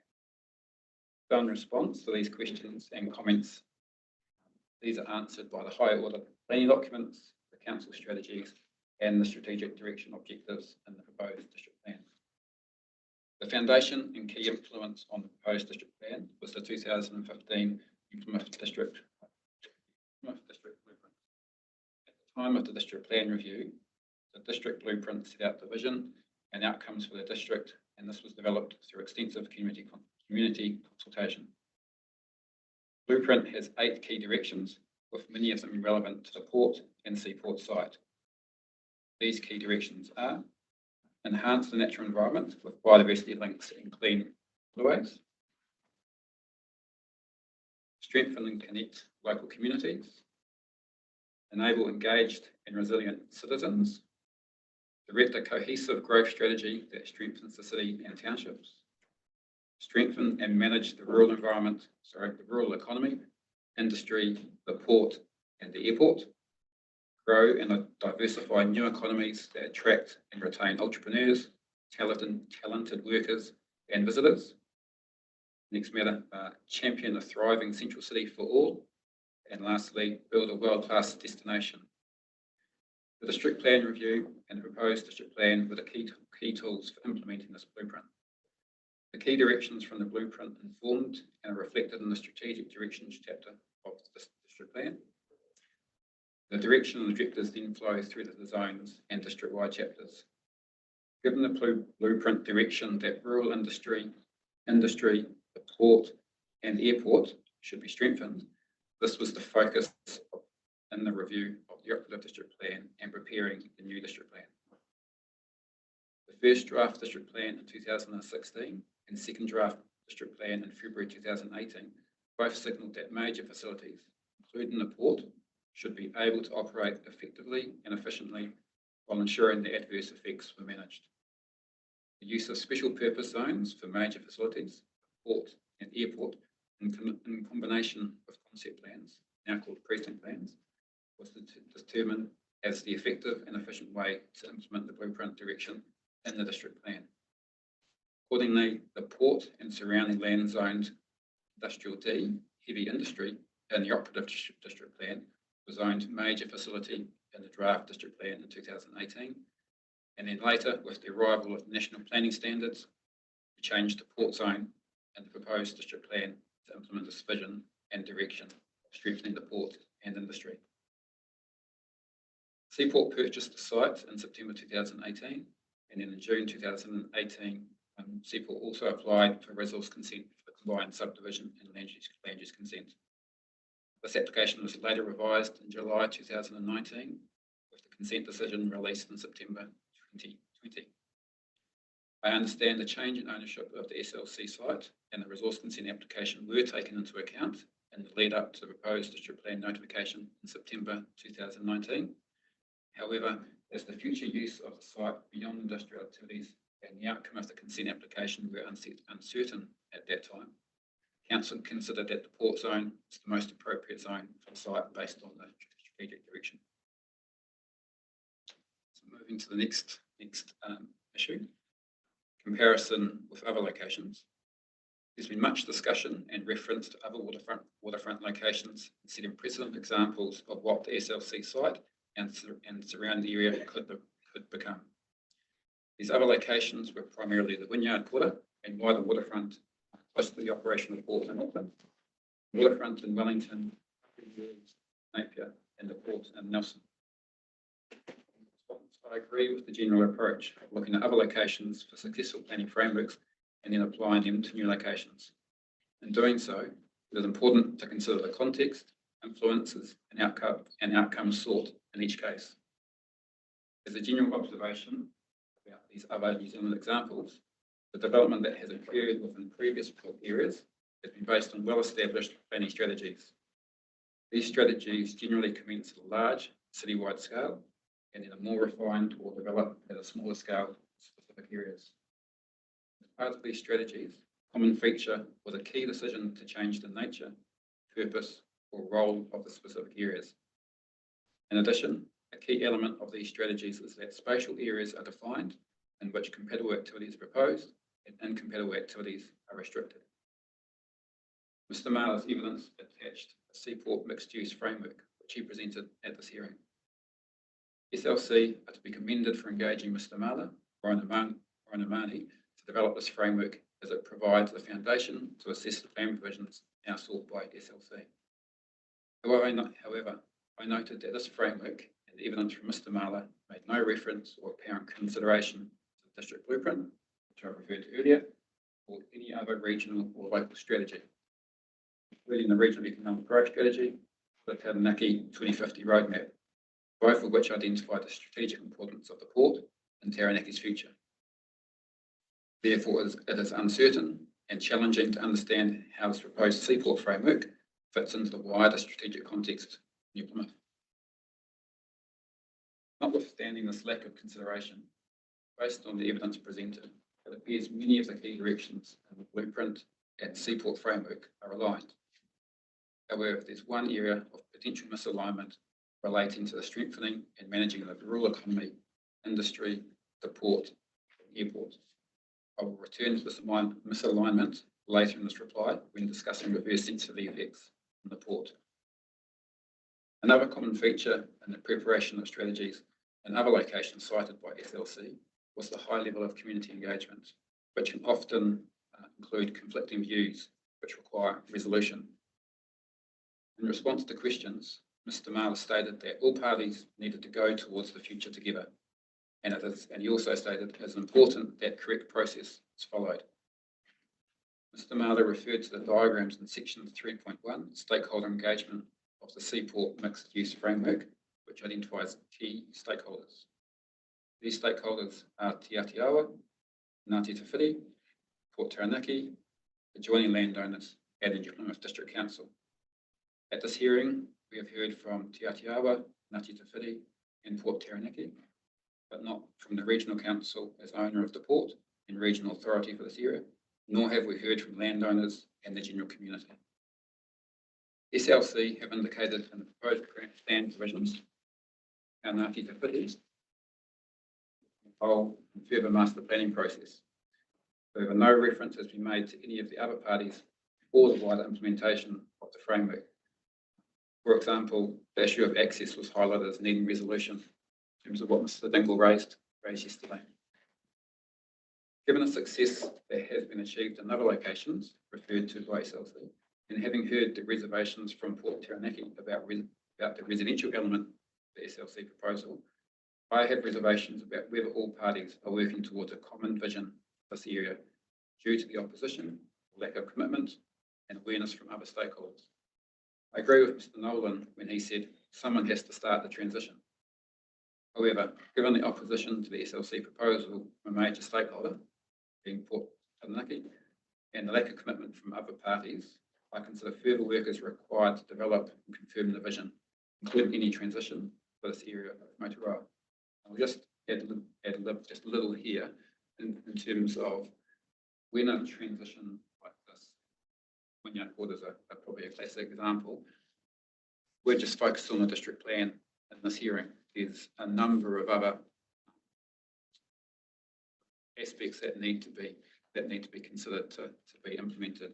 I'm sure SLC are fully aware of these, but it involves the port, given they're a neighbour on a number of areas and a key operator in this area, but also a number of the items shown or activities shown in the framework, such as redeveloping the recreational areas around there, creating connections that will involve investment by this council, as well as other neighbours in terms of how the mechanics of this work. I'm just highlighting there that for the hearing panel, your jurisdiction is purely on the district plan, but there's a number of other parts of the arts and machine that need to work to make this successful. So moving to the next matter, which is around the strategic direction objectives and land use activities. During the hearing, there became a focus on whether the SLC proposal and associated plan provisions were the most appropriate way to achieve the objectives in the strategic direction chapter. In particular, the strategic direction objectives relating to the centre's approach and hierarchy and enabling the port to operate efficiently and effectively. Additional economic evidence was sought by the hearing panel to better understand the benefits and costs of the SLC proposal, particularly the retail distribution effects. In response, Mr. Heath has provided a memorandum in response to the questions from the hearing panel. Mr. Heath concludes the SLC proposal is a great opportunity for New Plymouth, which should be encouraged and facilitated, provided a few tenancy thresholds are put in place to manage potential adverse effects on the city centre. Mr. Marler also clarified his view at the hearing on the appropriate and inappropriate activities on the SLC site. Mr. Marler stated that activities should be limited to marine-related activities. He stated that there would be demand for support activities such as food outlets and laundromats, and some activities may need limits on their size, as applies in the Wynyard Quarter. He stated he did not consider office activities were critical to the success of the Seaport proposal. Based on the evidence from Mr. Heath and the comments from Mr. Marler, the proposal would be consistent with the strategic objectives in relation to the centre's approach and hierarchy. Careful drafting of the plan provisions for the SLC proposal would be required to apply the parameters and evidence from Mr. Heath and Mr. Marler. In addition, as I discussed below in relation to the plan provisions, if the SLC site is to be rezoned, the appropriate zone within the PDP framework needs careful consideration to ensure alignment with the strategic direction objectives. And then turning to the second of the key matters in the strategic direction, enabling the port to operate efficiently and effectively. I'll consider this matter next. Also consider the other strategic direction objectives related to tangata whenua later in this reply. The reverse sensitivity, which has been a focus of the evidence during this hearing.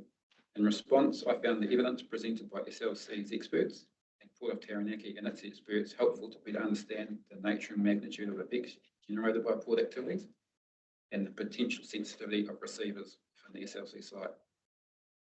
I observed some of the evidence more related to incompatibility between activities, which can be an issue in itself, which may or may not lead to reverse sensitivity effects.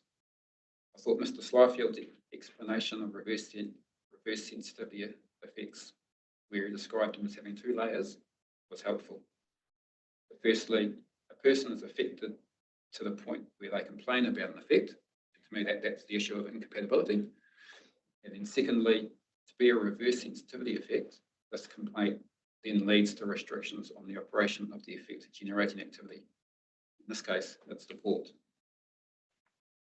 Based on the evidence presented, I'm still of the view that there is potential for reverse sensitivity effects to arise for Port Taranaki from new residents and occupants in the mixed-use development on the SLC side. This potential is based on the increased density of development and therefore people living, working or visiting the SLC site. However, I wish to consider this matter further, considering the nature and thresholds for land use activities in each sub-precinct based on economic evidence and what, if any, influence this may have on the nature and scale of activities in each sub-precinct. In addition, this further consideration includes the certainty provided by the plan provisions in addressing this issue. I'll respond to this matter further in the written reply. And just to add a little here again, there were questions you asked me to respond to this in terms of, I've said there's still potential for reverse sensitivity effect. And I think Simpson, you asked 0 to 10 on scale, and she stated she was about a 2. I'm probably in the same ballpark, relying on her evidence for air quality, but also what Ms. Shepherd's conclusion is around risks from hazardous facilities, that where, in her view, there's still potential there that could constrain. So this is part of the overall evaluation of the benefits and costs, that do you need absolute avoidance of reverse sensitivity effects for the site to be rezoned? To me, it's a part of this weighing up exercise of the benefits and costs, and that's why I'm saying I'm about a 2 in terms of I think there's still potential for those effects to arise, but that needs to be weighed up against the benefits. You'll do that in the 32AA framework? Yeah. Thanks, Hamish. Yeah. Moving to the next issue of risks from hazardous substances. Mr. Van der Munkhoff reiterated key points from his written evidence statement. In response to questions from the hearing panel, he referred to the certification and the other regulations for capping and plugging the TPC5 well. Ms. Hooper stated that the capping and plugging of well sites was well understood in Taranaki. Ms. Hooper also confirmed that the SLC site was taking, that SLC as a company was taking on responsibility for capping and plugging as well. Mr. Dingle also spoke to the future port activities, which included potential for activities which use, manufacture or store hazardous substances. The hearing panel also queried the potential for large-scale hydrogen storage and distribution from the port and the risks associated with this type of facility. In particular, the hearing panel sought comparison between the existing LPG storage and the distribution and potential future hydrogen storage and distribution. In response to this evidence and questions, overall, I'm now satisfied that the risks from the TPC5 well can be effectively managed. These risks are effectively managed by meeting the obligations in the Crown Minerals Act, which were amended in December 2021 in relation to plugging and abandoning wells. Ms. Hooper suggested wording in the plan provisions for certifying the plugging and abandonment of the well. I will consider this wording. I will consider whether this wording is appropriate in the written right to reply. Notwithstanding this overall conclusion on TPC5, Ms Shepherd continues to have reservations about non-sensitive activities within sub-precinct C due to the risks from the leaking TPC well. I rely on this evidence from Ms Shepherd that these non-sensitive activities should be managed given the specifically identified risk. Ms Shepherd has also responded to the questions from the hearing panel about hydrogen facilities and LPG storage. Based on this response, overall, I now consider the risk from hazardous substances and significant hazardous facilities can be effectively managed. Existing significant hazardous facilities, principally the liquid gas LPG storage, would not be constrained by the mixed-use development in the SLC site. In addition, sensitive activities would not be located where they are exposed to unacceptable levels of risk from significant hazardous facilities, including well sites, provided the mitigation measures and the plan provisions are implemented. The next issue relates to the cultural significance of the SLC site. Ms Healy reiterated her written evidence that she was excited by the SLC proposal and that saw the co-design process in implementing the proposal. Ms Mako gave evidence relating to the sites and areas of significant provisions, co-design process and provisions, and concern about economic effects. And then lastly, Ms Hooper stated that the SLC plan provisions attached to her reply evidence had been updated to incorporate a co-design process and certification by Ngāti Te Whiti. In response, I acknowledge the cultural significance of the SLC site and promote proposed measures to recognise and provide for the relationship of Ngāti Te Whiti with this area. I share Ms Mako's, sorry, that shouldn't be questions, it should be concerns, so I correct that. I share Ms Mako's concerns and reservations about the proposed plan provisions for the co-design process and certification by Ngāti Te Whiti. So that's rule 2. I consider there is uncertainty about what the co-design master plan is and how plan users would determine compliance with this plan, which is still to be developed. Also, the provision appears to delegate certification for compliance with a permitted activity standard to a third party. The appropriateness of these provisions needs to be considered further. So overall, for the zoning and land use activities, there are effectively 2 primary options in terms of the zoning and land use activities on the SLC site. Option 1, retain the port zone within sub-precinct A as in the notified plan, or option 2, mixed use zone with precinct provisions as in evidence from Ms Hooper. In response, overall, having considered the evidence presented, I'm now of the view that the port zone within the sub-precinct A is not the most appropriate zone for the SLC site. I consider another zoning and/or precinct would be more appropriate to realise the potential benefits of the SLC proposal. These benefits are associated with the provision of additional housing and business land for retail and commercial service activities, and cultural regarding the relationship of Ngāti Te Whiti with this area. I consider the costs identified in the Section 42 report addenda for retaining the port zoning can be addressed through plan provisions. However, based on the plan provisions submitted in evidence, I'm not convinced the mixed use zone is the most appropriate zone for the SLC site. The objective and policy framework submitted in evidence appears at odds with the construct of the proposed future plan zone and precinct framework. In addition, I have not thoroughly examined the wording, maps, figures, or appropriateness of the suite of proposed plan provisions, proposed SLC plan provisions, as I have focused on the more fundamental issue of zoning. I note most of the focus during the hearing has been on the proposed SLC plan provisions relating to land use activities and ensuring certainty of the outcomes.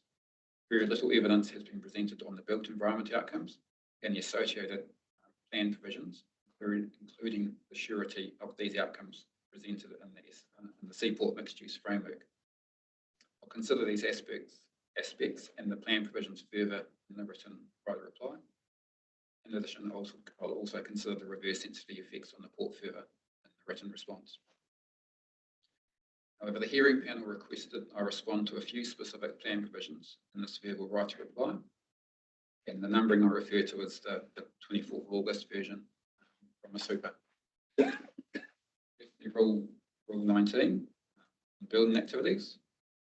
As I stated earlier, I have reservations about clause 1 in terms of a permitted activity standard referring to a yet to be developed plan. There is no certainty about what or how this master plan is to be developed, and compliance cannot be assessed. Clause 2 also defers compliance to a third party, which is not appropriate for permitted activity standard. Clauses 3 and 4 are the same approach used in other proposed district plan chapters, including the default activity status of restricted discretionary. The next provision is S4, maximum gross floor area for retail. I share Ms. Carter's concerns about the certainty of the uncertainty of the terminology marine related activities. I'll consider this matter further in the written reply, including asking Mr. Heath to review the wording of all the rules and standards. In addition, I observed no consequential amendments were made to the policy framework. I'll also consider this matter further. So, for example, if there's a proposal to exceed the thresholds in that rule, what's the policy framework to assess those applications? And just another observation with standard 8 on the design guides, yet to be prepared.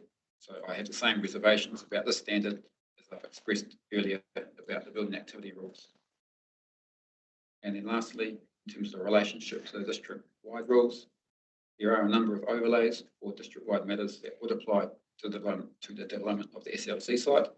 I have done an initial review of potentially applicable rules. So for SASM, I accept Ms. Marco's evidence that the SASM rules would be appropriate.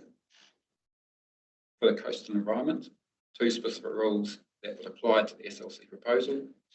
Rule CER12, which lists multi-unit development as a discretionary activity, and Rule CER14, which lists industrial activities as a discretionary activity.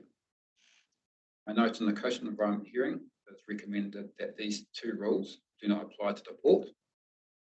Therefore, if it was zoned to mixed use, these rules would apply. Another relevant rule is coastal environment R5, which permits buildings provided the underlying zone standards are met. And then the last one is a further matter is the public access corridor, which is located very close to the western end of the SLC site. Rule PA R7 applies to industrial activities within 50 metres of a public access corridor. Under this rule, in the port zone, industrial activities permitted, provided they comply with the rules of that zone. For the mixed use zone, industrial activities are a discretionary activity under this rule. So there's a disconnect there. The intention, I understand, from SLC rules is to permit industrial activities within that precinct, where this rule would make resource consent required for those industrial activities. I'll review the relationship between the district-wide rules and the written right of reply and identify any conflicts that may need to be resolved. So I just reiterate that what I did last night, this was a very initial. I just went to the most obvious ones that I thought might apply. I anticipate there might be a number of others. Big day yesterday, and you've had other significant hearings along the way, so you've done amazingly well at putting this together for us as a summary of a verbal right of reply. Well, this is all highlighting, and this is where my mind's been looking at in terms of if a rezoning is appropriate. I think there does need to be, the provisions need to be significantly looked at in terms of how they do fit into the plan framework and what are they seeking to achieve, and that level of certainty. And then this final paragraph, it reiterates what I've said earlier. In relation to the success in other locations, I consider further work is required to develop and confirm the vision for this area of Motoroa. This work would involve the key stakeholders identified in the Seaport mixed-use framework, as well as the wider community. Other methods outside the district plan would also be required to make this vision and opportunity a success. And then lastly and briefly, the noise provisions for the port zone.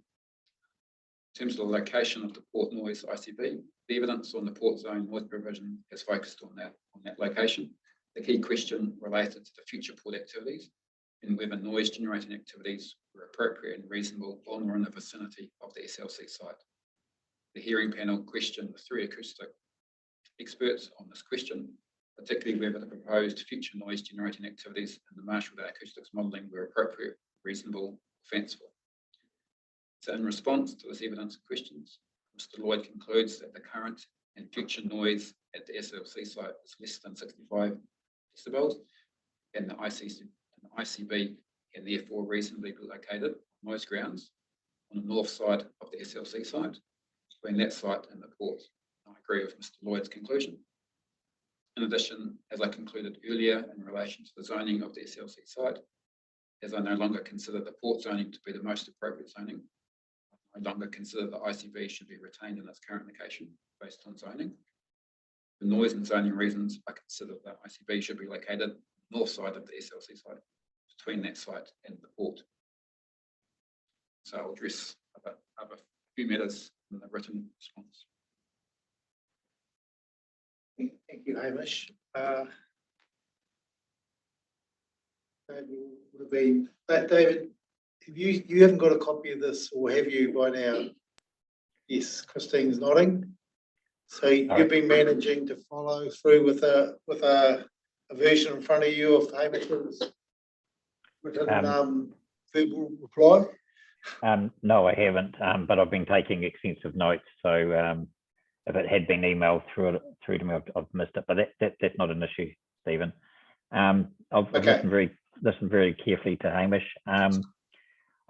There's no particular question that springs to mind that I need to put to Mr. Wesney. I guess I just look forward to receiving his full written reply in due course. Okay, we're going to change tack, and I'm going to be the one asking lots of questions this time. And paragraph 2, Hamish, you're taking as the basis of your scope, in terms of the scope position, that we do have scope. Yes. Yes. And is that assumption because that's where you're fallen in your mind at the moment? At this point in time, yes. Yes. Okay. You're convinced by we've had a lot of long discussions about this, and it's critical to set up our decision making. Yes. Just to add to that, in my mind, as I've flagged in this response, the ultimate form of these provisions, in my mind,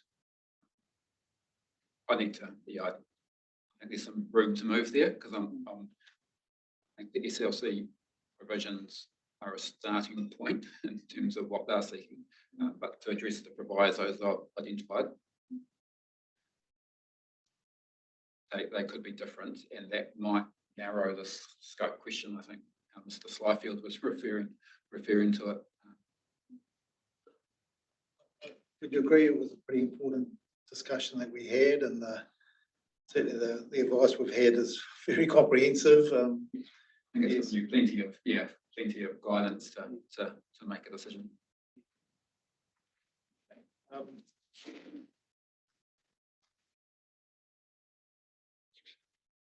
don't actually have lots of questions. I have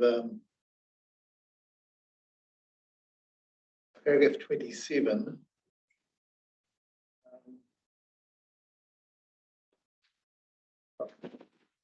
Would have heard my discussion with Janice yesterday about the odour effects and the regional council rules and standards in terms of odour and dust.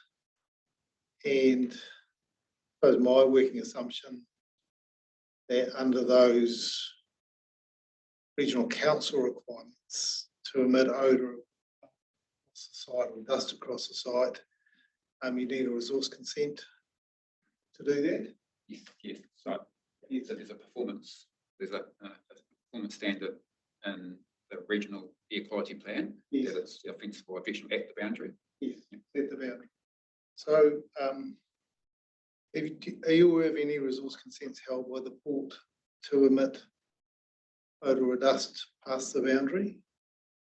No, not to my knowledge, but I'm not privy to that information. I could look it up. Really check that out, because that sets the standard for me anyway as a decision maker. That's how should be our working assumption.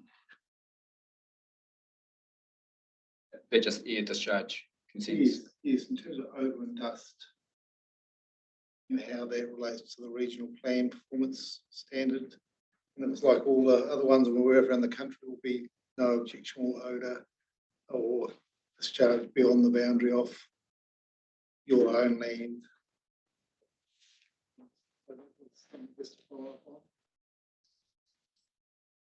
Um,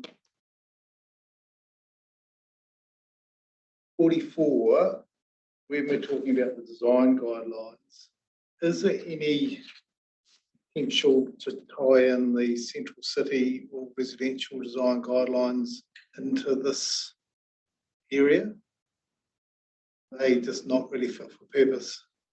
From my understanding of what SLC are proposing, I think they're bespoke design guide. We've got design guidelines for this specific location in the site.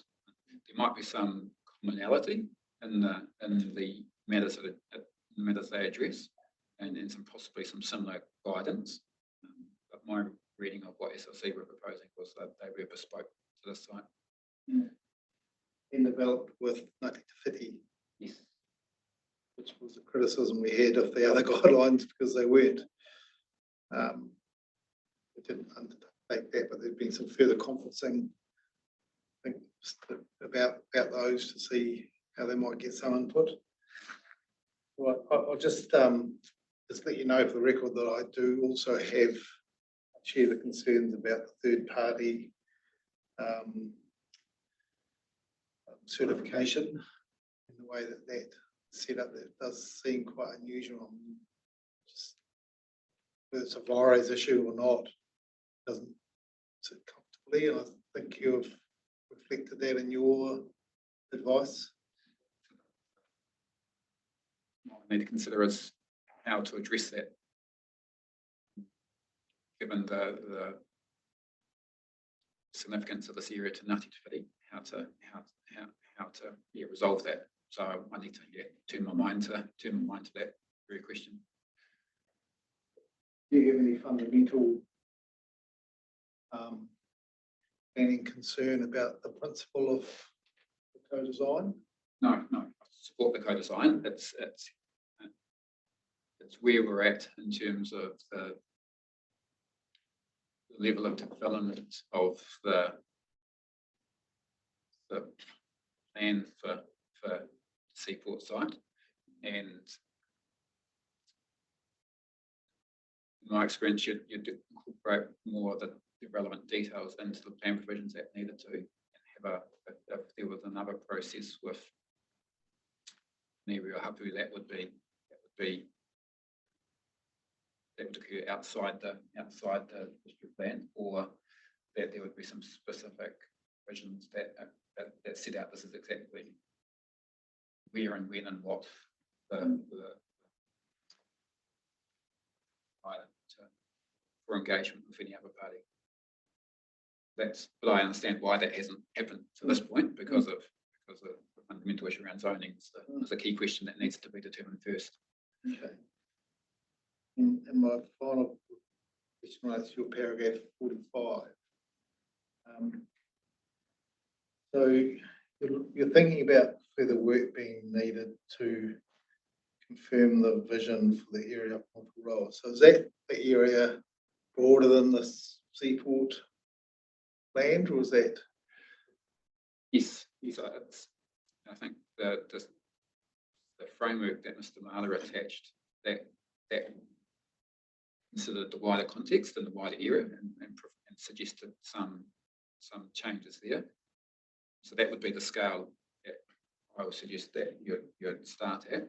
But then it's how does that then, what specifically applies to the SLC site. So when I say that, it includes the port. Mr. Dingle's evidence yesterday, I've heard ports described to as game of chess, where you're moving players around the board all the time because of the dynamic nature of ports. So how does that operational and evolving and ever-changing nature of a port. How does that fit in with a mixed-use development sort of style seaport are seeking on that particular location? What's the future of the reserve on the front of the yacht club and the eastern reclamation?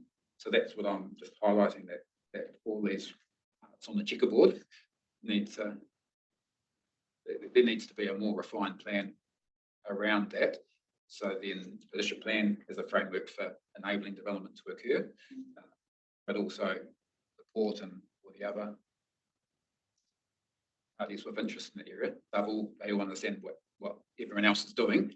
So it does turn into whatever that future vision is.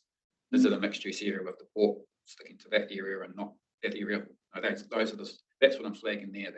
That this is the challenge which often comes up through the district plan process. You've just got the jurisdiction on the basically land use zoning and development, but there's a number of other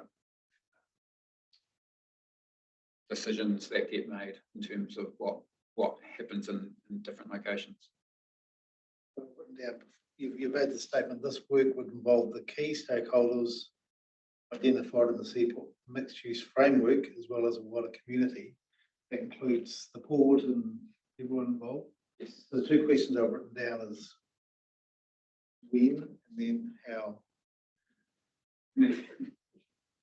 That's a good question, and you've had reference to the city centre framework, so I'd see something similar to that occurring for the Motuara area. So that what Brian and Marnie have done for SLC has been done within the context of this plan framework with the specific parties involved there. So I'd see something happening. It depends on probably the priorities of the different parties. Yes. If they wanted to have some more certainty, that plan sooner rather than later. Yes. Or if it's something down the track, I've got no idea. I've got no review, but the sooner you do it, the more helpful it would be. Certainly for me, looking at all of the interests and visions that have been brought to us by both the port and by SLC, there's an exciting future for this area and the port, exciting future for the port in terms of the it's such a key piece of infrastructure on the west coast here. Exciting opportunities, also for recreation and other mixed-use matters, and also exciting opportunities to revision the cultural experience and we heard a lot about revisioning. I think some of the hapu evidence just about what might be. So that's not for us to try and think about. We just have to make a decision on the zoning and the evidence for the site. But you're signaling that if that, depending on what that decision is and what ultimately ends up in the plan, there's a wider piece of work to do in terms of placemaking policy. Yeah, that's right. That would be engaging with everyone involved. I think that's important. Whatever zoning eventuates. Yes. But I think it's critical if it's to be rezoned from port to another zone. Yes. Have you got any thoughts about other zones that you might be looking at? I was interested in Ms. Hoofer's response to your question about how she got to the mixed use zone. I think the reference was a process of elimination, which I get in terms of how she landed there. And I'm in a similar space right now in terms of it doesn't easily fit into any of the other commercial mixed use zones as they are at the post-district plan at this point. Or the national planning standard. Nothing, yeah, correct. Yes. Or apart from maybe a general commercial zoning, which hasn't been applied here. It's but the national planning standard does envisage precinct plans and yes, those types of things. So this area does lend itself to a precinct planned approach. Yes, that's just what's the underlying zone. So that's the exercise that met, Mr. Bonas went through on the Blue Haven site was just really turning his mind to what might be an underlying zoning to reflect the resource consent that's been granted for that site. So you'll be racking your brains through this period. I'll be looking at what Mr. Bonas has done, but obviously understanding it's a different context. Yes, it is a different context, but that was quite robust in terms of just working through what might be appropriate zones. Definitely there'll be some that are not appropriate. And you've already made the conclusion that the port zone in your mind's not appropriate, but you'll be documenting that reasons why as part of this analysis of zone. Yes. Right, David, I'm not sure whether that prompted any other questions for you. Hoping not. Just one, Stephen. Just in turn, Mr. Wesley, one of the things I did note down was that when you're looking at a zone other than the port zone, you mentioned that the mixed use zone was one, but you also, I think you mentioned a different precinct using the port zone. Did I get that wrong, or is that something that's still within the tent also? No, that is an option in my mind. At this point, I don't think it's a preferable option because of the objectives that SLC have for this being more of a mixed use area than the port zone, which is your more industrial type activities. So I'm not favouring it at this point, but it's an option I'll consider. Okay. Thank you. Hamish, you're going to. All right, you go, David. So sorry, and just I guess just finally, I guess it's just the stand back and look above type question.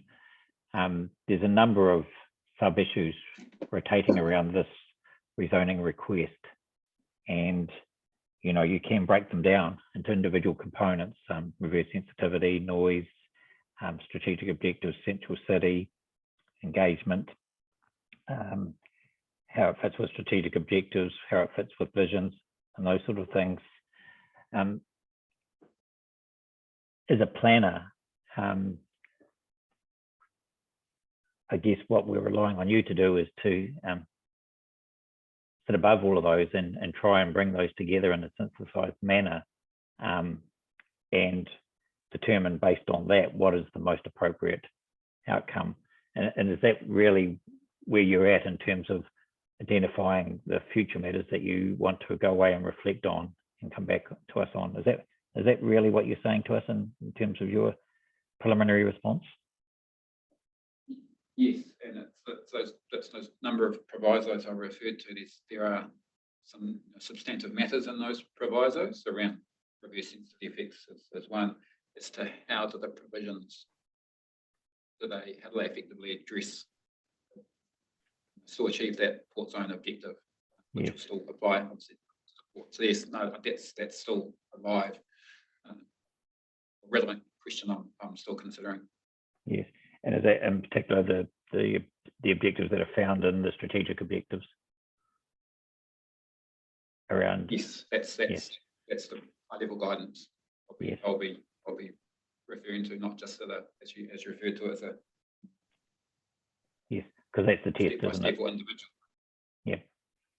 Okay, that's great. Thank you for confirming that. We'll look forward to your response. That was all from me, Stephen.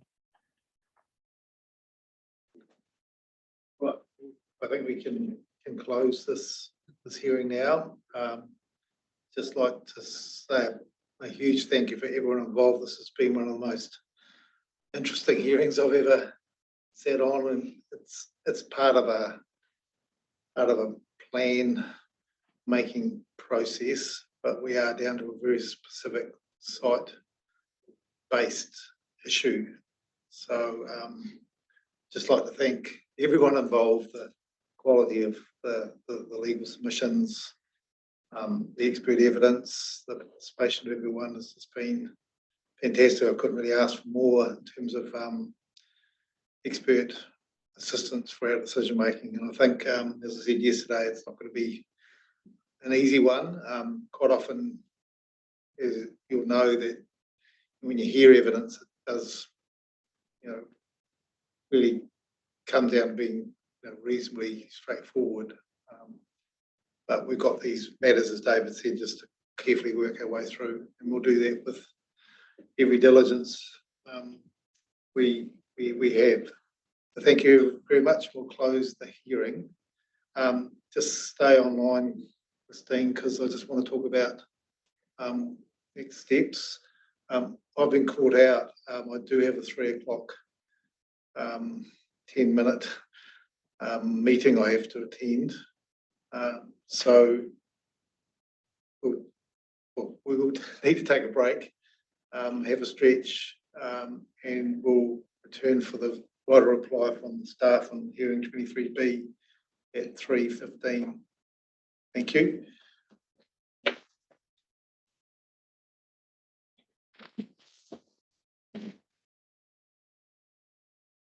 Okay, you don't have anyone else listening in? Administrator? It's a bit sad. It's everyone. No.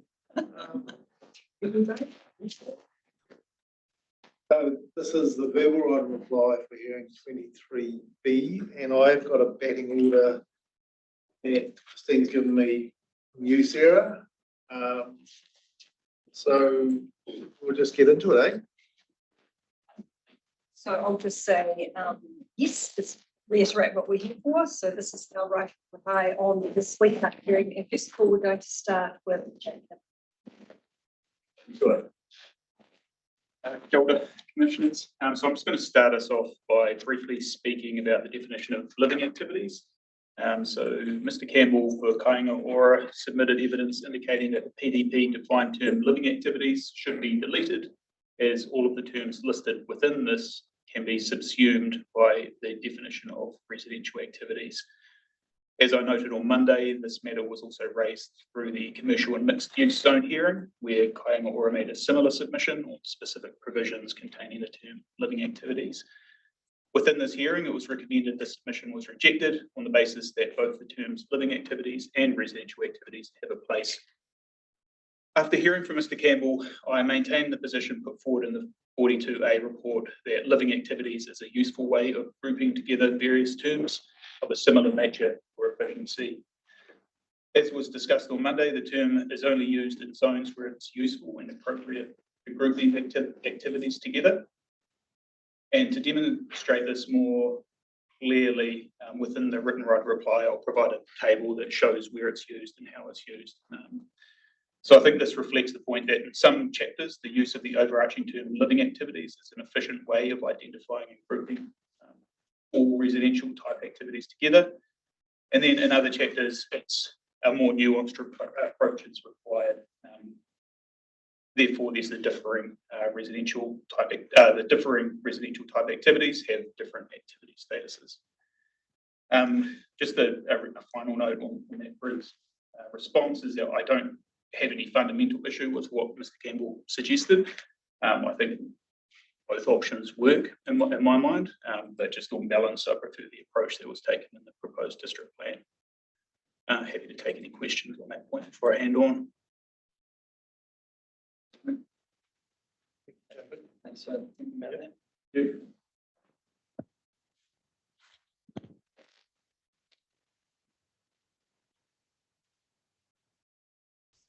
Good afternoon all. So I've got 3 matters to report on from: the fixed standard for height in relation to boundary, the fixed standard for landscaping on sites adjoining entrance corridors, and the rules relating to relocated buildings. So as I noted in the introduction, Ms. Johnson doesn't have a problem with my recommended amendment per se, but she did raise 3 matters, and I just wanted to step through each of those matters. And the first one is the scope for my recommended amendments, and this, if I just give you a reference, is paragraph 25 of Ms. Johnson's evidence. She raises the question of scope, particularly with regard to the open space zones, for which I've recommended applying a height in relation to boundary control for structures. And as notified, the open space zone standards didn't include the term structures at all, either in the SHPO or within the body of the standard. However, I don't think that there is an issue as to scope, having observed how the scope test has been applied throughout the hearings, particularly around what could be reasonably anticipated from Ms Johnson's submission and the way that it was summarised. And if I just give you a brief outline of that, her decision request queries whether the inconsistent use of the terms structures and buildings across the chapters is intentional and to amend those as appropriate. And I don't believe that both terms have to be mentioned within a standard to fall within scope. So should I pause here if you any discussion on that? No. Okay. The second matter that Ms Johnson raised relates to the unintended capturing of non-bulky structures in the standards. Now, some of the standards have, the standards that relate to structures do have some exclusions in them, and she has acknowledged that. But I do agree with her that the exclusions are unlikely to be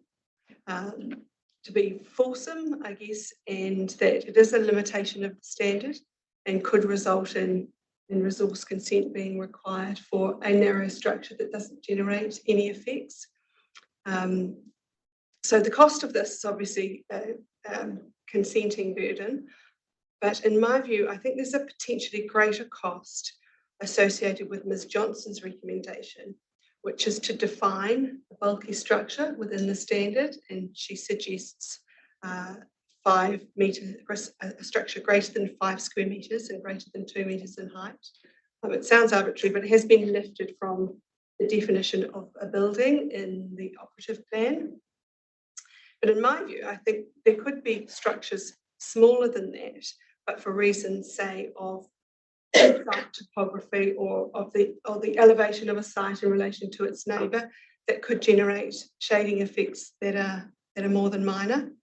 So for that reason, in my opinion, there's a greater risk in acting on Ms Johnson's recommendation than my own. So I'll pause here. Any discussion on that? Okay, the third final matter raised by Ms Johnson is that inconsistent use of side boundaries versus site boundaries in the standard, and we talked briefly about that on Monday. And I just wanted to perhaps elaborate a little further about the fact that it isn't a drafting error, and in the residential zones, the standards refer to side boundaries rather than site boundaries, and it's all part of a package of provisions trying to provide for residential intensification, and looking at that front boundary is a boundary that isn't going to generate a great lot of effects on neighbours if buildings are close to it. So that's why there's a difference there. So that concludes my verbal reply on Ms Johnson's evidence. If you've got any questions, all good with that? Okay, so we can shuffle along then to the effects standard, but landscaping of sites adjoining entrance corridors.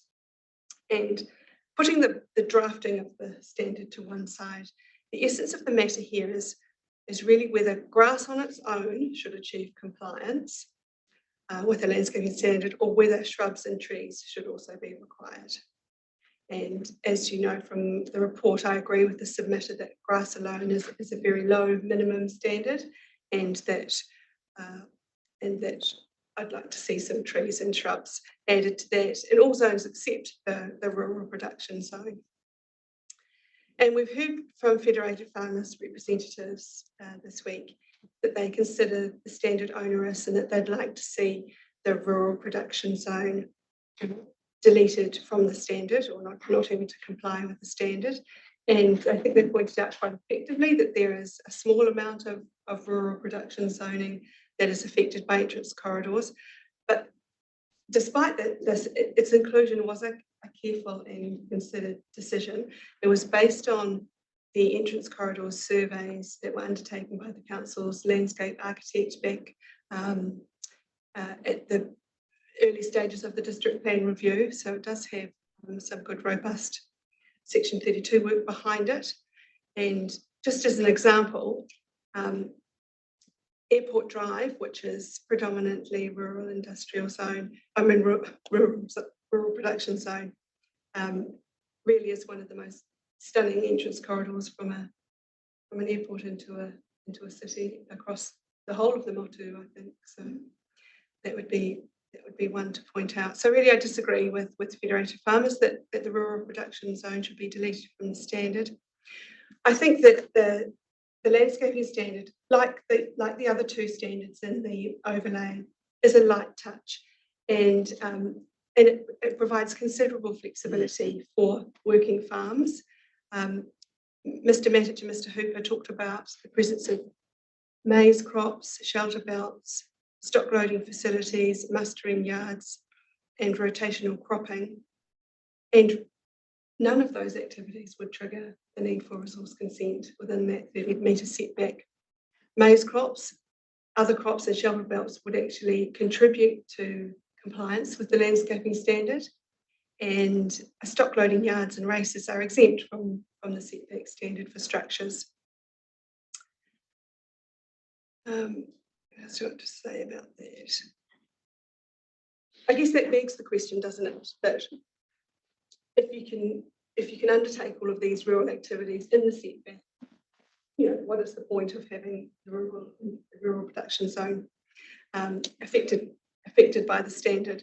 But I think it's really important to retain it for the integrity of those three standards, and that, say, if there was an application to build a structure closer to the boundary, that this landscaping standard is really important then in looking at what's appropriate in terms of mitigation. So I'd really like to see it stay.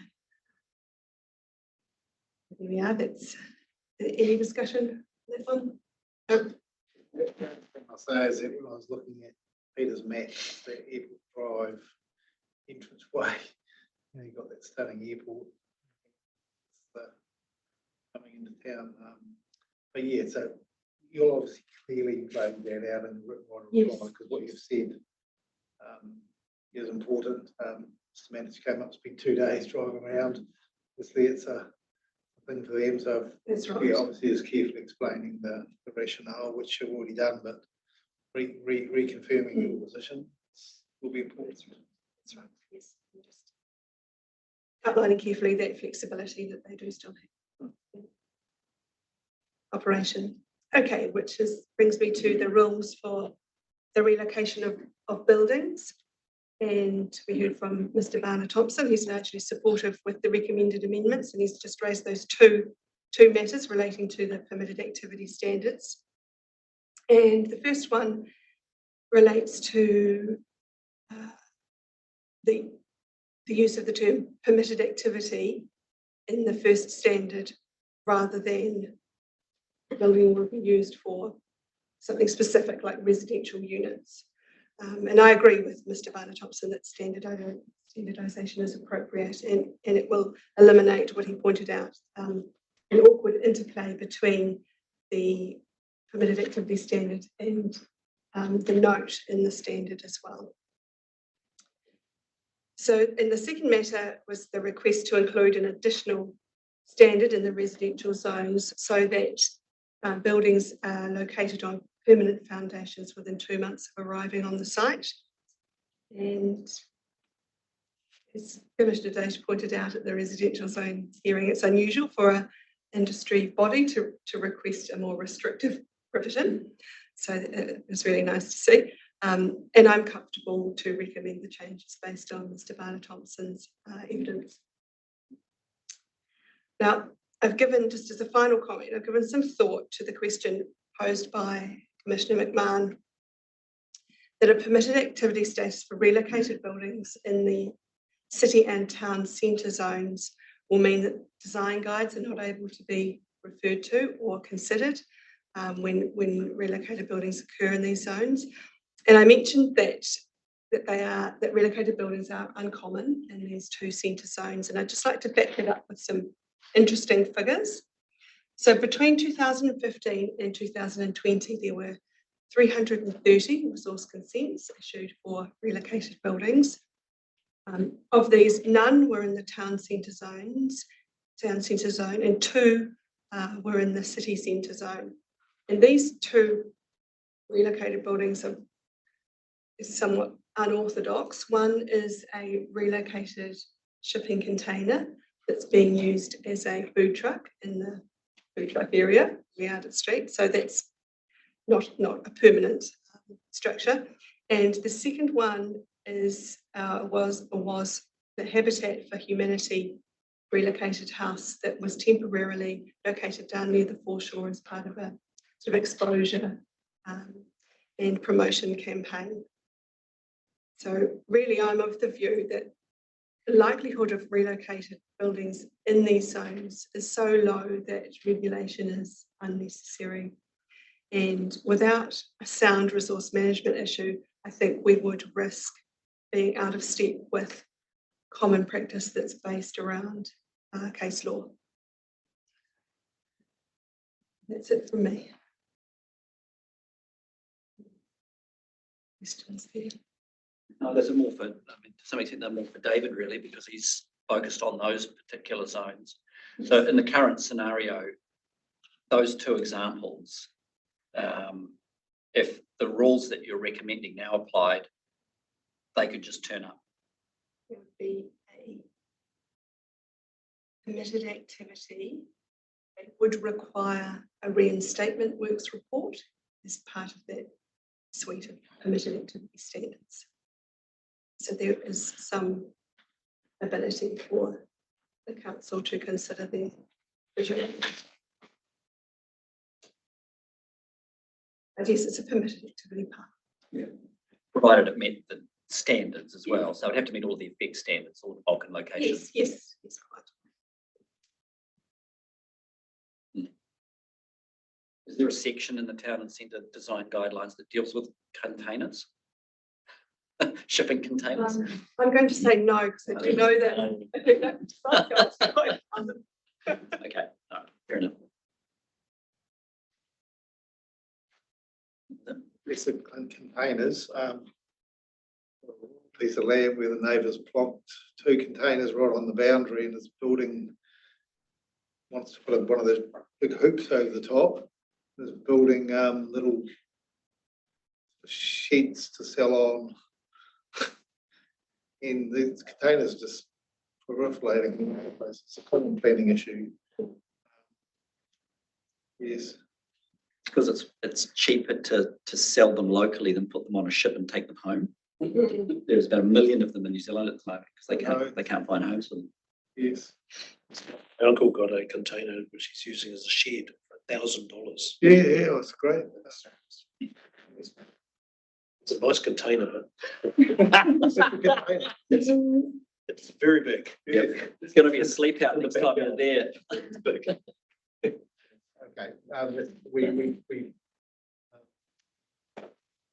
so thank you. We don't, sounds like we've got nothing else apart from that for the comment from me. Joe. Hello, commissioners. So glossary and definitions weighting. I took Ms. Markle's point about the terms that were already defined in the RMA and other higher order documents. So I definitely agree to moving those, there's 7 terms altogether, into the definitions chapter. And that leaves 23 terms remaining in the glossary. A further investigation under the National Planning Standards indicated that any terms used in a rule, including an effect standard, must be defined anyway in the plan. So there's another 7 terms that need to be defined that we haven't already defined in the process plan, and that leaves 16 terms. I do think that probably a section of those, I haven't really identified how many, but probably a good half of those could be removed to the definitions chapter. And I think the others are so minor that they could just simply be translated within the body of the plan as they occur, which has happened in with several of the terms in any case. So that's the outcome for Bluff Street is essentially removed and the terms are moved elsewhere in the plan. And then SASM site, so it's really great to receive additional evidence today from the concerning two sites in particular. So perhaps I'll start with those. So one of the sites was the site 177, which we had named Waiwara Kainga site, Netherlands and on Hall Road.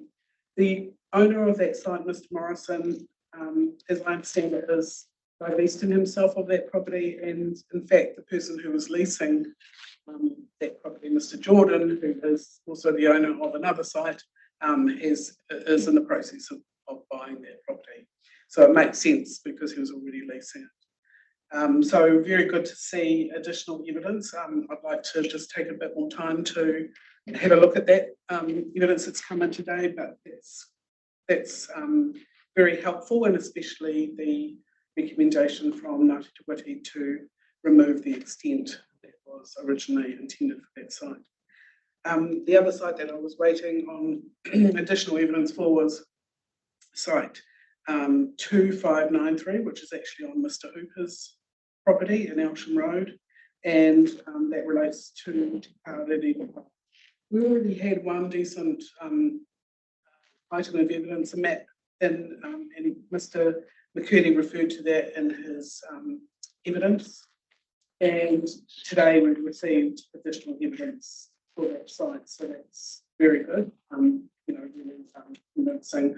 I would just maybe I'll need to go back to iwi because it was very hard to see that second plan without being blown up. So I might just need another version of that to look at in more detail. So those are the two sites that I was waiting for evidence on. So that's really great news. So I can carry on and make a further assessment on those. This week I've managed two site visits, which was great. The first one was to Kaitaki Pa, which was site 87. And we managed to not only do some GPS coordinates, but also a drone survey.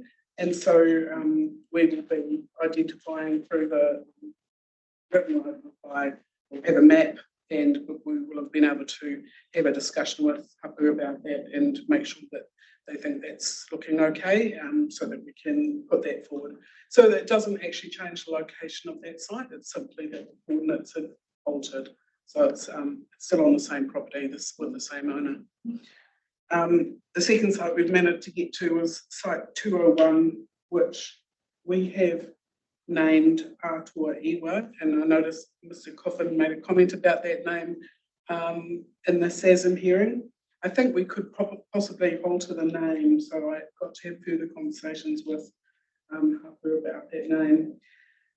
We managed to do a drone survey because the extent was questioned further in his evidence by the owner, Mr. Jordan.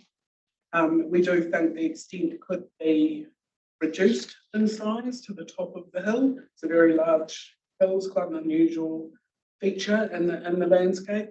And we think probably the extent could be drawn in as some of the features we think are all largely concentrated on the top. So again, we'll be constructing, or Dan will be constructing, a 3D image with the drone survey footage, and then we'll be able to have proper GPS coordinates and locations. And I'll be discussing that map with Hapu before I can take the right of reply. I had tried to arrange another site visit to the property owned by Mr. and Mrs. Matthews in Omata, which contains several sites, 15 in fact. Two sites were particularly noted in the submission. That was site 108, which was Kaipōpō, and site 2442, which was just called Pits and Terraces. So it has been postponed until next Tuesday, but I think that still gives me sufficient time to identify and confirm that with Hapu being there on the site visit. I do think that probably we will agree to increase the extent of the site known as Kaipōpō Pa based on other archaeological evidence. But we will confirm that after the site visit. And I'm really unsure about the second site, 2442, because it is one of the newer sites, and Mr. McCurdy has evidence some concern about the nature of that site, whether it is actually a site. So we'll be able to confirm that on Tuesday. One more site, Te Koro Pa, came up today, obviously. Heritage New Zealand, supported by Te Kahui o Taranaki, wanted to extend the archaeological overlay for that site from what we currently have identified as the Pa site in the proposed district plan to the rest of the reserve, that is the official reserve site, Te Koro Pa Reserve. I did consider the option of extending the SASM overlay solely over the remainder of the reserve, because Dan could not support the extension of the archaeological overlay. But we realised that given the buffer area on such an extension, that other properties in proximity to that site would be affected by that change, and they've not been notified of that possibility. So I'm mindful that in the meantime, the heritage listing and the reserve management plan still protect that other part of the reserve. But I take from today's evidence that Te Kahui are still keen to perhaps do that in future, so that will be part of a future plan change potentially after a discussion. And that's it for me on the SASM sites.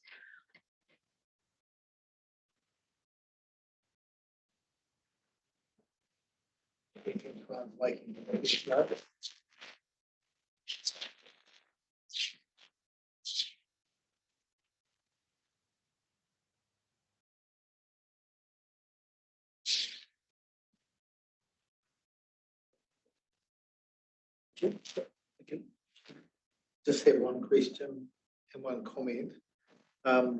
Did you get to fly the drone? I definitely didn't. I'm not up to that. No, Dan did that. It's quite a hairy thing to watch in the wind on Tuesday, I have to say. But yeah, he's very good at it. So it's quite fascinating to see what it's like. Sounds to me like you've got one of the coolest planning jobs around space. Well, I can say now that it was very, very cold up there. Yes. And we all got chilled to the bone after a very short period of time. So sometimes, and on a good day, it's good. Yes. But just the subject area and the relationship with Hapu, it's pretty. Yes, yeah. It's Pretty great. interesting. Oh, yes. Okay, thank you.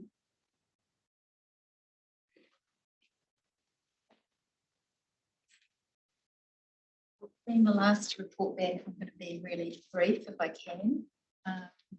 On the first day of the Sweep Up integration hearing, Commissioner Littlejohn asked me 2 questions. They were, what does the term non-scheduled features refer to? And the second one was, how many times does the term non-scheduled features appear in the proposed plan? So I just want to clarify that the term non-scheduled features does not appear in the proposed plan, but was actually recommended to be inserted in the policies and matters of discretion for the restricted discretionary rules and the right of reply for the network utilities chapter, which was hearing 11. So I assume you want me to look at the right of replies to see whether other. Well, I've been joining the dots on this as well, and unless there are other chapters where, because as I see it, it originally came out of the subdivision chapter where there was a desire to want to differentiate between those features that had been put into overlays and were protected by way of specific raw chapter and indications on the plan. But there were also other features on a site that, while not scheduled, were still important to take into account in doing site design and the likes. And so there was some wording proposed there And one of the things that was quite clear from that, and looking at the right of reply for that, pick it up, where is it? It was married with a use of the term features, and then it had a such as.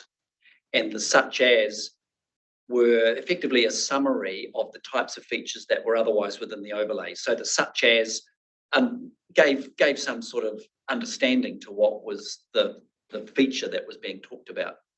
We then get to the network utilities chapter, and I can see the policy that's been inserted is managing the adverse effects on the values of non-scheduled features. But then it also uses the same convention, such as natural features and landscapes, water bodies, indigenous biodiversity, historic heritage and sites and areas of significance to Māori. So to some extent, it's already defined itself in the policy as to what it is.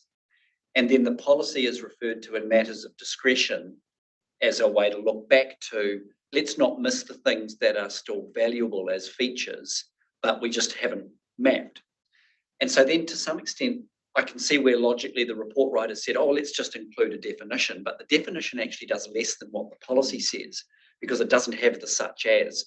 It's just this generic means features that are not specifically identified. And it could be a full range of things.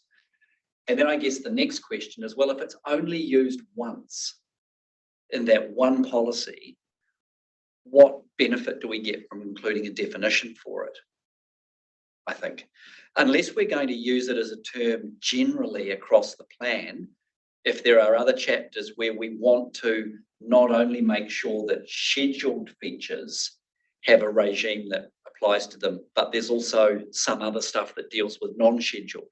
And there may be some other chapters where we do want to do that, but I haven't been able to find any where any of the other report writers have said, oh, look, this is great. Why don't we differentiate between scheduled and non-scheduled? I mean, for example, I was expecting to find it in the earthworks chapter, because that was where we had this big debate around, well, one of the big debates around unscheduled items. But of course, it's gone from there completely now, and it's really just a reference to the accidental discovery protocol. So I'd just like you maybe to go back and reflect across those other chapters where you're dealing with potentially non-scheduled items, and whether we need a definition at all. If it's only in the network utilities chapter, does the policy explain what it's trying to do? And then if you are going to include a definition, can we at least give it some guts by having the such as, so that it's understandable that it's talking about things that the plan already has regime around managing, but are just not specifically identified by way of overlays. At the moment, I think it's just a little bit vague. I'm not saying throw it away, but if we're going to use it, then let's make it useful.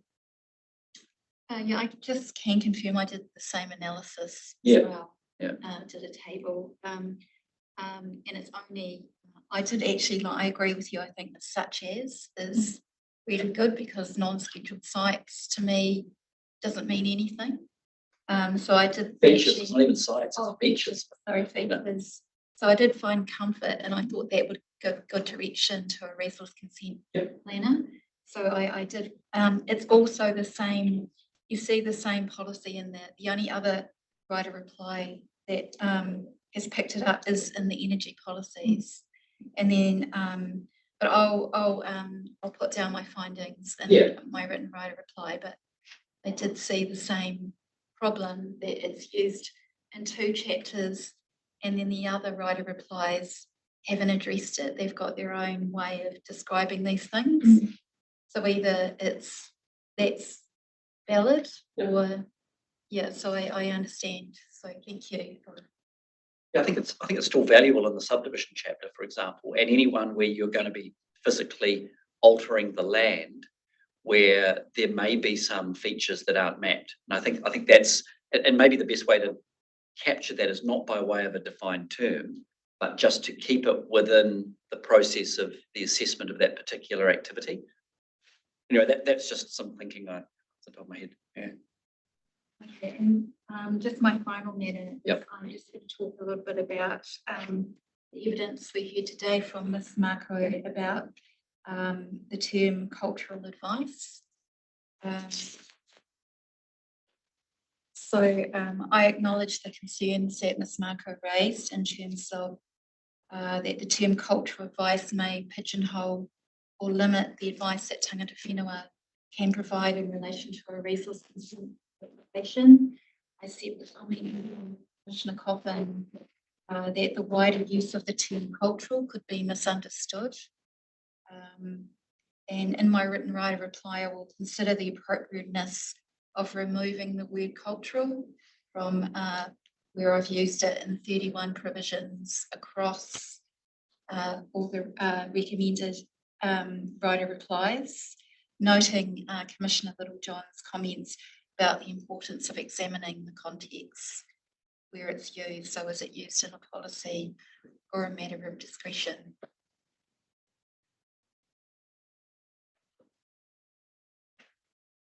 I think we're all good On that one. on that one. Sorry, no, well, I've got a question, but I don't know. Ra's not here, so I can't ask it. So it was just a question about about some of the eco stuff. If I could, I didn't ask it at the outset, but We had a brief four-way discussion. yeah. So Ra sends her apologies. She wasn't able to make this time. So fire away. All right. I'll see. But if not, what I'll do is we'll note these down. Yeah, look, that's all To come back and part of the written right to reply.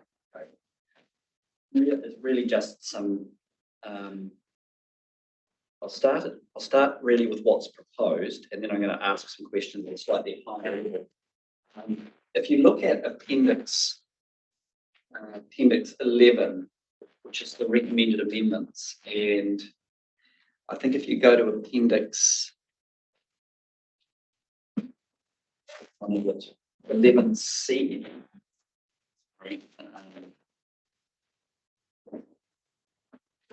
no, 11D.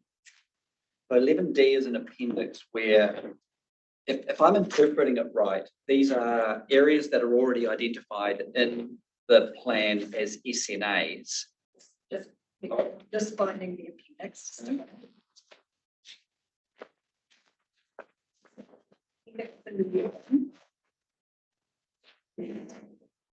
Yeah. 11D. Page that is. Oh, it's after 25. 25 it starts from, 25.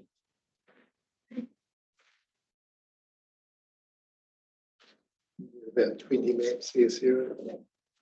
Oh,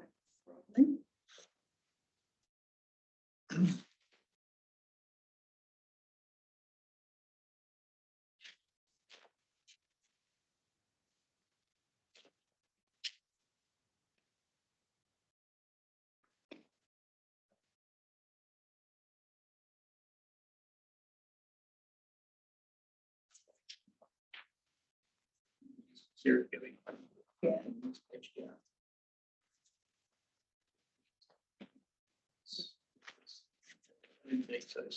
you go. Okay. Sorry, it took a while. That's right. So you see the maps here, as I understand it, this follows from the recommendation to completely exclude QE2 covenanted areas from being even mapped, okay? So, and I can see the logic, well, if we're not going to be mapping them, then we've got to take them out. So to the extent that they're already coextensive with SNAs, we're effectively going to remove the SNA designation. I just want to make sure that that's,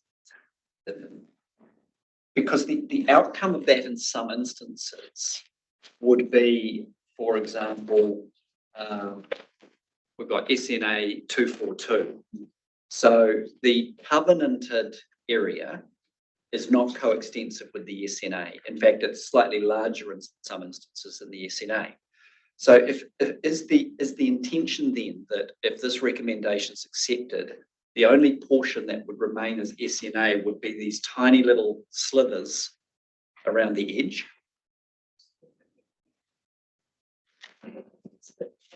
Differences there. 242. I mean, there's some where it would obviously just carve off quite a large area of the SNA, but there are several where you're essentially taking out 95% of the SNA and then just leaving it with this quite a small slither on the side. And I mean that's obviously the outcome of application of the principle. But is that really what you're recommending we do? Is like it will be. So there will be some situations where you will be slithers like that. Yes, they will be. So that's really what you've got to really ask yourself what's been achieved in that sort of instance, because how can that be administered? But that will be the consequence. But by and large, though, the SNA still will be able to stand on their own. Okay. You've just got, yeah, okay, because I realise there's a whole lot of stuff below the waterline that the average plan viewer wouldn't know. In that instance, so you've confirmed question 1, no homework there. Question 2 then comes to where is the recommended Eco R1?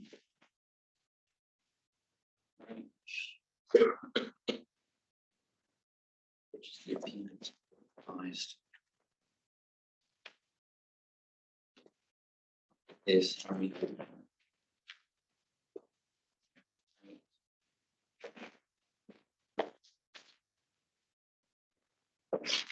It's actually still within appendix 11. But there is, it's at page 23. Okay, so this is now the recommended revised version of Eco R1. R1, of course, is the I guess the primary tool for protecting Indigenous vegetation that's mapped as SNA. Now, I accept that the only change that this was brought into this document for was the omission for the activity status. Yes.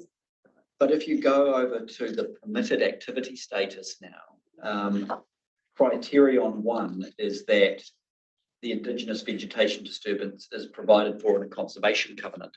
And of course, conservation covenant is defined, but in reality, on the other recommendation, you're excluding them from the SNAs. So this rule effectively no longer applies to conservation areas at all because they are not even mapped as SNA. So there would be no longer any purpose for that rule 1, would there? No. So we've created conservation covenant areas. They're all subject to their own legislation, their own set of provisions, and these then are only applying to those areas mapped as SNA. Okay, so that would be a consequential change we'd have to make if we go down the path of taking them out, wouldn't it? Yes. So this is my understanding. Ra is absolutely the expert on this. So if I have put you wrong, I apologise. Oh, no, that's covered. I just want to flag these. Absolutely. I just want to flag them because it's. Yeah. Standing. Yep. Okay. Then those are the real specific ones on the recommendation we've got.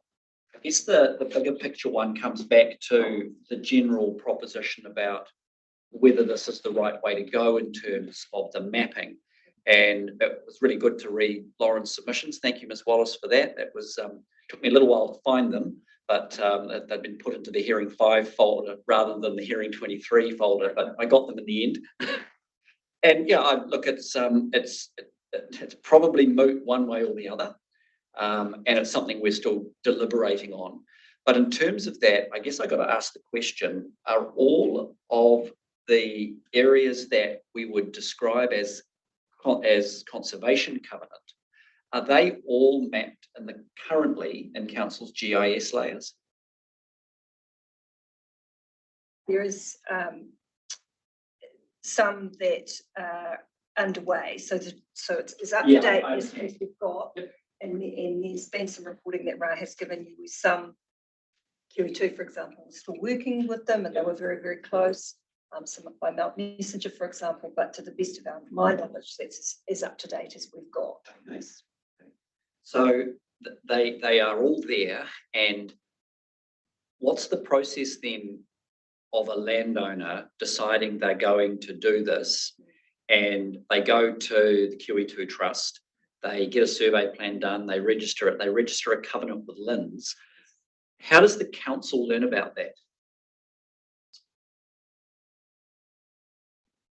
We get we get regular updates through Lynn, so all our cadastral boundaries and all the different updates do happen. Now, I'm not sure how regularly that does happen. So what you often see on various aerials you're working on, you often see a subdivision that's sitting in a bare paddock, and you can see those titles have been issued and those have come through. So we do have those regular updates that come through.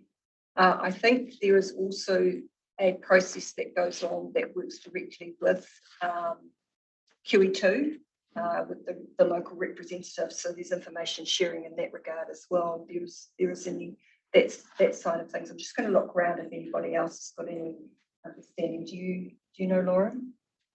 I think we get the updates every 6 months. Is that right? The cadastral boundaries?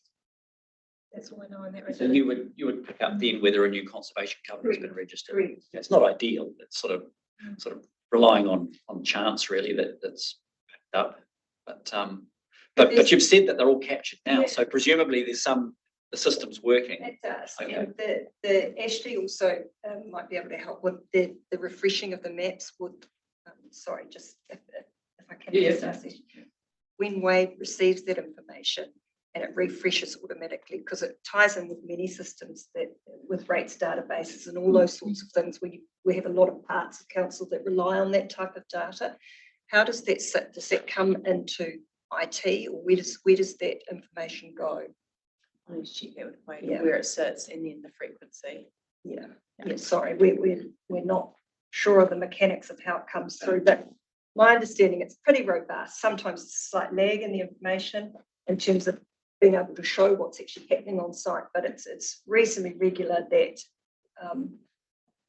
it happens. If a landowner who goes through this process voluntarily was incentivized to let you know, because, for example, providing council the GIS shapefile for their new conservation covenant brought them within the definition of conservation covenant and therefore excused them from having to otherwise comply with the bush protection rules that would apply under the SNA, then there's an incentive for them to tell you that they've done it, wouldn't there? Yeah, and I suspect that would be something to do with the subdivision, where they'd want to indicate that to council, and they might be potentially, oh no, I was going to say they might want to look at Rule 6. Yeah, with a bonus, but on the face of it, a lot of people have been protecting bush regardless of incentives. Okay. So thanks for that. It's very helpful. The last question then, if any areas were QE2 covenanted in the future, what's the prospect of it not being a currently identified SNA? Yes, that's a really hypothetical question. But it comes down to the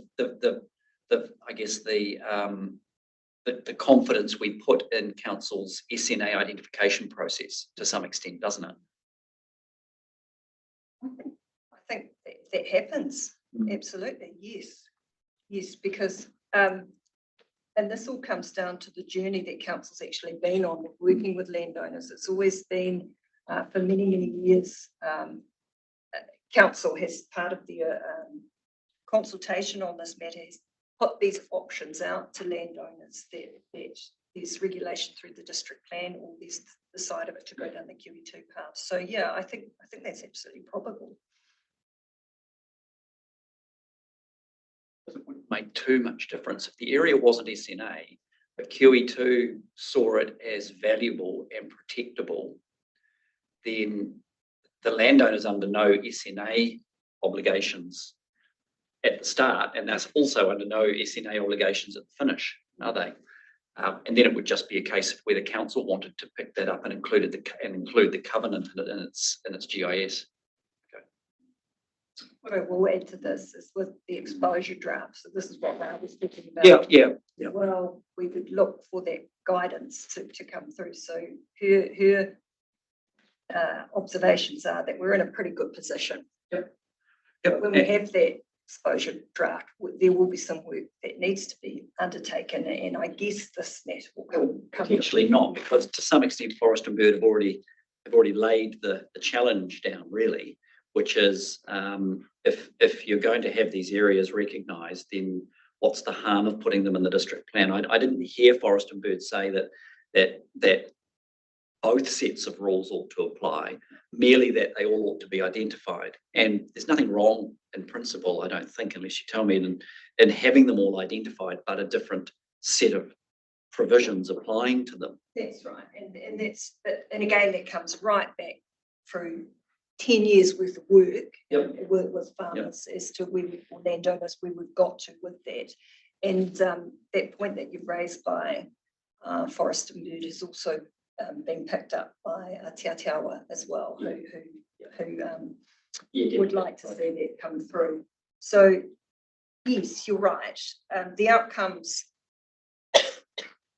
essentially do achieve the same ways. Different mechanisms have been able to protect that, but it's been part of our journey to work with landowners and that encouragement side of it, having those options in front of them. Thanks, Steve. Thanks for that. It's good. Got my head back around that. This is a very timely discussion on a number of fronts, because we're all sort of starting to run into the recommendation writing. So having a sounding board through this week has been great timing. So I am presuming that's our final questions from the panel. Yes, David. No, David's not there. That's the You'll regret this opportunity.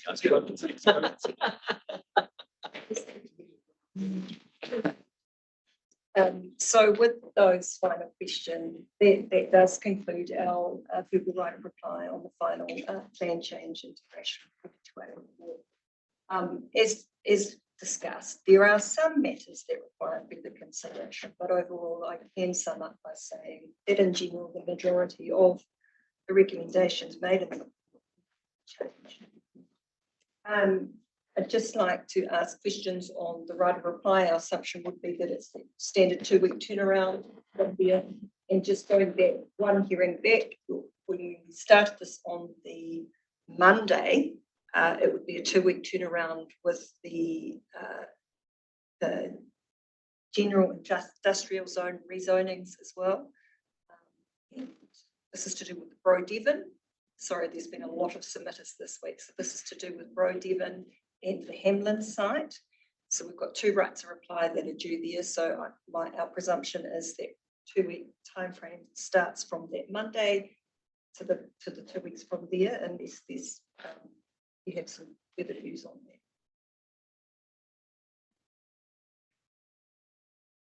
that. I think, for me anyway, that the staff need that 2-week period normally just to provide time to reflect and write stuff up. We are now into our writing phase. We've tried our best to start writing beforehand, but it's been a continual. What did Maria say? It's been a trip. Yeah. We've been on that same trip, so it's been a struggle.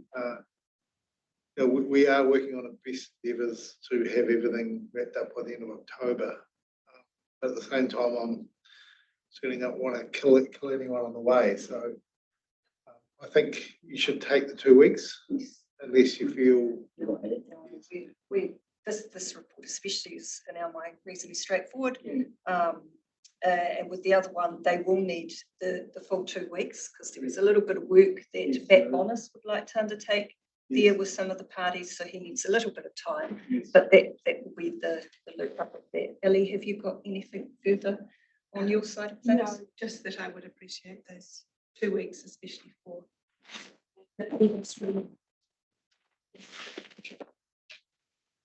So, before we all leave here today, there are a few acknowledgements that we would like to make on this final day. Firstly, we would like to acknowledge the submitters who have participated in the process. We thank them for their time, and we do acknowledge the resource they have invested in presenting their submission points to the hearing panel. Some of the evidence has just been tremendous. It's really fantastic. So I would really acknowledge those submitters. For some submitters, it's been their first time they have participated in a resource management process, and then for others, they're really frequent flyers of the plan making world. Big or small though, we really recognise the vital role that the submissions and submitters have played in shaping the proposed new Plymouth District Plan, and we do thank them for that contribution. I would also like to acknowledge and thank Tangata Whenua. The district's iwi and hapu have dedicated considerable time and mahi to the proposed plan process, and the value they have added cannot be underestimated. A special mention to Sarah, Maria and Marlene on the outstanding work that they have done. Iwi and hapu have produced around 200 pieces of comprehensive cultural advice in the form of evidence and speaking notes. There have been over 100 speaking slots that have been booked into the hearing timetable across the hearings, and we heard some really compelling and often moving evidence. We thank Tangata Whenua for their insights and expertise, and I would like to tautoko the point made by Maria this morning that the whole district will benefit from their work, so thank you. I would like to thank my colleagues here in the district plan team, Wade Locke, our GIS and mapping support, the wider council team of consultant planners, including Super Planner Hamish in the corner, our experts and our legal support, and we've got Lauren and Rebecca here today. Around 40 people have dedicated themselves to delivering this important work for council, and they have demonstrated true commitment, dedication and professionalism while navigating that continuous, often grueling stream of inputs that the hearing process demands. It's pretty brutal. But the PDP process is always shifting and transforming, but this group of people have gone above and beyond by working long hours, evenings and weekends to get mahi done and provide what I consider to be quality recommendations to the panel. So thank you. A big thank you to Julie and Christine, who have provided stellar hearing coordination and support. While we have been in the district plan hearings tunnel for over a year, we have to remember that Julie has also been running council committee processes, resource consent hearings, and a myriad of other governance tasks. Julie, that's pretty amazing. Christine has been a rock, and we are incredibly grateful for her skills. Not only has she managed thousands of submission points, she has also managed hundreds of documents that the council has produced. So thank you to you both. And finally to you, commissioners, and David, who's not here, unfortunately. No doubt you will know now more about our district than you ever thought possible. You have completed 23 hearing streams, which has totaled more than 350 hours of hearing times, and it's been held across 72 days. You've heard from and questioned 21 different reporting planners, and you've been joined by many experts and read through 59 42A reports, not to mention 300 appendices that have accompanied these reports. You've also heard from hundreds of submitters and their experts. This is a colossal workload, and there are now well over 1,600 hearing-related documents loaded onto the hearings webpage. So we think you have been a fantastic panel to appear before, and we wish you the best of luck in your deliberations and recommendations. And that's us out. Over and out.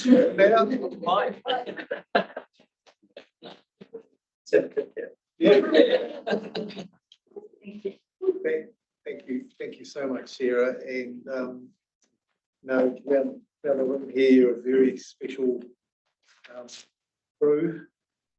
We've got to know you quite well as you've come and gone through the hearings, and I'll just have a look at everything you've said about the various participants. Absolute quality legal advice. Sometimes at short notice, sometimes on some quite difficult issues.